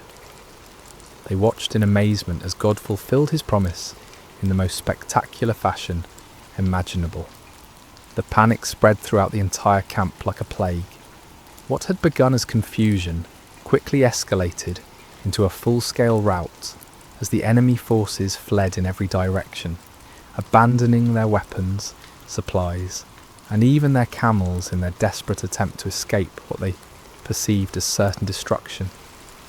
The victory was complete and overwhelming, achieved not through superior numbers or military might, but through divine intervention, working through the obedience of 300 faithful men. The God who had called Gideon from his hiding place in the winepress had once again demonstrated that his power is made perfect in human weakness. As dawn broke over the valley, an astonishing sight greeted the 300 Israelites. Where the night before had stood the mighty encampment of Israel's oppressors, now lay only scattered debris and abandoned supplies. Tents stood empty, their guy ropes cut by fleeing soldiers. Weapons lay discarded where they had fallen from panicked hands. The camels that had been described as innumerable as locusts wandered aimlessly, their owners having fled into the wilderness. The ground itself told the story of the night's chaos. Bloodstains marked the spots where confused allies had struck down one another in the darkness. Personal belongings were strewn across the landscape as the fleeing army had abandoned everything that might slow their escape. The scene looked less like the aftermath of a battle and more like the remnants of a catastrophic natural disaster. Gideon and his men moved through the abandoned camp in wonder, scarcely believing what their eyes were witnessing. The victory was so complete, so overwhelming, that it seemed almost too good to be true. Yet the evidence was undeniable. The army that had terrorized Israel for 7 years had been routed by 300 men armed with trumpets and torches. But God's deliverance was not yet complete. Even as the 300 marvelled at what had occurred in the valley, word of the miraculous victory was spreading throughout the hill country of Israel. Men who had dismissed Gideon's call to arms, who had remained hidden in their caves and strongholds, now emerged with renewed courage and determination. The tribes of Naphtali, Asher and Manasseh rallied to pursue the fleeing Midianites. What had begun with 300 faithful men now swelled into a national movement of liberation. The psychological impact of the victory was as important as the military result. The myth of Midianite invincibility had been shattered in a single night, and the spirit of resistance that had been dormant for so long now burst forth like a river breaking through a dam. Gideon sent messengers throughout the hill country of Ephraim with urgent instructions. Come down against the Midianites and seize the waters of the Jordan ahead of them as far as Beth-barah. This strategic move would cut off the enemy's escape routes and ensure that the victory would be complete. The Ephraimites responded with enthusiasm, capturing the fords of the Jordan and trapping many of the fleeing Midianites. In the pursuit that followed, they captured 2 of the Midianite leaders, Oreb and Zeb, whose names meant raven and wolf. These princes, who had struck terror into Israelite hearts for years, were now defeated and killed at the places that would forever bear their names: the rock of Oreb and the winepress of Zeb. The pursuit continued beyond the Jordan as Gideon and his original 300, though exhausted, pressed on to capture the remaining Midianite kings, Zaba and Zalmunna. The victory was total and decisive. An empire that had dominated the region for 7 years was completely destroyed in a matter of days. The land of Israel enjoyed peace for 40 years during Gideon's lifetime. The oppression that had driven families into hiding was replaced by prosperity and security. Fields that had been abandoned were cultivated again. Markets that had stood empty bustled with commerce. Children who had grown up knowing only fear could now play freely in their villages. But perhaps the greatest victory was not military but spiritual. Israel had rediscovered that their God was still the same mighty deliverer who had brought their ancestors out of Egypt. The impossible victory served as a permanent reminder that with God all things are possible. The story of Gideon and the 300 speaks across the centuries, with timeless truths that challenge and encourage us today. First, we see that God uses the unlikely.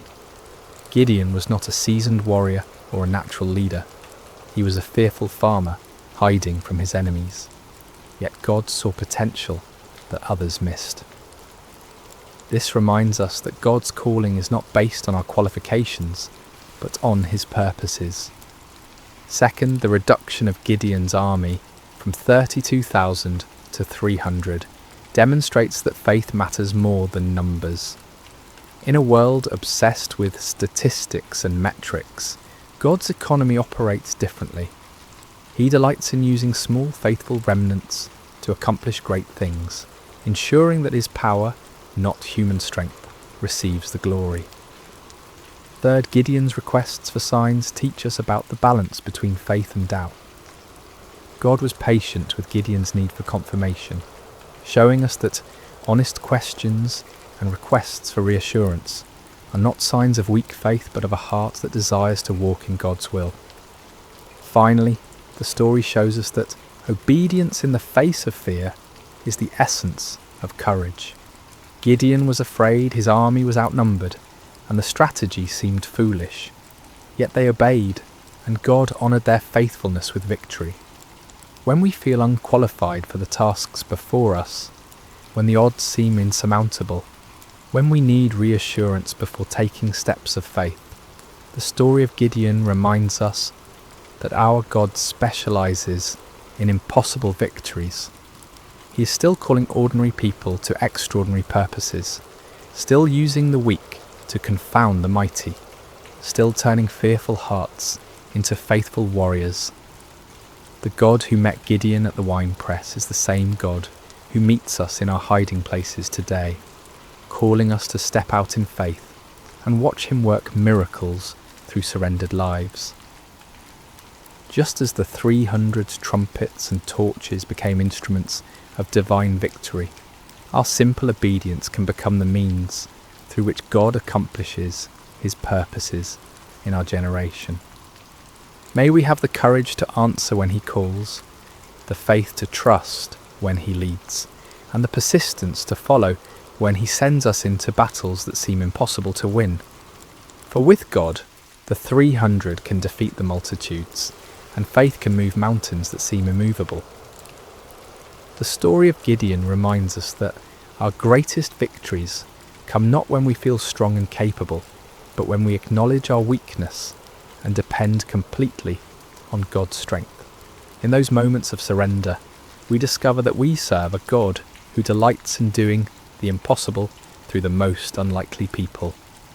And so the story ends where it began, with an invitation to faith, a call to courage, and a promise that the God who delivered Israel through Gideon and the 300 is still delivering his people today, one impossible victory at a time. Hello, dear listener, and welcome to Sacred Slumber. Before we begin tonight's story, I'd love to know how your day has been. Whatever time it is where you are in the world, whether you're settling in for the evening or finding a quiet moment during your day, you're exactly where you need to be. We have listeners joining us from every corner of the globe, and it's beautiful to think that we're all connected through these ancient stories that continue to speak to our hearts today. If this story brings you peace and you'd like to hear more like it, please consider subscribing to Sacred Slumber. Now let us journey back over 3,000 years to a time when the hills of ancient Israel echoed with the cries of an oppressed people, and discover how God chose the most unlikely hero to deliver them.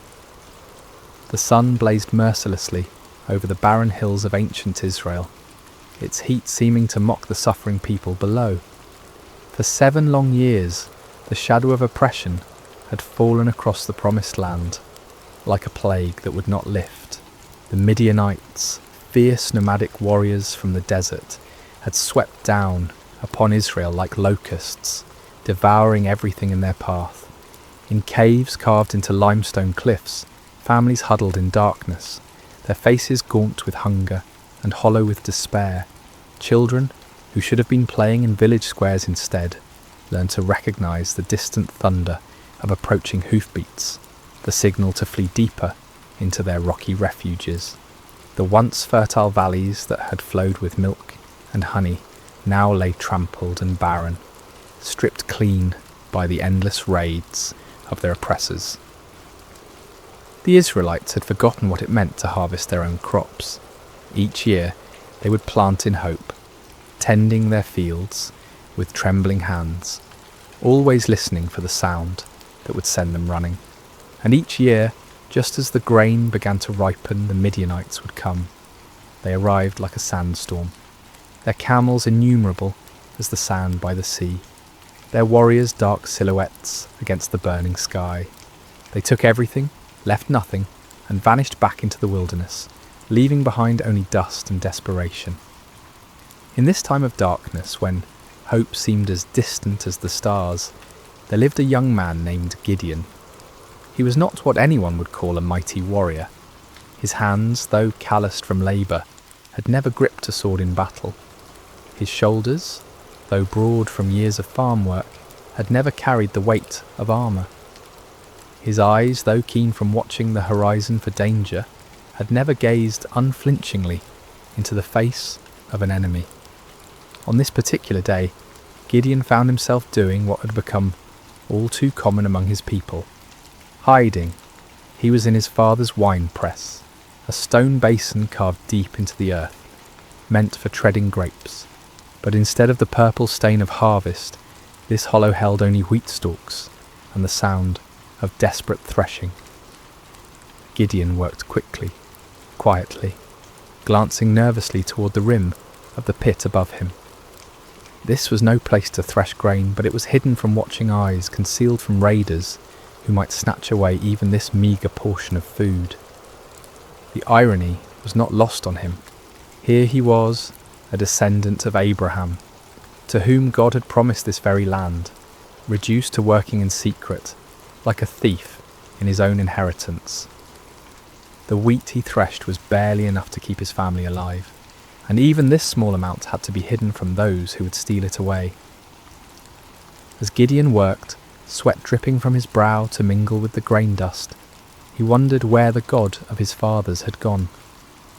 The elders still told stories around carefully concealed fires, stories of a time when the Lord had parted the sea, when he had brought down the walls of Jericho, when his presence had dwelt among them in power and glory.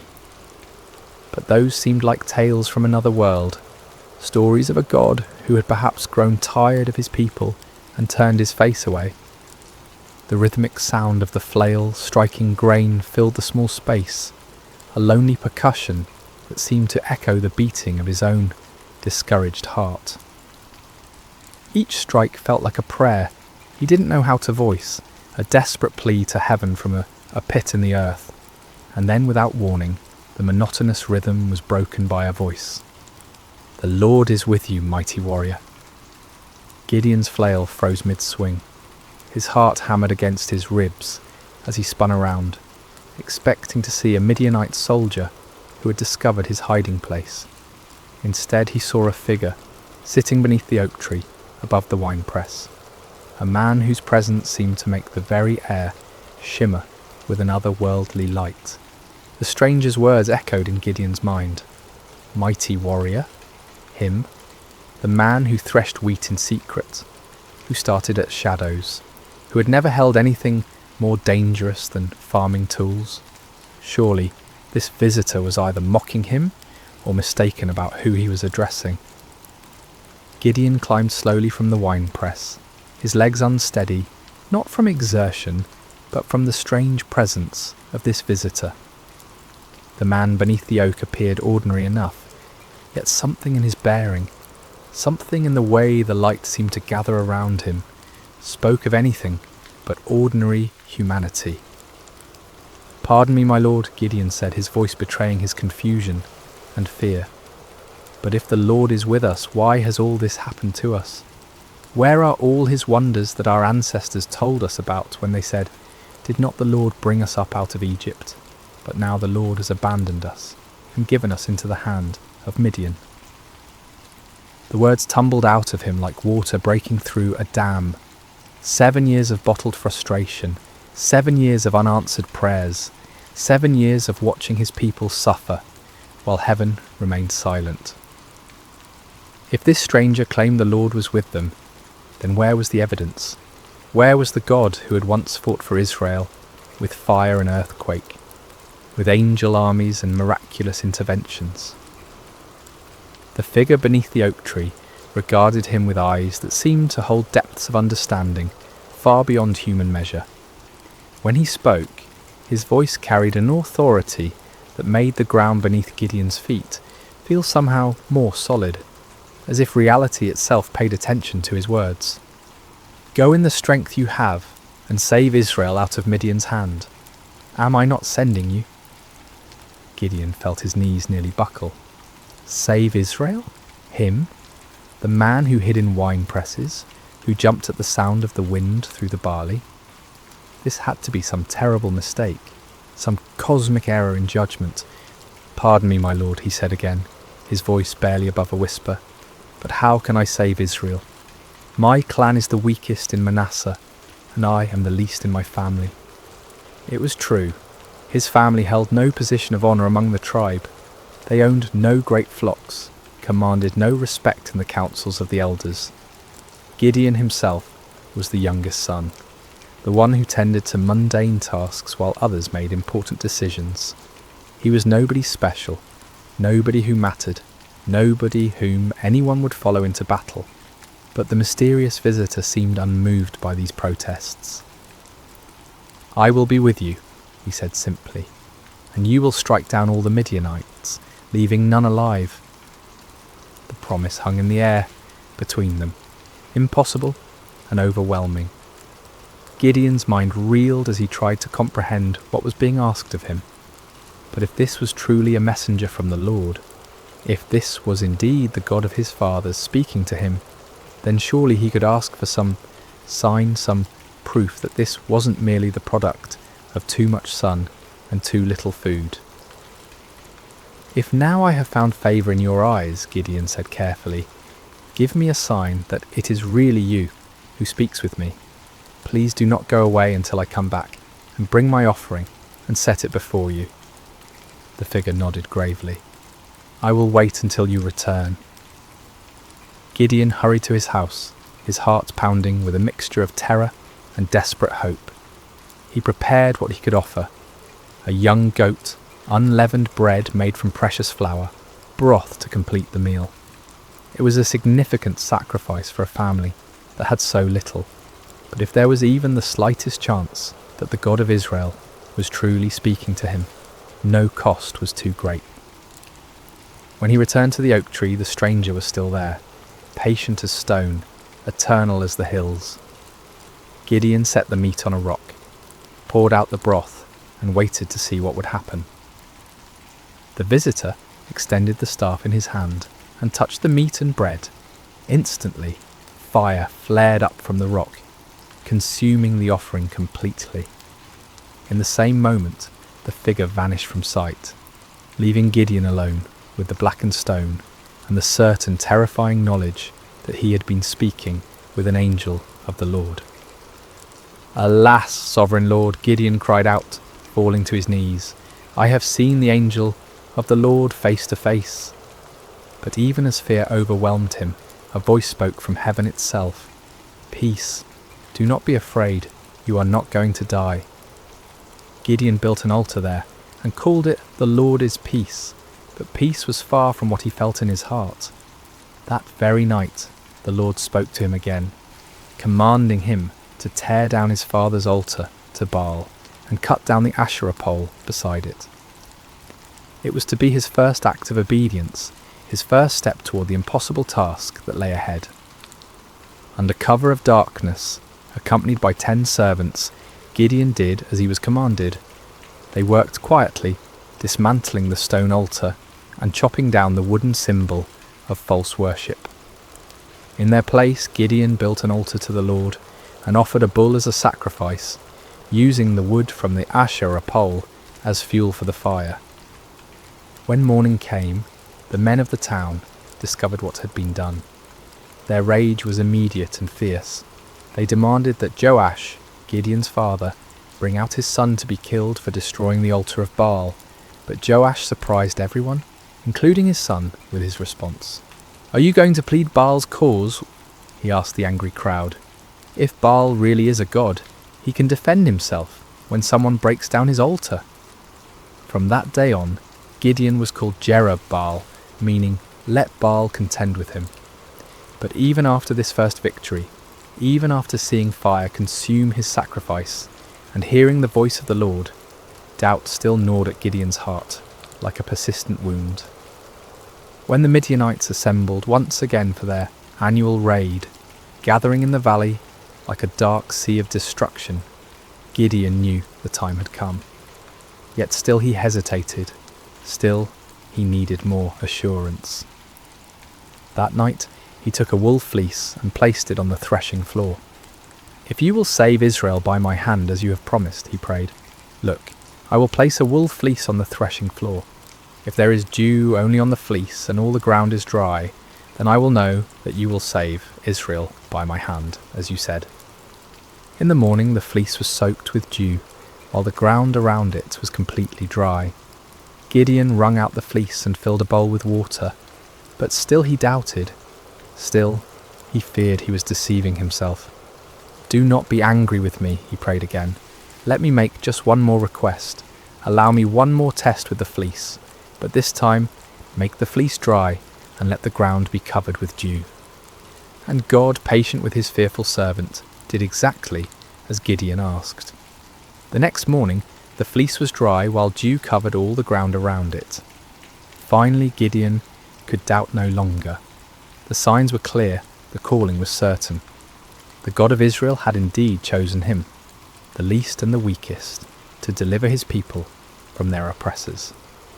But as Gideon would soon discover, God's ways of winning battles were as unexpected as his choice of champions. Word spread quickly through the hill country of Israel. Gideon, son of Joash, had called for warriors to gather at the spring of Harod. The response was overwhelming. Men came from every tribe, every village, every cave where families had been hiding. They came carrying whatever weapons they could find. Old swords passed down from fathers, farming implements that could serve as spears, slings and stones gathered from riverbeds. 32,000 men answered the call. It was a significant force, larger than any army Israel had mustered in years. As Gideon looked out over the sea of faces, weathered by years of oppression, but now bright with hope, he felt a stirring of confidence. Perhaps this task wouldn't be as impossible as it had seemed. But even as he counted his forces, Gideon knew they were still vastly outnumbered. In the valley below, the Midianites and their allies spread across the landscape like a plague of locusts. Their camels were indeed as numerous as the sand on the seashore. Their warriors a dark tide that seemed to stretch to the horizon. Conservative estimates put their numbers at over 100,000 fighting men, but some said there were twice that many.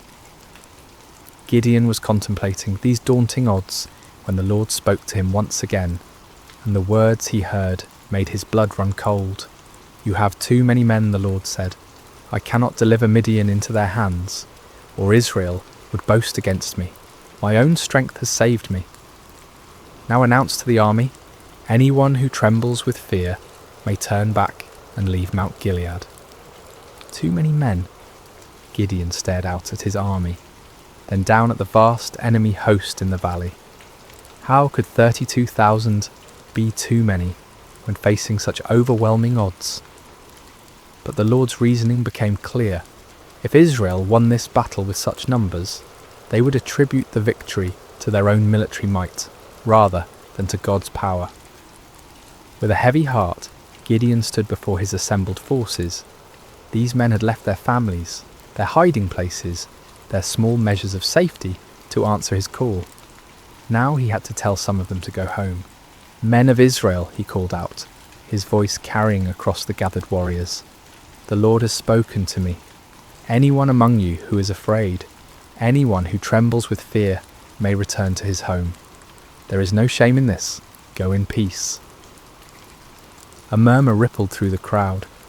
Some men looked relieved, others confused, still others ashamed. But slowly, surely, men began to step forward, to gather their belongings, to turn away from the camp. What started as a trickle became a stream, then a flood. By evening, 22,000 men had departed for their homes, leaving only 10,000 behind. Gideon watched them go with a mixture of understanding and dread. He couldn't blame them for their fear, not after 7 years of running and hiding, but now his army was less than a third of its original size, facing an enemy that seemed to grow larger with every passing hour. Surely now the Lord would be satisfied with the numbers. Surely now they could plan their attack, develop their strategy, prepare for battle. But as the sun set over the camp, painting the sky the colour of blood, the voice of the Lord came to Gideon once more. "There are still too many men," the Lord said. "Take them down to the water, and I will thin them out for you there." Gideon felt as if the ground was shifting beneath his feet. Still too many? 10,000 men were still too many to face 100,000? What kind of battle was the Lord planning? The next morning Gideon led his remaining men down to the spring of Harod. The water was clear and cold, bubbling up from underground sources that had never failed, even in the driest years. The men were thirsty from the march and eager to drink. Separate those who lapped the water with their tongues, as a dog laps from those who kneel down to drink, the Lord instructed. Gideon watched carefully as his men approached the water. Most of them, weary and relieved to finally rest, knelt down and put their faces directly to the stream, drinking deeply. But a few, perhaps more cautious or alert, cupped water in their hands and lapped it quickly while keeping their eyes up, watching for danger. When the test was complete, Gideon counted with growing amazement and terror. Only 300 men had lapped the water like dogs. 300 out of 10,000. 300 to face the multitudes of Midian. With the 300 men that lapped I will save you and give the Midianites into your hands, the Lord said. Let all the others return home. The dismissal of the remaining 9,700 men was even more painful than the first reduction. These were the men who had stayed when others fled, who had shown courage and commitment. Yet now they too had to be sent away, carrying with them the supplies and provisions that would have sustained a larger force. As evening fell over the camp, Gideon found himself staring at his tiny army. 300 men sat around small fires, their faces illuminated by flickering flames. Some sharpened weapons, others mended gear, still others simply stared into the darkness where their enemies waited. They were farmers and shepherds, craftsmen and traders. None of them were professional soldiers. None of them had trained for this kind of warfare.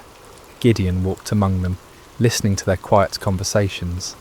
Some spoke of their families, wondering if they would ever see their wives and children again. Others talked about the enemy, speculating about Midianite tactics and weapons. A few prayed quietly, their voices barely audible above the crackling of the fires. "Do you think we can win?" one young man asked his companion, his voice carrying the weight of doubt that Gideon felt in his own heart. "With God's help," came the reply, but even that voice held uncertainty. As Gideon continued his circuit of the camp, he felt the familiar weight of fear settling on his shoulders like a heavy cloak. 300 men. It was impossible. It was madness. It was a recipe for massacre, not victory. But even as doubt assailed him, Gideon remembered the fire that had consumed his sacrifice, the signs with the fleece, the voice that had called him mighty warrior when he was anything but mighty. The God who had chosen him, who had reduced his army to an impossibly small number, was the same God who had parted the Red Sea, who had brought down the walls of Jericho with trumpets and shouts. Still, as he looked out toward the valley, where enemy campfires twinkled like stars fallen to earth, Gideon found himself struggling with the same fears that had driven him to test God with fleeces. The odds were beyond daunting. They were simply impossible. But perhaps, he thought with growing understanding, that was exactly the point. Sleep eluded Gideon that night. He tossed on his simple bedroll, listening to the sounds of his small army around him. Some of the men snored peacefully, displaying a faith or fatalism that he envied. Others, like himself, shifted restlessly, no doubt contemplating the impossibility of what lay ahead. As the night deepened, the Lord spoke to him once more. "Get up, go down against the camp, because I am going to give it into your hands. If you are afraid to attack, go down to the camp with your servant Purah and listen to what they are saying. Afterward, you will be encouraged to attack the camp." The Lord knew him well, Gideon realized. He was indeed afraid, terrified beyond measure. The offer to scout the enemy camp was exactly what his anxious heart needed. Taking his servant Purah, a young man who had served his family faithfully for years, Gideon crept away from the Israeli camp under cover of darkness. The descent into the valley was treacherous in the darkness. They picked their way carefully between rocks and thorny bushes, each step taking them closer to the vast enemy encampment. As they drew near, the sheer scale of the Midianite army became even more overwhelming. Their campfires stretched as far as the eye could see in every direction, creating a galaxy of light in the darkness of the valley floor. The smell hit them first, thousands of camels, horses and men, creating a pungent mixture that hung heavy in the still night air. Then came the sounds, snoring, quiet conversations, the shuffling of animals, the occasional clank of weapons or armour. It was like approaching a vast, slumbering beast that could wake at any moment and devour them. Gideon and Purah crept to the edge of the camp, staying low among the rocks and scrub brush that dotted the valley floor. The nearest tents were only a few dozen yards away, their dark silhouettes outlined against the glow of dying fires. Guards moved slowly through the camp, but their attention was focused inward, watching for disturbances among their own people rather than looking outward for threats. As they settled into their hiding place, Gideon heard voices from a nearby tent. Two men were talking in low tones, their conversation carrying clearly in the still night air. "I had the most disturbing dream," one man was saying. "I dreamed that a round loaf of barley bread came tumbling into the Midianite camp. It struck the tent with such force that the tent overturned and collapsed." His companion was quiet for a moment before responding, and when he did, his voice was heavy with foreboding. "This can be nothing other than the sword of Gideon, son of Joash, the Israelite. God has given the Midianites and the whole camp into his hands." Gideon felt as if lightning had struck him. Here in the heart of the enemy camp, these soldiers were talking about him, about his victory, about their own defeat. The dream was clearly a sign from God. A simple barley loaf, representing humble Israel, would overturn the mighty tent of Midian. He grasped Purah's arm, and together they crept back through the darkness, toward their own camp. But now the impossible seemed possible. Now the 300 seemed not like a pitifully small force, but like the perfect instrument of God's power. The enemy was already defeated in their hearts. All that remained was to make that defeat a reality. Back in the camp, Gideon woke his sleeping warriors. "Get up," he whispered urgently. "The Lord has given the Midianite camp into your hands." The men rose quickly, gathering around their commander in the darkness. Gideon's voice was transformed, no longer tentative and fearful, but filled with supernatural confidence. "Listen carefully," he said. "We will divide into 3 companies of 100 men each. I will give each of you a trumpet and an empty jar with a torch inside it. Watch me and do exactly what I do. When I and all who are with me blow our trumpets, then you blow your trumpets all around the camp and shout, 'For the Lord and for Gideon.'" The plan was unlike anything any of them had ever heard of. No swords, no spears, no conventional weapons at all. Just trumpets, empty pottery jars and torches. It seemed almost like madness, but there was something in Gideon's voice, something in his bearing, that convinced them this was indeed the Lord's strategy. The men moved quickly and quietly to gather the supplies they would need. Clay jars were found and emptied. Torches were prepared and placed carefully inside, so that their light was completely hidden. Each man took a trumpet, though few of them had any experience with such instruments. The plan didn't require musical skill, however, only the ability to make noise. As the first company prepared to move out, Gideon looked at his men one final time. These farmers and shepherds, these ordinary men who had answered an extraordinary call, were about to attempt something that would be remembered for generations to come. They were terrified. He could see it in their faces, but they were also determined. They'd come too far to turn back now. "Remember," Gideon said quietly, "we are not fighting this battle alone. The Lord goes before us. Trust in him, follow my lead, and we will see the salvation of Israel this very night." the 3 companies spread out in the darkness, moving carefully around the perimeter of the enormous enemy camp.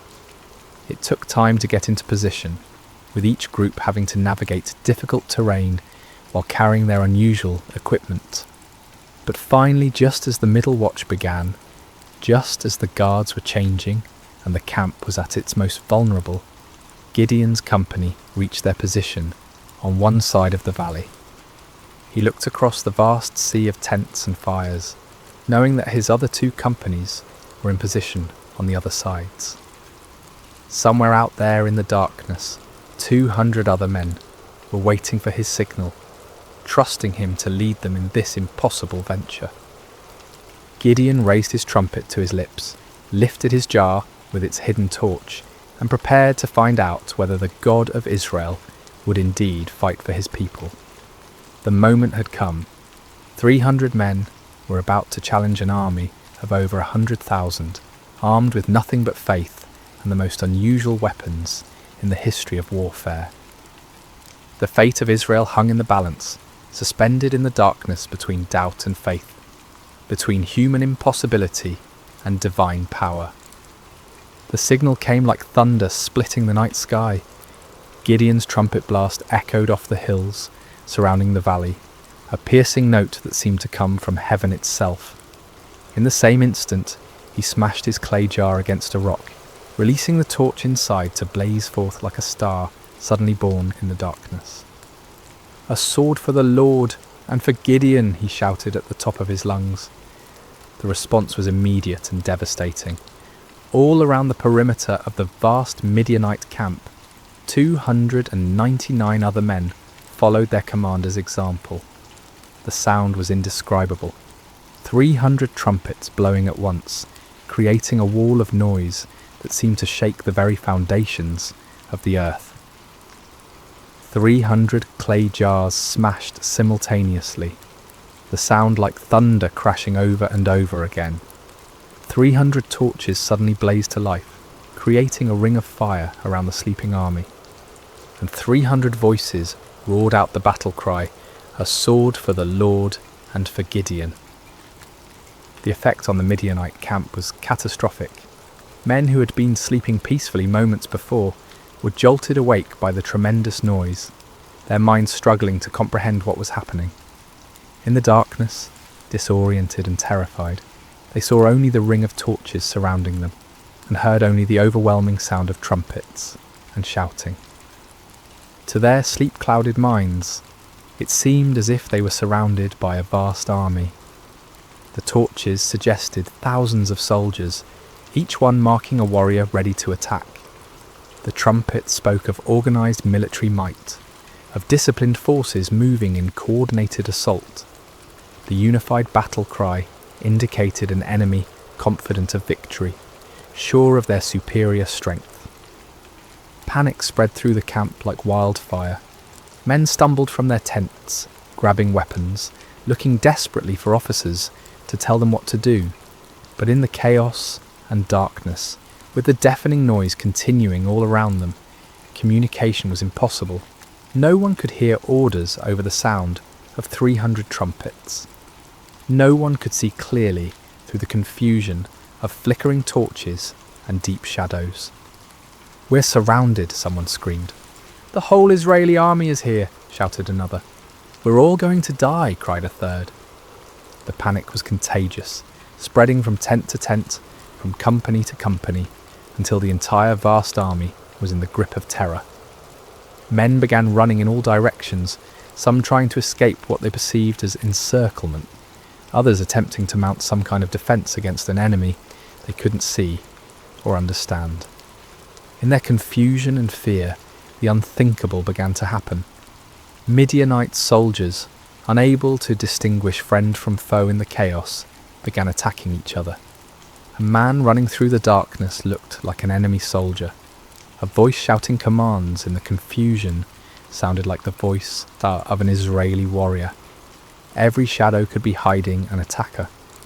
Swords were drawn not against the 300 Israelites on the perimeter, but against fellow Midianites. Spears were thrust not at the enemy, but at allies who had become indistinguishable from foes in the panic and darkness. The great army that had terrorized Israel for 7 years was turning on itself, destroying itself in its fear and confusion. Gideon and his men maintained their positions around the camp, continuing to blow their trumpets and brandish their torches, watching in amazement as their enemies did the work of destruction for them. It was the most extraordinary battle any of them had ever witnessed, a battle won without striking a single blow, a victory achieved through terror rather than traditional warfare. As the chaos in the camp intensified, the Midianites began a massive retreat. Those who could find their camels or horses fled toward the Jordan River and beyond. Others ran on foot, abandoning their weapons, their supplies, their wounded comrades, in their desperate attempt to escape what they believed was certain annihilation. But Gideon was not content to simply watch his enemies flee. As the first light of dawn began to creep over the eastern hills, he sent messengers throughout the hill country of Israel, calling on his countrymen to join the pursuit. "Come down against the Midianites," the messengers proclaimed, "and seize the waters of the Jordan ahead of them as far as Beth-barah." The response was immediate and enthusiastic. Men who had been hiding in caves for 7 years suddenly found themselves called to active pursuit of their oppressors. They came streaming down from the hills, like water released from a dam, energized by the news that the mighty Midianite army was in full retreat. The men of Ephraim were particularly effective, seizing the fords of the Jordan River and trapping many of the fleeing enemy forces. They captured and killed Oreb and Zeb, 2 of the Midianite leaders, bringing their heads to Gideon as proof of their victory. Meanwhile, Gideon and his original 300 men continued the pursuit of the main enemy force. They crossed the Jordan River, following the fleeing armies eastward into the desert. Despite their exhaustion, despite having had no sleep and little food, they pressed on relentlessly. The psychological impact of the night's events had completely broken the spirit of the Midianite alliance. Armies that had seemed invincible just hours before were now scattered bands of demoralized fugitives. The camels that had been as numerous as sand by the seashore were now obstacles to rapid flight rather than instruments of swift attack. Gideon's small force continued to grow as more Israelites joined the pursuit. Men from Naphtali, Asher, and all of Manasseh took up arms and chased the fleeing enemy. What had begun as an impossible battle for 300 men had become a nationwide uprising, a complete reversal of 7 years of oppression. The fleeing Midianites tried to regroup at Succoth and Penuel, but the local officials, perhaps fearing retaliation, refused to provide them with food or assistance. Gideon's pursuit was relentless, driving them ever deeper into the wilderness, further from their base of operations, further from any hope of mounting a counterattack. Finally, in the desert east of the Jordan, Gideon caught up with the remnants of the great army. Zebah and Zalmunna, the 2 kings of Midian, were there with about 15,000 men, all that was left of an army that had once numbered over 100,000. Even this reduced force vastly outnumbered Gideon's 300, but their spirit was completely broken. The final battle was swift and decisive.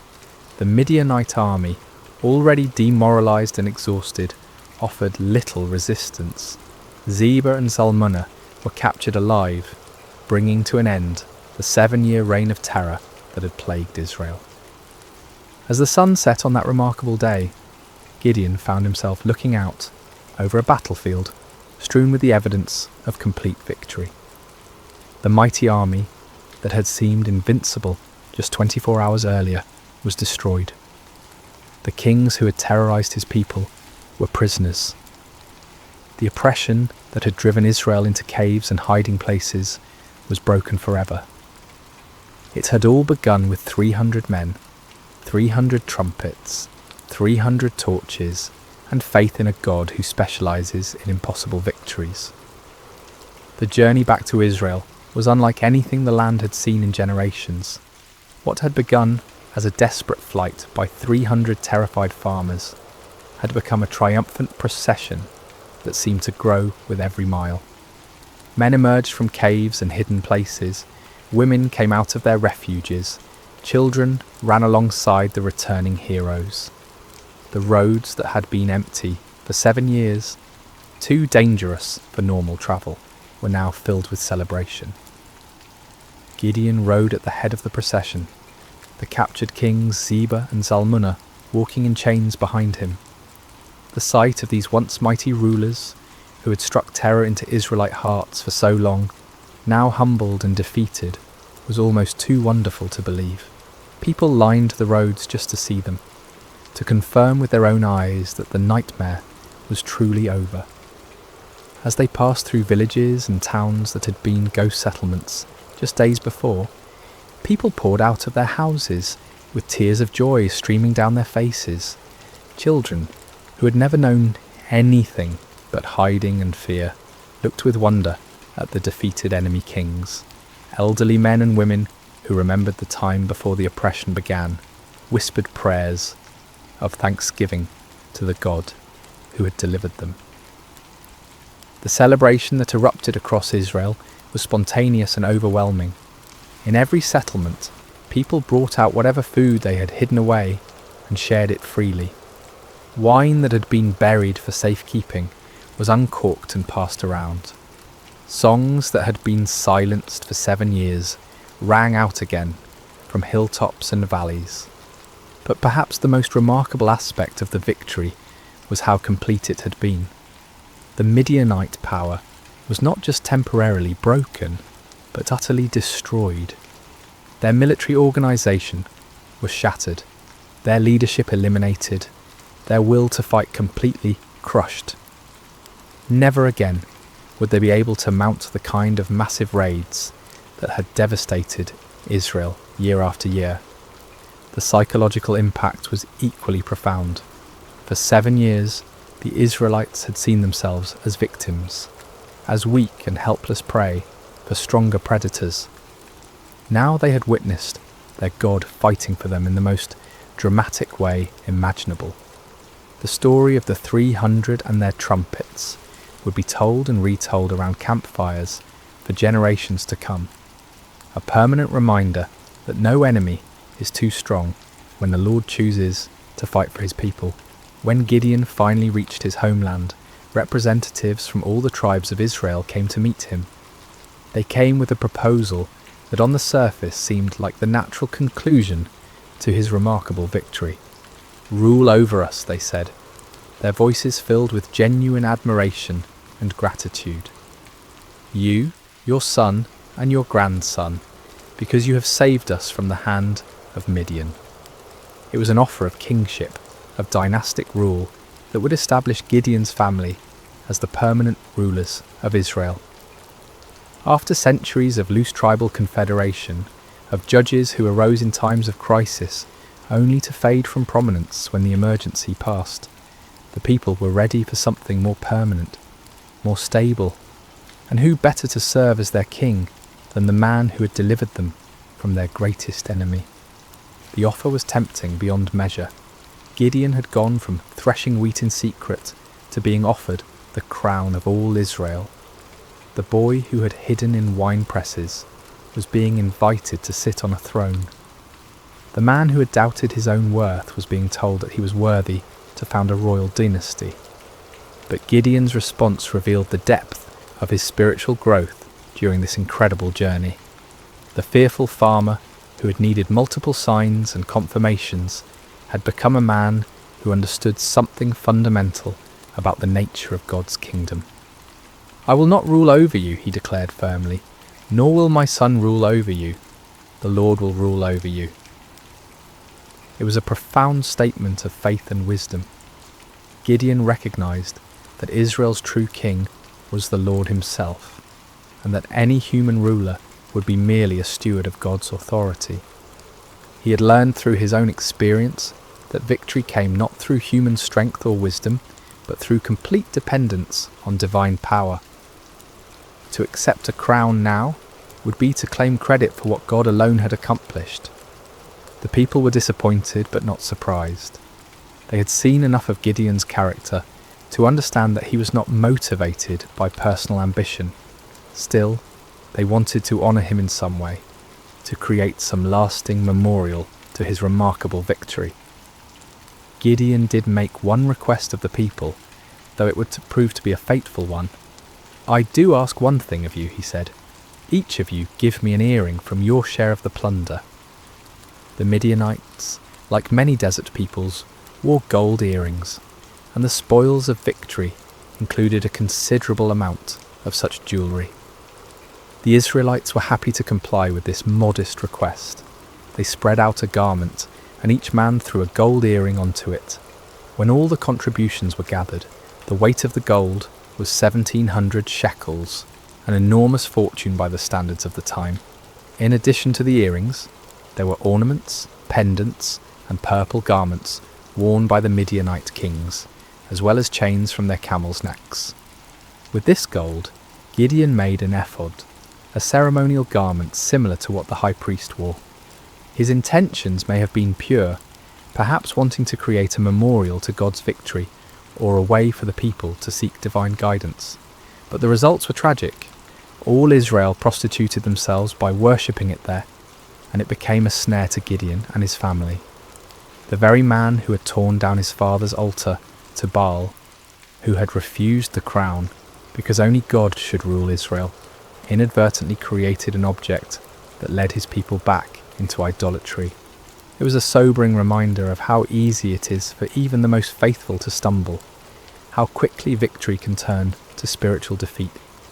The golden ephod, created from the spoils of a battle won by faith alone, became a false god that drew the people's hearts away from the true God who had delivered them. Yet despite this failing, the primary result of Gideon's victory endured. The land had peace for 40 years during his lifetime. The Midianites never recovered from their devastating defeat. Other potential enemies, seeing what had happened to the mighty Desert Confederation, thought twice before threatening Israel. Gideon himself lived quietly on his estate, enjoying the respect of his people, but never again taking up the sword. He married and had many children, 70 sons from his various wives. One son, born to a concubine in Shechem, was named Abimelech, and he would later bring great trouble to Israel in his quest for the power his father had refused.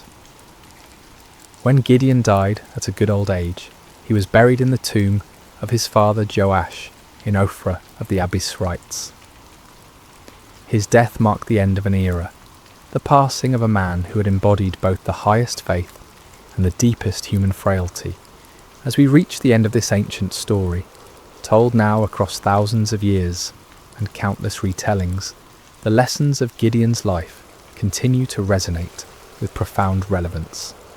His journey from fearful farmer to victorious leader speaks to truths that transcend time and culture, offering wisdom for anyone who has ever felt inadequate for the tasks before them.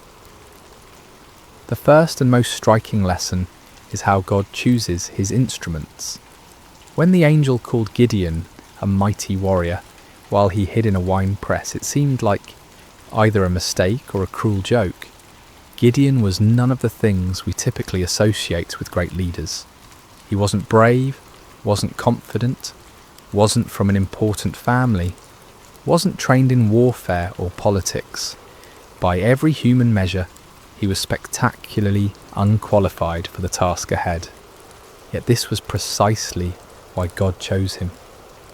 The Lord deliberately selects the weak to confound the strong, the foolish to shame the wise, the lowly to humble the proud. Gideon's weakness became the perfect vessel for divine strength because there could be no question about who deserved the credit for the victory. This principle was reinforced by the reduction of Gideon's army from 32,000 to 300. With overwhelming numbers, Israel might have attributed their victory to superior military strategy or exceptional courage. With just 300 men, there could be no doubt that the victory belong to God alone. The method of the victory itself drove this point home with unmistakable clarity. No swords were swung, no arrows were shot, no conventional battle was fought. Instead, the enemy was defeated by trumpets, torches, and shouting. It was a victory that made no sense according to human wisdom, but perfect sense according to divine strategy. Gideon's story also illustrates the patient grace of God toward human weakness. When Gideon asked for signs, when he tested God with fleeces, when he needed encouragement through overhearing the enemy's dream, the Lord did not respond with anger or impatience. Instead, he provided exactly what his frightened servant needed to move forward in faith. This divine patience extends to our failures as well as our fears. Even when Gideon created the golden ephod that led Israel into idolatry, even when his victory was tainted by this spiritual stumble, God's larger purposes were not thwarted. The peace that came to Israel lasted for 40 years, and the story of Gideon's faith continued to inspire future generations. Yet Gideon's failure with the ephod serves as a sobering warning about the subtle nature of spiritual pride. The man who had refused a crown could still fall into the trap of creating an object that drew worship away from God. Victory can be more spiritually dangerous than defeat, success more corrupting than failure. Even those who have experienced God's power in extraordinary ways must remain vigilant against the pride that can grow from their very victories. The story also reveals the importance of recognizing God's sovereignty in our circumstances. When Gideon questioned why God had allowed the Midianite oppression, he was struggling with one of humanity's oldest questions: why does a good God permit suffering? The answer that emerges from his story is not a theological explanation, but a practical demonstration. God had not abandoned his people. He was preparing to deliver them in a way that would reveal his power and restore their faith. Sometimes what looks like divine absence is actually divine preparation. The 7 years of oppression created the conditions that made Israel ready to trust completely in God rather than in their own strength. Without that desperation, they might never have been willing to follow 300 men with trumpets against an army of over 100,000.